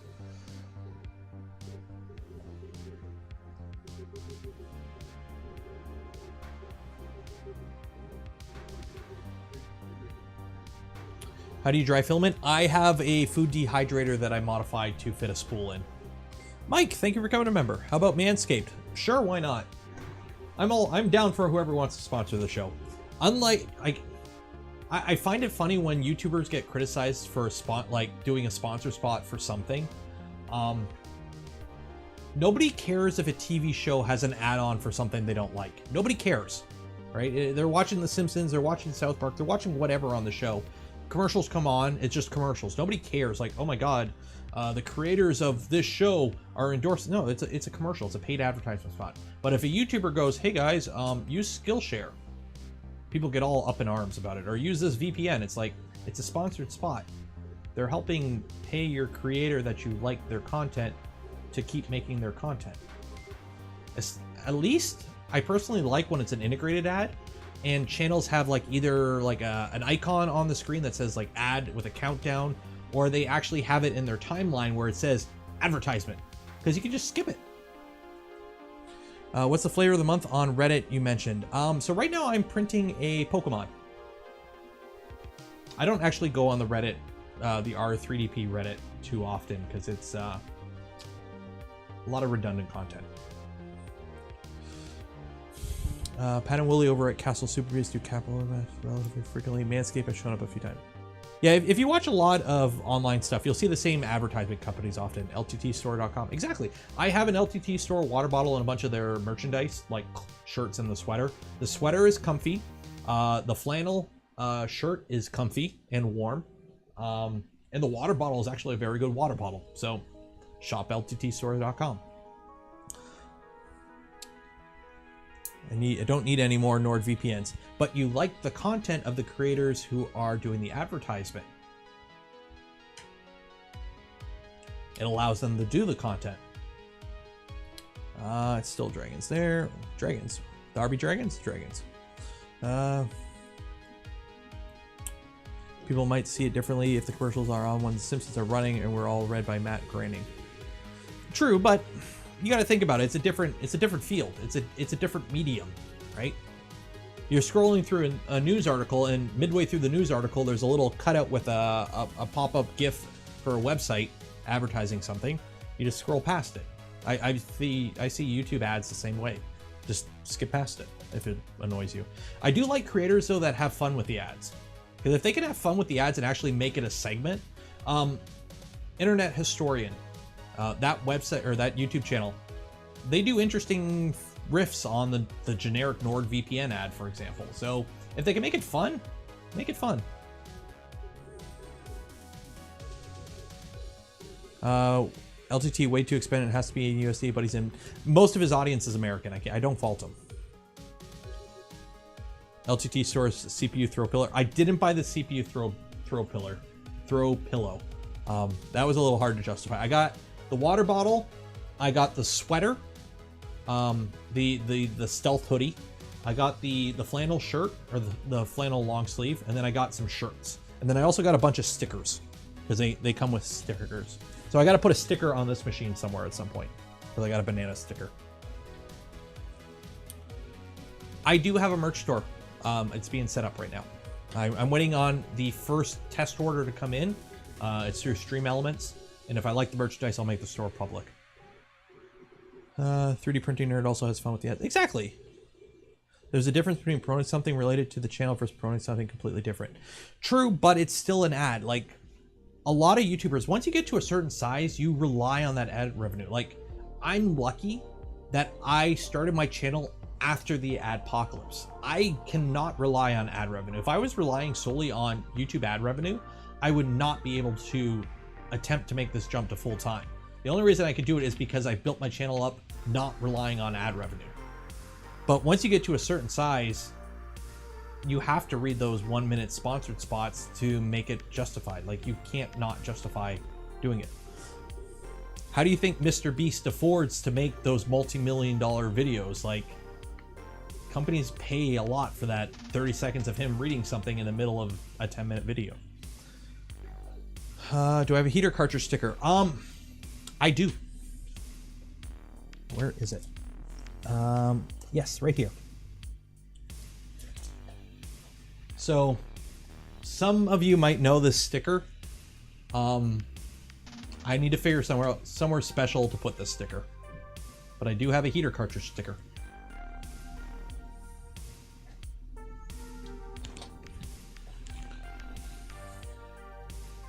You have to be way clear to promote something related.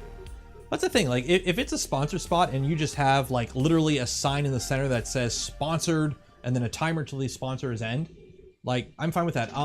Corridor Digital, the way they do their sponsored spots, where it's a cutout from the existing content of their video and it is fully flagged as a sponsored spot, that is perfectly fine by me.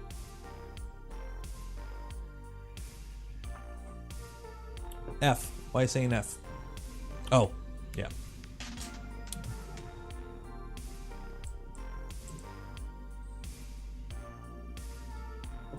I remember hearing that in the 1940s, the guy on TV show, you know, when my printer's printing good like this and I need to relax, I enjoy Camel's cigarettes. Camel's cigarettes are doctor recommended. They help calm the nerves. Like, nobody ever watched old TV shows where, like, the actors would literally just start spouting out about an ad. Watch The Truman Show. That used to be what it was on TV, where the actors would just say an ad in the middle of it. They would do an ad read. LTD sponsor spots are time to skip forward. Exactly, just call it out in your timeline.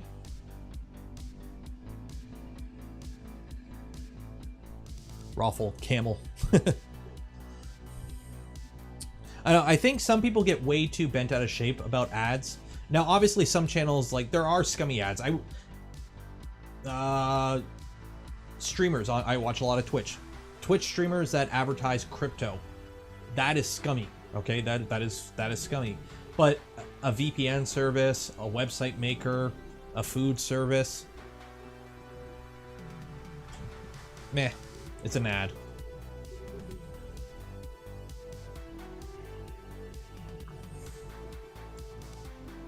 Oh yeah, we're a 3D printing YouTube channel. Hey, look, it's printing.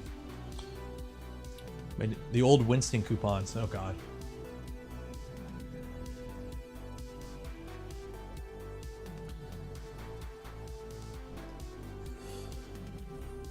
Yeah, Skillshare.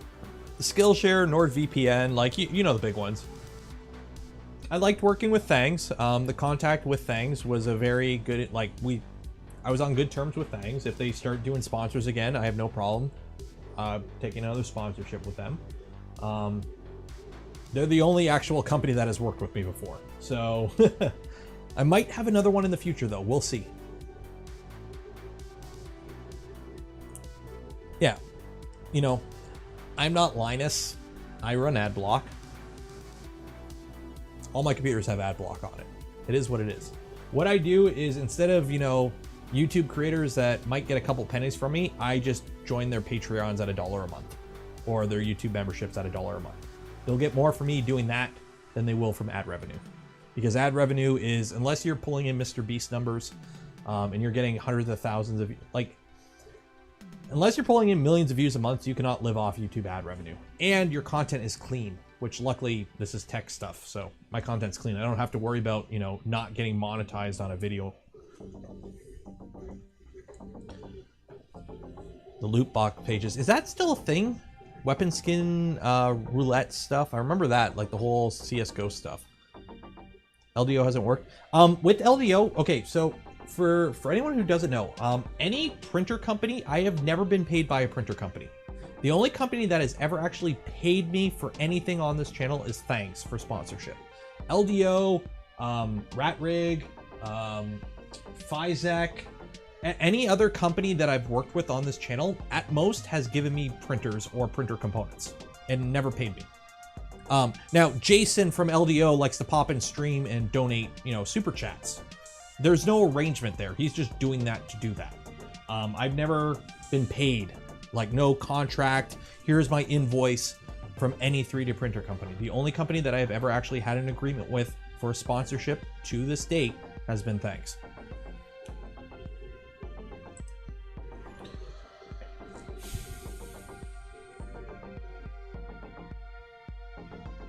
The stream is brought to you by onlybenchies.com. Exactly. And viewers like you. Thank you. Yarhar fiddly dee. Exactly. DFH didn't slip you a fat stack? No, he did not. Do what you want because of pirate is free. You are a pirate.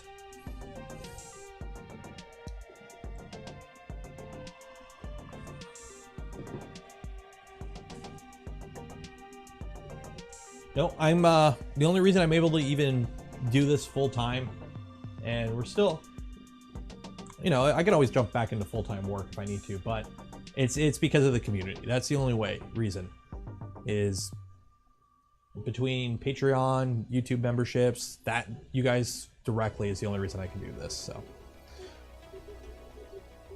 I'm in no rush for sponsors. Like right now the channel is doing okay.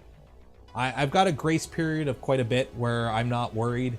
If things stay the way they are, we might have issues in a couple months, but if things continue to grow and if I get a few sponsorships down the line, we'll be fine. So I need to see more naked benchies, 25% infill, no walls. Exactly. Do I still have that benchy? I don't know where I put that benchy. Hybrid Robotics, thank you for becoming a member. Let me see here. I don't know where I put that benchy. The one I have pinned on my Twitter, which if you're not following me on Twitter, at 3DPNeuro, follow me there. I don't know where I put that naked benchy.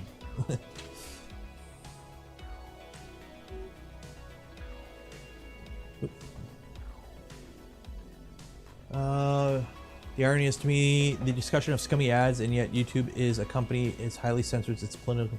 YouTube is scummy. Here's the thing, Tyler. YouTube is a company.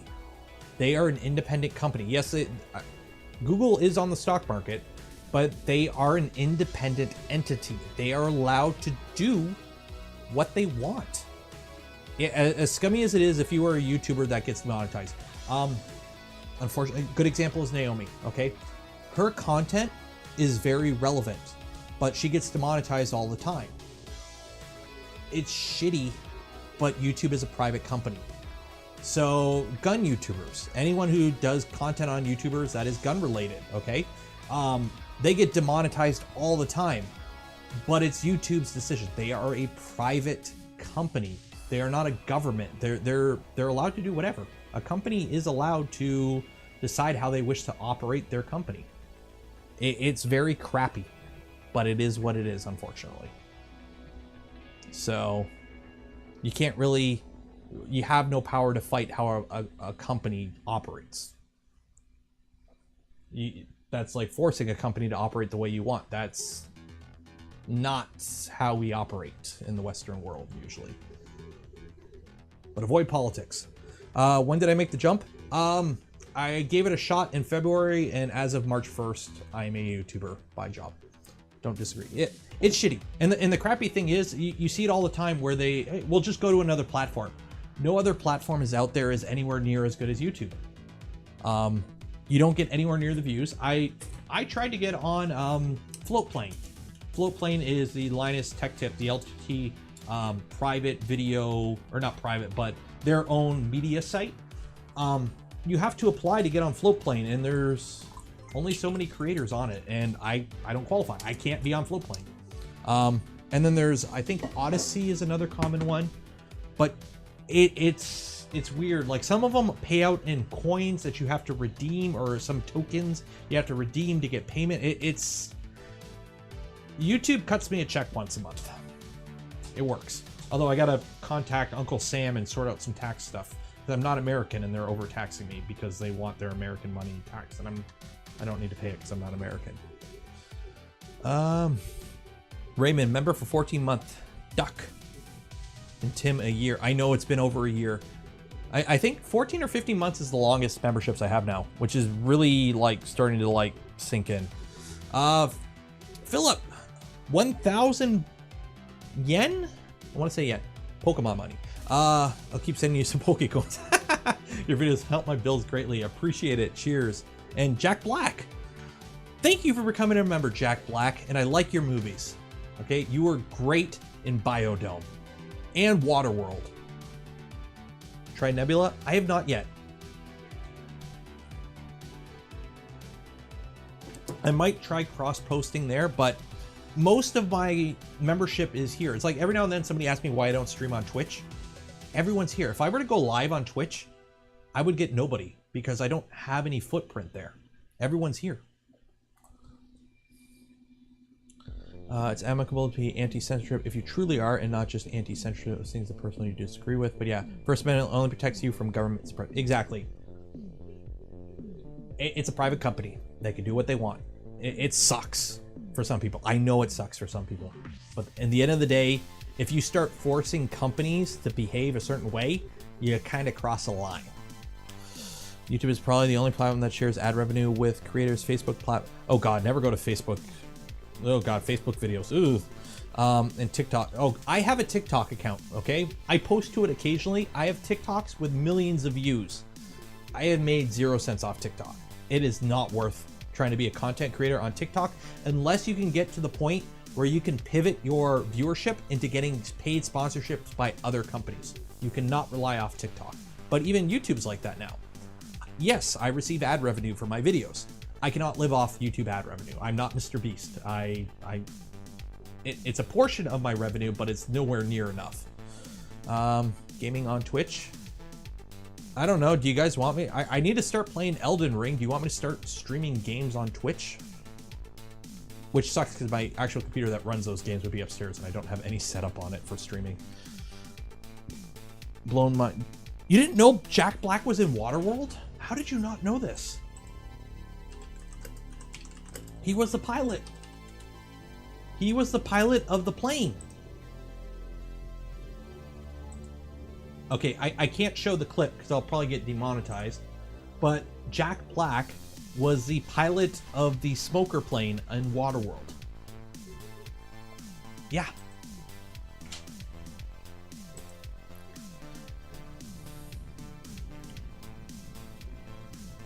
I can simulcast to different platforms. Well, that's the thing with like a video platform. Like if I go on Odyssey, I can just upload my videos there and just shoot them out and see what happens. Talk about 3D printing stocks. How is 3D printing stocks? How's Strasis doing? Strasis stock.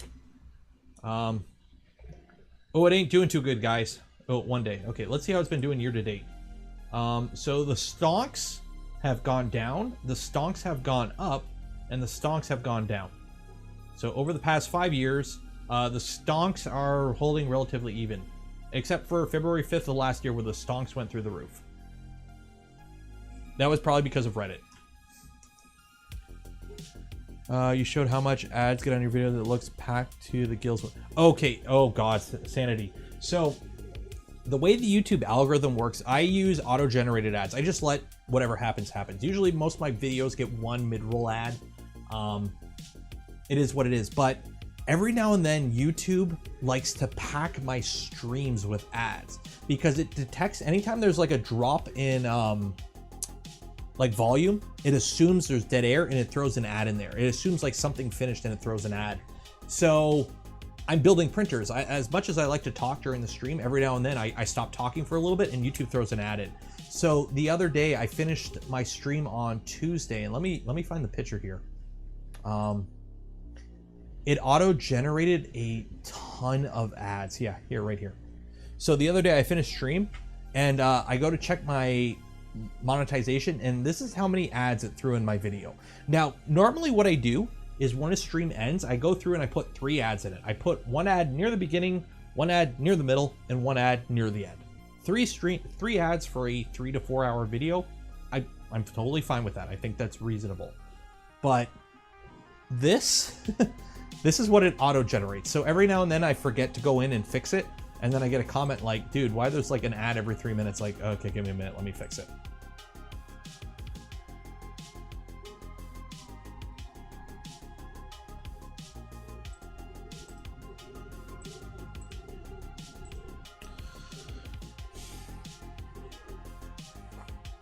And the thing is, by the way, ad revenue off of streams, not much. It's not much.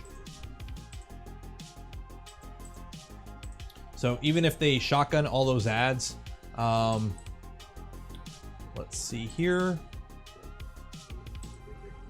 So I think that stream had an ad on it for 24 hours. I think it was roughly 24 hours it had that many ads. That was Tuesday's stream. It has 6,000 views. Monetization, or no, analytics. It has made me a total of $12 in ad revenue. Or correction, sorry, I read it wrong. $22. So 6,000 views, $22. Yep. So 4 hours or 3 hours of content, $22. Bling bling. There's websites you can go to where you can punch in a YouTube channel and it estimates how much they make off revenue. It's very dependent on the content because different ads pay different amounts. If you're a gaming channel, you'll get different ads shown than a channel that does makeup. And depending on what ads you see on the channel, they pay different amounts. There's a whole algorithm to it, so you can't assume based on, oh, you make X per view. It doesn't make sense.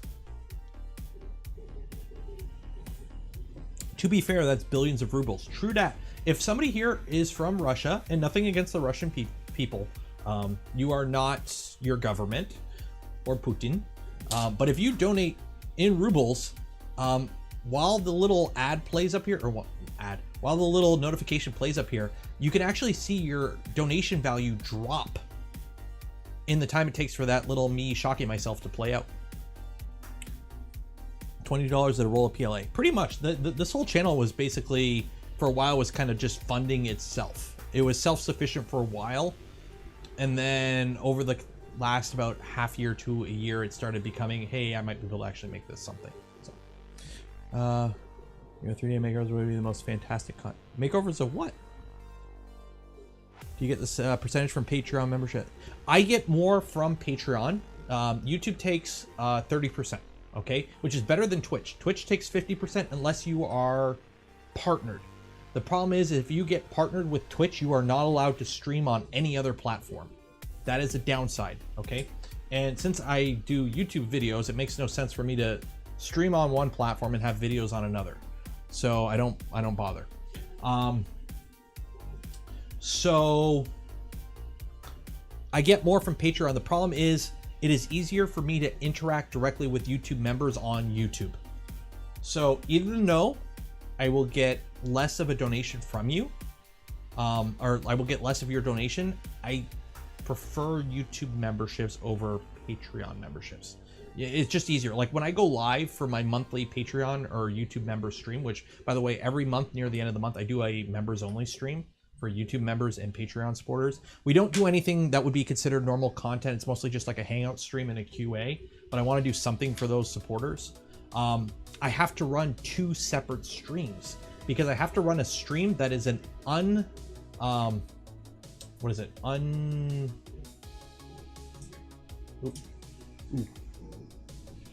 something broke. I have to do basically a stream to members only for the YouTube members, because that way they get proper notifications, and then an unlisted stream for the Patreon members. Because the problem is, if I just do an unlisted stream, there's no way for me to send notifications to the YouTube members other than posting a community post, which nobody ever sees. It's really funky. I hate it, but it's kind of annoying. I have to run 2 streams. Only covers content streamed on Twitch. It has to be available only on Twitch for 24 hours. Partners can. So the problem is, though, I'm not going to stream on Twitch, wait 24 hours, and then upload the whole stream on YouTube, because the whole point of the stream is interacting live. Well, my streams do get a lot of viewers after the stream. It's the live aspect that people enjoy. So I'm not going to stream on YouTube, wait 24 hours, and then upload the stream or upload an edited version of the stream. I'd rather have the chance for everyone to see it. Polls. I can do polls on YouTube.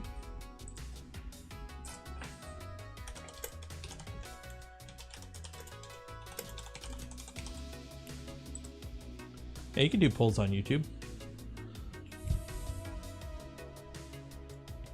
And soon YouTube will have, they're trialing it, but soon you'll be able to gift memberships on YouTube's.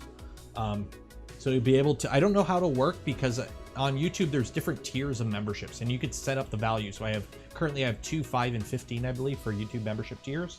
Where on Twitch it's always like always $5. Pretty much nobody does tier 2 or tier 3. Little Grinder, thank you for becoming a member. Sanin of the Leaf, thank you for becoming a member. And Yeti, thank you for becoming a member. Lots of folks who stream on Twitch put up clips on streams the next day on YouTube as well. That's the thing, though. Editing a 3 to 4 hour video like this into a 10 to 20 minute video that makes YouTube happy, I don't have the time to do that. That's a lot of work. I'm a single man operation, and yeah, that works with the kind of content that you see the channels doing it. Like the stream tonight, how the heck would I even edit this stream tonight? We did some Klipper configuration with this, and then we printed, and now we've been shooting the shit for the past hour and a half. Like, this is pretty much just a Hangout stream, which I don't mind. I like Hangout streams, so.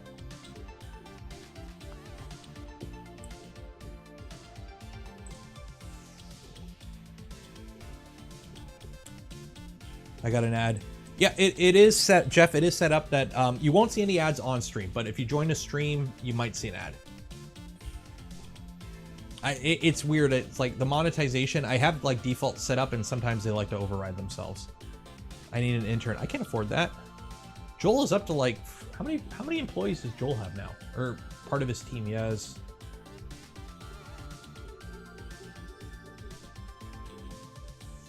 5? I think Joel's up to 5 people now. Where does Nero and Nero 3D come from? I've touched on it before. This is one of the things that once I get a website set up, I'll have on it. Nero burning software. Back in the day when I was 10 years old, I had an email address. I can't remember what my first email address actually was, but when I created my StarCraft account on Battle.net, I needed a name. And we had our family computer at the time in '98 had Nero burning software installed for burning CD-ROMs. And I went, Nero, that sounds cool. And so I went to use that, but it was taken.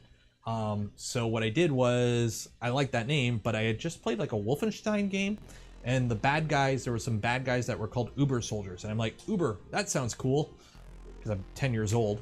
And it was Uber Nero. So if you're on the Voron Discord, my name on the Voron Discord is Uber Nero. That's my name on a lot of stuff online. But Nero 3D is that. So I'm basically using the internet name I picked out when I was 10. Very creative. Nate Bean, $5. Thank you, appreciate it. And it's just a little emoji thingy of a crying controller. Yeah, it's not. A lot of people use Nero. It's funny whenever something gets translated because it's like black 3D, because in a lot of languages Nero is black, the color. So it's funny if I'm trying to translate what people have said about me on other Discords in other languages or whatever, it just comes out as black 3D's content or whatever. Or AliExpress has sometimes done that too. Spear of Destiny. I can't remember. There was a Wolfenstein gamer on there that I remember. Package with the computer. I can't remember. It was a Windows Pentium 2, and we had it upgraded to a Pentium 3. It was the slot Pentium 3.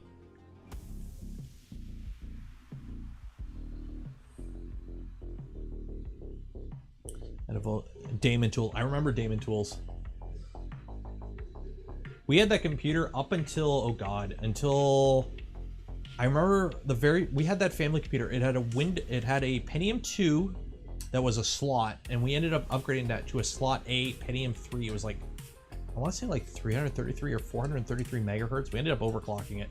320 megabytes of RAM. It had a Radeon 9200 SC and a 12 gig hard drive. And I played Call of Duty 1 on it, and Unreal Tournament, and StarCraft, and then when I was in grade 8, or no, grade 9 or 10, that would have been 2004 or 5, I want to say. No, I don't know. I was with that computer. We had that as our only computer until I got a computer. It was a laptop, and it was an AMD Athlon 3400 claw hammer. It had a gig of RAM. I want to say a Radeon 9700 graphics card. It was a laptop. And I got that. It came with Half-Life 2, and I played World of Warcraft on that.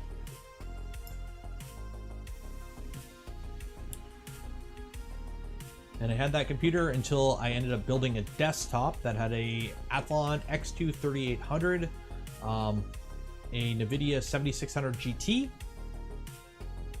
and I replaced the Athlon X2 with an Athlon. It was a dual core black, I remember, some black edition CPU, and an 8800 GT, and then I ended up upgrading to an i5 2500K with the 8800 GT. I had that computer all the way up until I built a new desktop with a Ryzen 3700X. So I had my i5 2500K for like 9 years. I ended up upgrading the graphics card from the 8800 GT to a 7870 to a 1060. And then the 1060 went into the Ryzen 3700X build, and then I replaced that with a 5700 XT from AMD. The old Encarta disc. I think I had some of those. XP Pinball. Oh god. New member. Hello, Michael. I can see Winamp. It kicks the llama's ass. Do I know anyone? Our family computer, we paid for a WinRAR when I was a kid. But Windows XP Pinball, I remember, oh god, this was back when I was in the reserves. I was advanced party for an exercise at a U.S. I can't remember. I think it was a Michigan National Guard base. We were advanced party for a range weekend because where we are in Southern Ontario, it was easier for us to go do range weekends over at a National Guard base in the States and drive up to a base in Canada. It was a shorter drive. And we got stuck on a range doing security for a night. So all we had to do was sit on a range all night in the range shack, and we couldn't do anything. There was no cell phone reception. This was before cell phone. Everyone had cell phones, or smartphones at least. So we had no cell phone reception because we're in the States, and you don't want to connect and pay like $50 an hour for US cell phone reception at the time.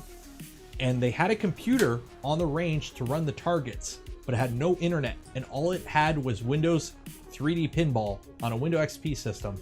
And all we did all night was just play Windows XP Pinball. Like 3 of us, that's all we did, was play Windows XP Pinball, and Chainsmoke. That's all we did all night.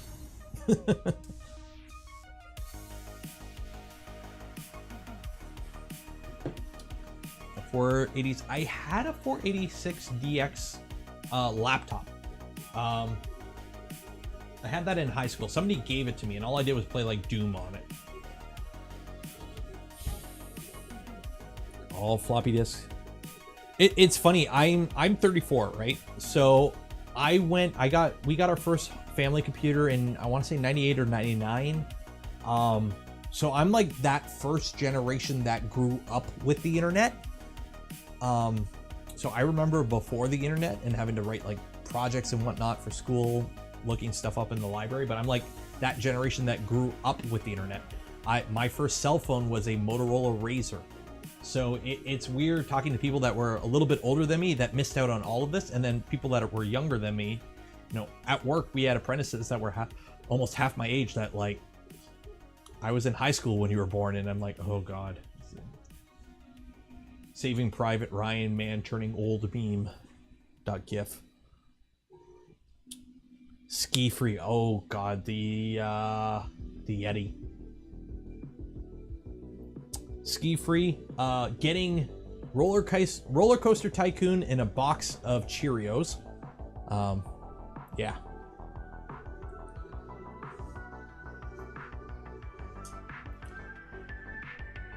$39. It's weird that I think I'm on the lower end of it, but like if you're like between early 30s to very early 40s, late 30s, you grew up in the generation where everything changed, and it's weird.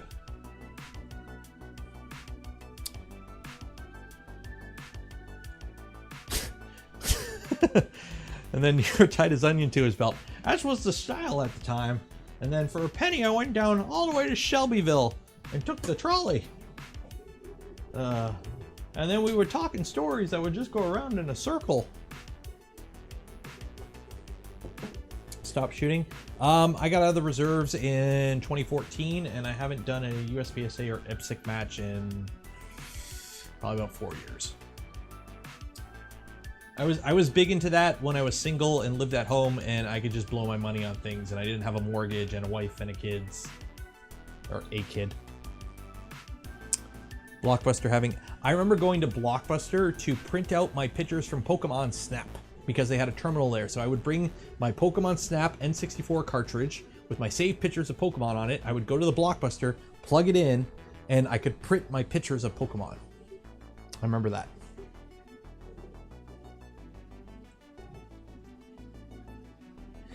There's a lot of oldies. It's funny. Let me pull up my YouTube metrics here. So it's funny if, you know, to make the primo bucks on YouTube, you need like that 18 to 24 demographic. But for my demographic, it's a little bit different. Let me pull it up here.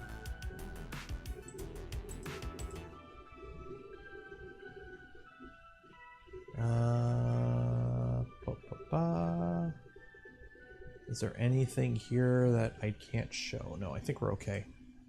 So this is my demographic right now. So currently, 66% of you are subscribed. That apparently is actually a very good number. If it's above 50%, that's pretty good. So if you're not subscribed, go ahead and fix that now and hit that subscribe button. Ring the bell too. Male, 99.3%. Yeah. This channel is a sausage fest. That I can't do anything about that. Now I don't know if that's because like the default assumption with YouTube is male. Because I don't know how you set up your YouTube account to know if you're male or female, but that's what it is. And then viewers. So 25 to 34 is 30% of my viewers, and 35 to 44 is 30%. And 45 to 54 is 17.9. So what is that? 30, 60, pretty much 80% of my viewers are older than 25 years old. So that 18 to 24 demographic where you get the juicy high paying ads, 11%. Shout out to the 0.7. It asks you? Okay. It's been my YouTube account's from 2006. So yeah, it's been a while since I set up my YouTube account.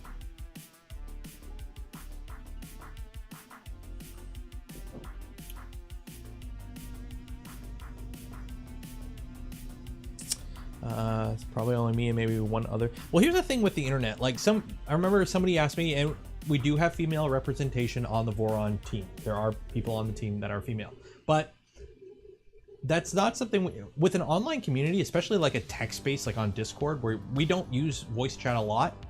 Somebody on the dev team, their name is a taco emoji. How you just it's a name on the internet. So how do you know like who is what on the internet? Now, granted, it's the internet. Most people assume whoever you're talking to is male. That's just kind of how it is, unfortunately. But who knows? Who cares? Be whoever you want to be. Steven, NZ $5. Does anyone remember Cadillacs and Dinosaurs DOS game? I do not. Not that old. But we are the buying demographic. Exactly. Girl, guy in real life. Eh, pretty much.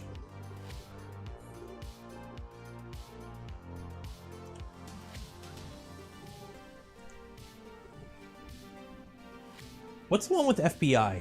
There's another one. There's girl in real life, and then there's another one, I think. I assume human, nothing more. The problem is it's grammatics. I default to saying like dude or they or them. Like it's just, unfortunately, it is what it is.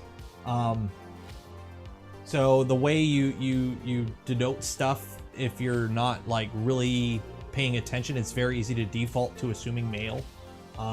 When I was an insurance broker, I got bit in the ass because somebody mentioned, like, I was setting up a home insurance policy and they mentioned their spouse, and I'm like, oh, can you tell me his name? Because it was a woman I was speaking to, and she's like, no, it's a female name. And I'm like, okay, I goofed there. So from then on, anytime I referred to the spouse of a married person, I would just say their spouse.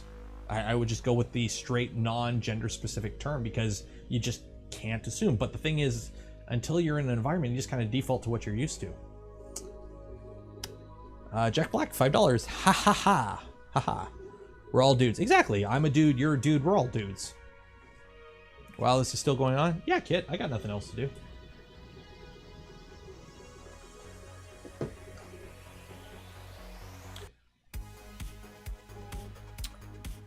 For those tuning in, this stream, while it is 3D printing related, a lot of time just evolves into a Hangout stream, which is what is. And our language distinguishes gender, and it changes declination based on he, she, it. It's very exactly. You have languages like French, where you have male and female pronouns, right? You have translation barriers. I know people that they talk through a Google Translate and stuff gets lost. Like, I just go off assuming no ill intention until proven otherwise. So, yeah. Any women Voron?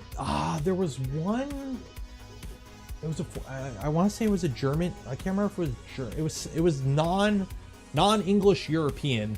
YouTuber was building a V0 at one point. I can't remember who though. But I'm English. I don't watch foreign YouTube channels because I no spreche de Deutsch. This went off the linear rails. Exactly. NeuroStream is NeuroStream. Exactly. I've had somebody comment that my stream wasn't staying on topic. It was one of the first V0 streams. And then somebody mentioned like, oh, you were talking about Vorons. Why are you talking about Vorons on a RatRig stream? I'm like, you must be new here. Like, yes, the stream has a topic, but it's like the Mississippi. It meanders. We right now the printer is printing something and it's going quite well, and it is what it is. But the stream is a stream. It's like a river. Whatever happens, happens. And if I think it'll be fun and entertaining, we'll go in that direction. So right now, it's Saturday night. It's 12:30. I got nothing else to do. And there's still 200 people here. Why not? Everyone say hi right now. Because I'm not seeing 200 people in chat. So if you haven't typed in chat yet, just say hi. Because I want to say hi. Gotta get that engagement up anyways.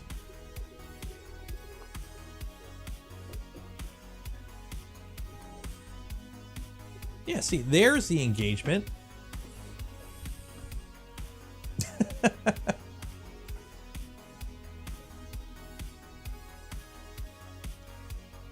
Oh god, Streamlabs is bugging out. See, Mr. Cram 21. Hello there. How are you doing today? See, we got people here. And Myth with the Sonic emoji, gotta go fast.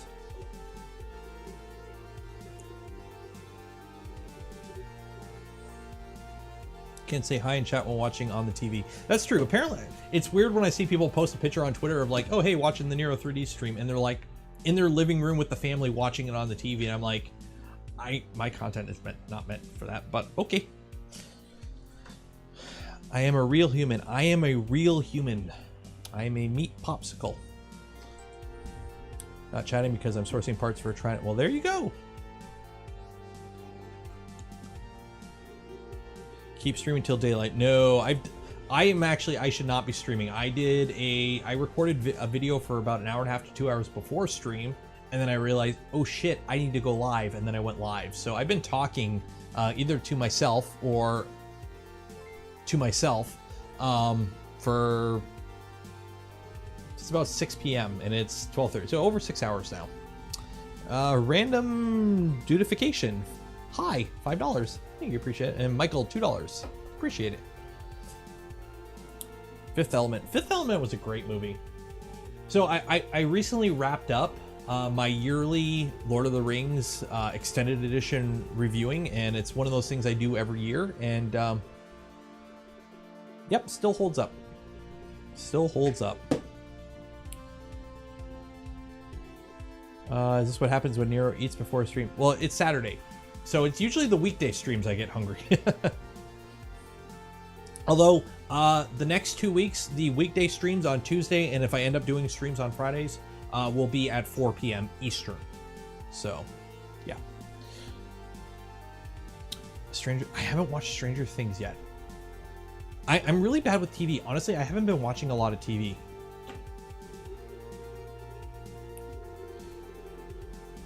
Yearly. Yeah, every year I watch The Lord of the Rings. For the longest time, there were several things. I used to do Lord of the Rings every year. I'd watch the extended editions. For a couple years there, every year I would do a playthrough of the Mass Effect series. And then what else? There was another show I used to do. I would binge every now and then. I can't remember what it was.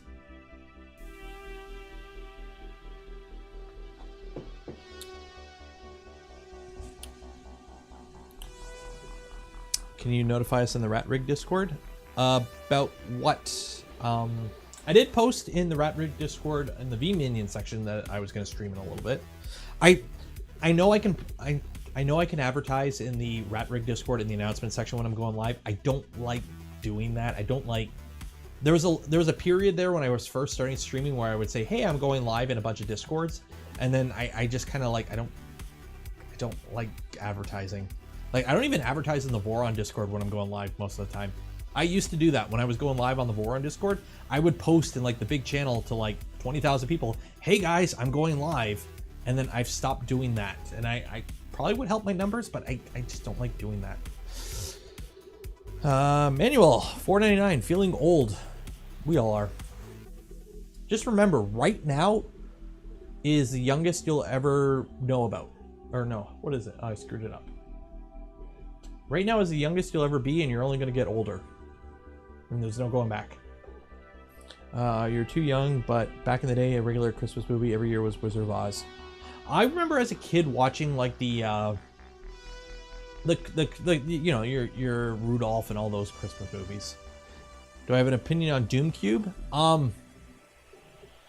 Rip and tear.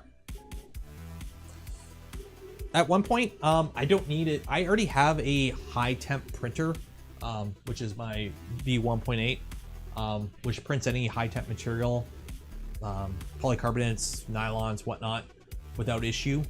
I think it is a cool little thing though. Electronics up top, that's more of a thing. I need to see you do the 500mm despite not having the room. The thing is, it's a large Core XY machine. I've done plenty of Core XY machines. I don't need 500mm. I don't print anything that big. So if I got that machine, I would never utilize it. other than printing like a big plate of Voron parts and not needing all the Z. Right now is the oldest you've been and the youngest you'll ever be again. Exactly. It's just like they did in Battleship. Remember that line in Battleship that was really cool before they made the Missouri do a Tokyo Drift, where I'm gonna die, you're gonna die, everyone's gonna die, but not today. Yeah, that was cool. Remember Battleship when Hasbro made a Battleship movie? Why do I want to remember that? I don't want to remember that. Why did I bring that up?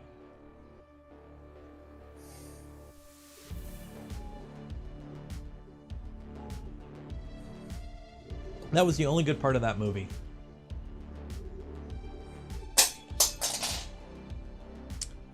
Nobody watched Battleship. Come on. I did. I remember going to theaters to watch Battleship. I think, was it Rihanna in that? Go on YouTube, just search Battleship Tokyo Drift. It is the only good part of the movie, and somebody made a meme of it with the Tokyo Drift music. That's all you need to know about that movie. I like that movie. Here's the thing, I'm okay with a bad movie if it knows it's a bad movie. So if it embraces the cheesiness and knows it's just dumb fun, I'm okay with that. I have no problem with a bad movie being dumb fun. Beekman's World. Oh, dude, I grew up with that show. Build an SLS. There's no point in building DIY SLS because you cannot build an SLS machine better than a commercial machine or cheaper than a commercial machine. So you're spending more and you're getting less out of it going with a DIY SLS.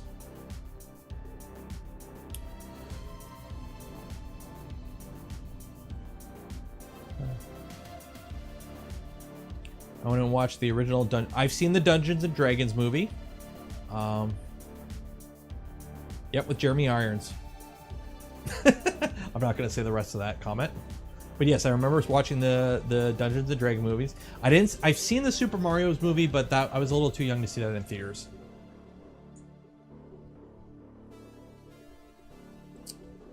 Good morning, Linus. Of the non-tech tip variety. Would a 50-52 aluminum plate work? As long as it's not a rolled aluminum plate. I don't know. I don't know all the metallurgical denotations for what is what, especially right now. But basically, if it's a aluminum plate that's not like a rolled aluminum plate, there's varying degrees of success after that point.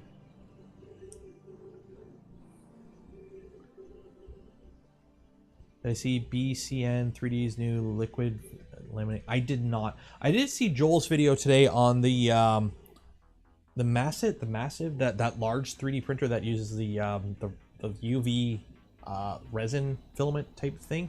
I did see that today. Go back to figuring out why my Blu-ray connection.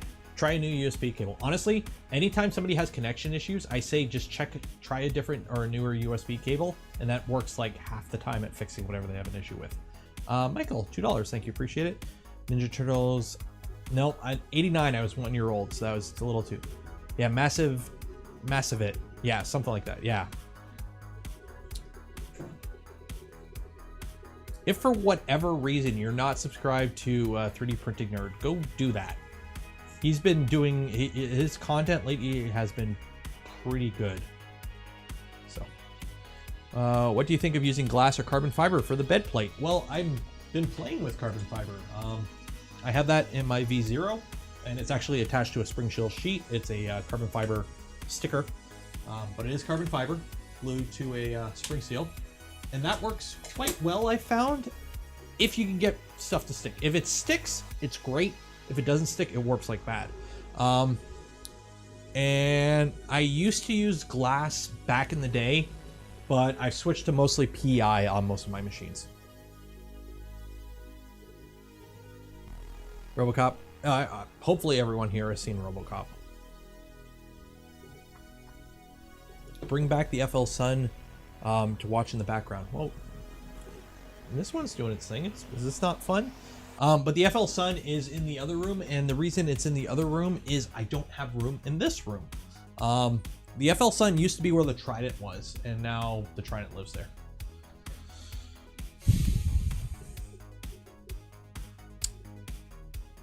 didn't 3D printing nerd streams turn into constant thanking of his donation.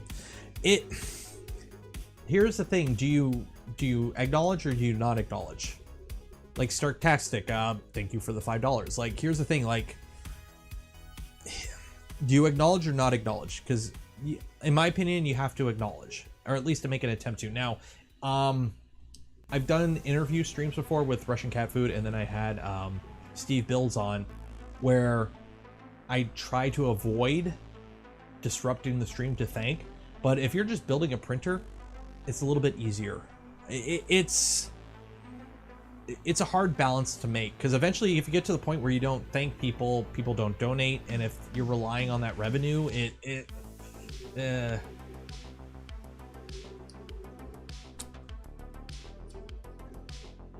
What happened with the CNC? It's in the other room. I got to play with it. I need to figure out a project using it.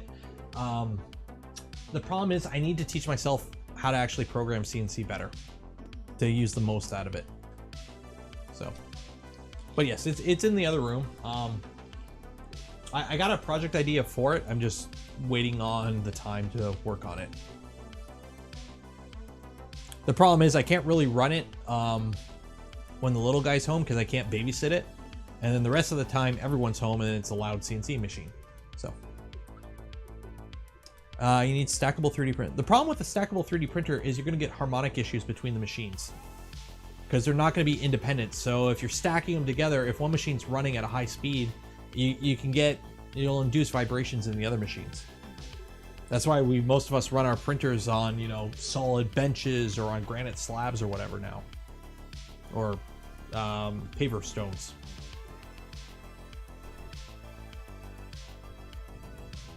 KB3D, good night.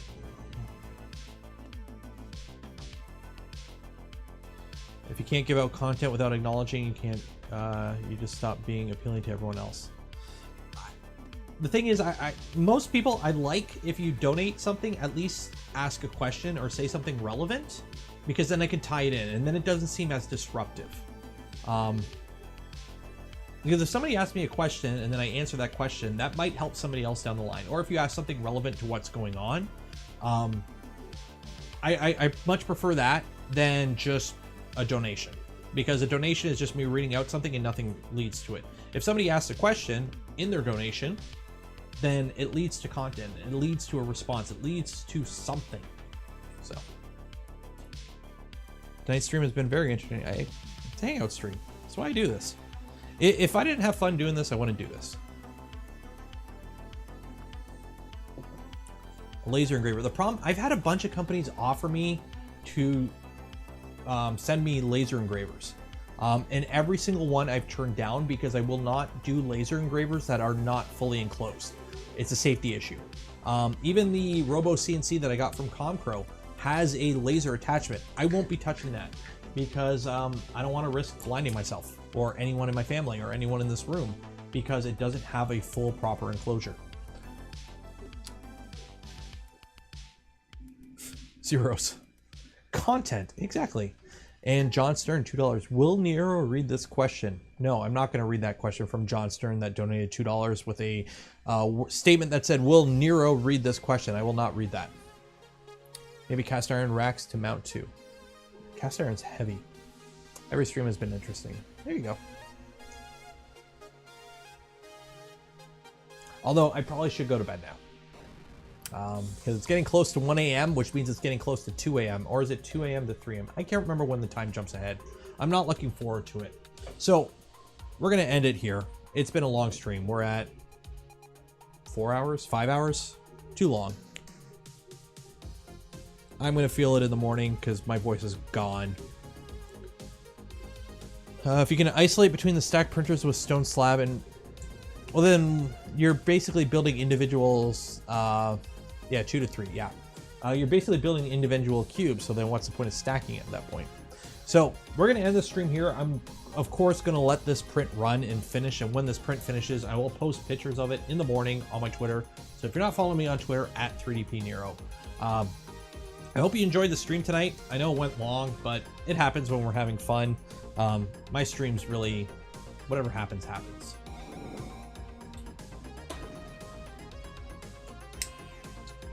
So we will continue on Tuesday with the V2 build. We'll finish up wiring things up, getting a configuration on it. I don't know how far, if we're gonna get it printing. I think we have, I remember saying we had 2 or 3 streams left on the V2. Minion is done. Obviously there's still some work to be done. I gotta build the electronics enclosure for it properly, but I'll probably finish it up on a video. So next Saturday, we'll start the Micron build. So for anyone who donated to the stream today or became a member of the channel, I do thank you. Your support makes this all possible. For anyone who just joined in on the stream and enjoyed it, you're awesome too. Everyone here is awesome today. And for those out there, wow, still, I told you, Steve, when we're having a good time, Steve, we just keep going. You got to let it roll. So for everyone else out there, enjoy the rest of your weekend. Be safe. And of course, wash your hands. Cheers.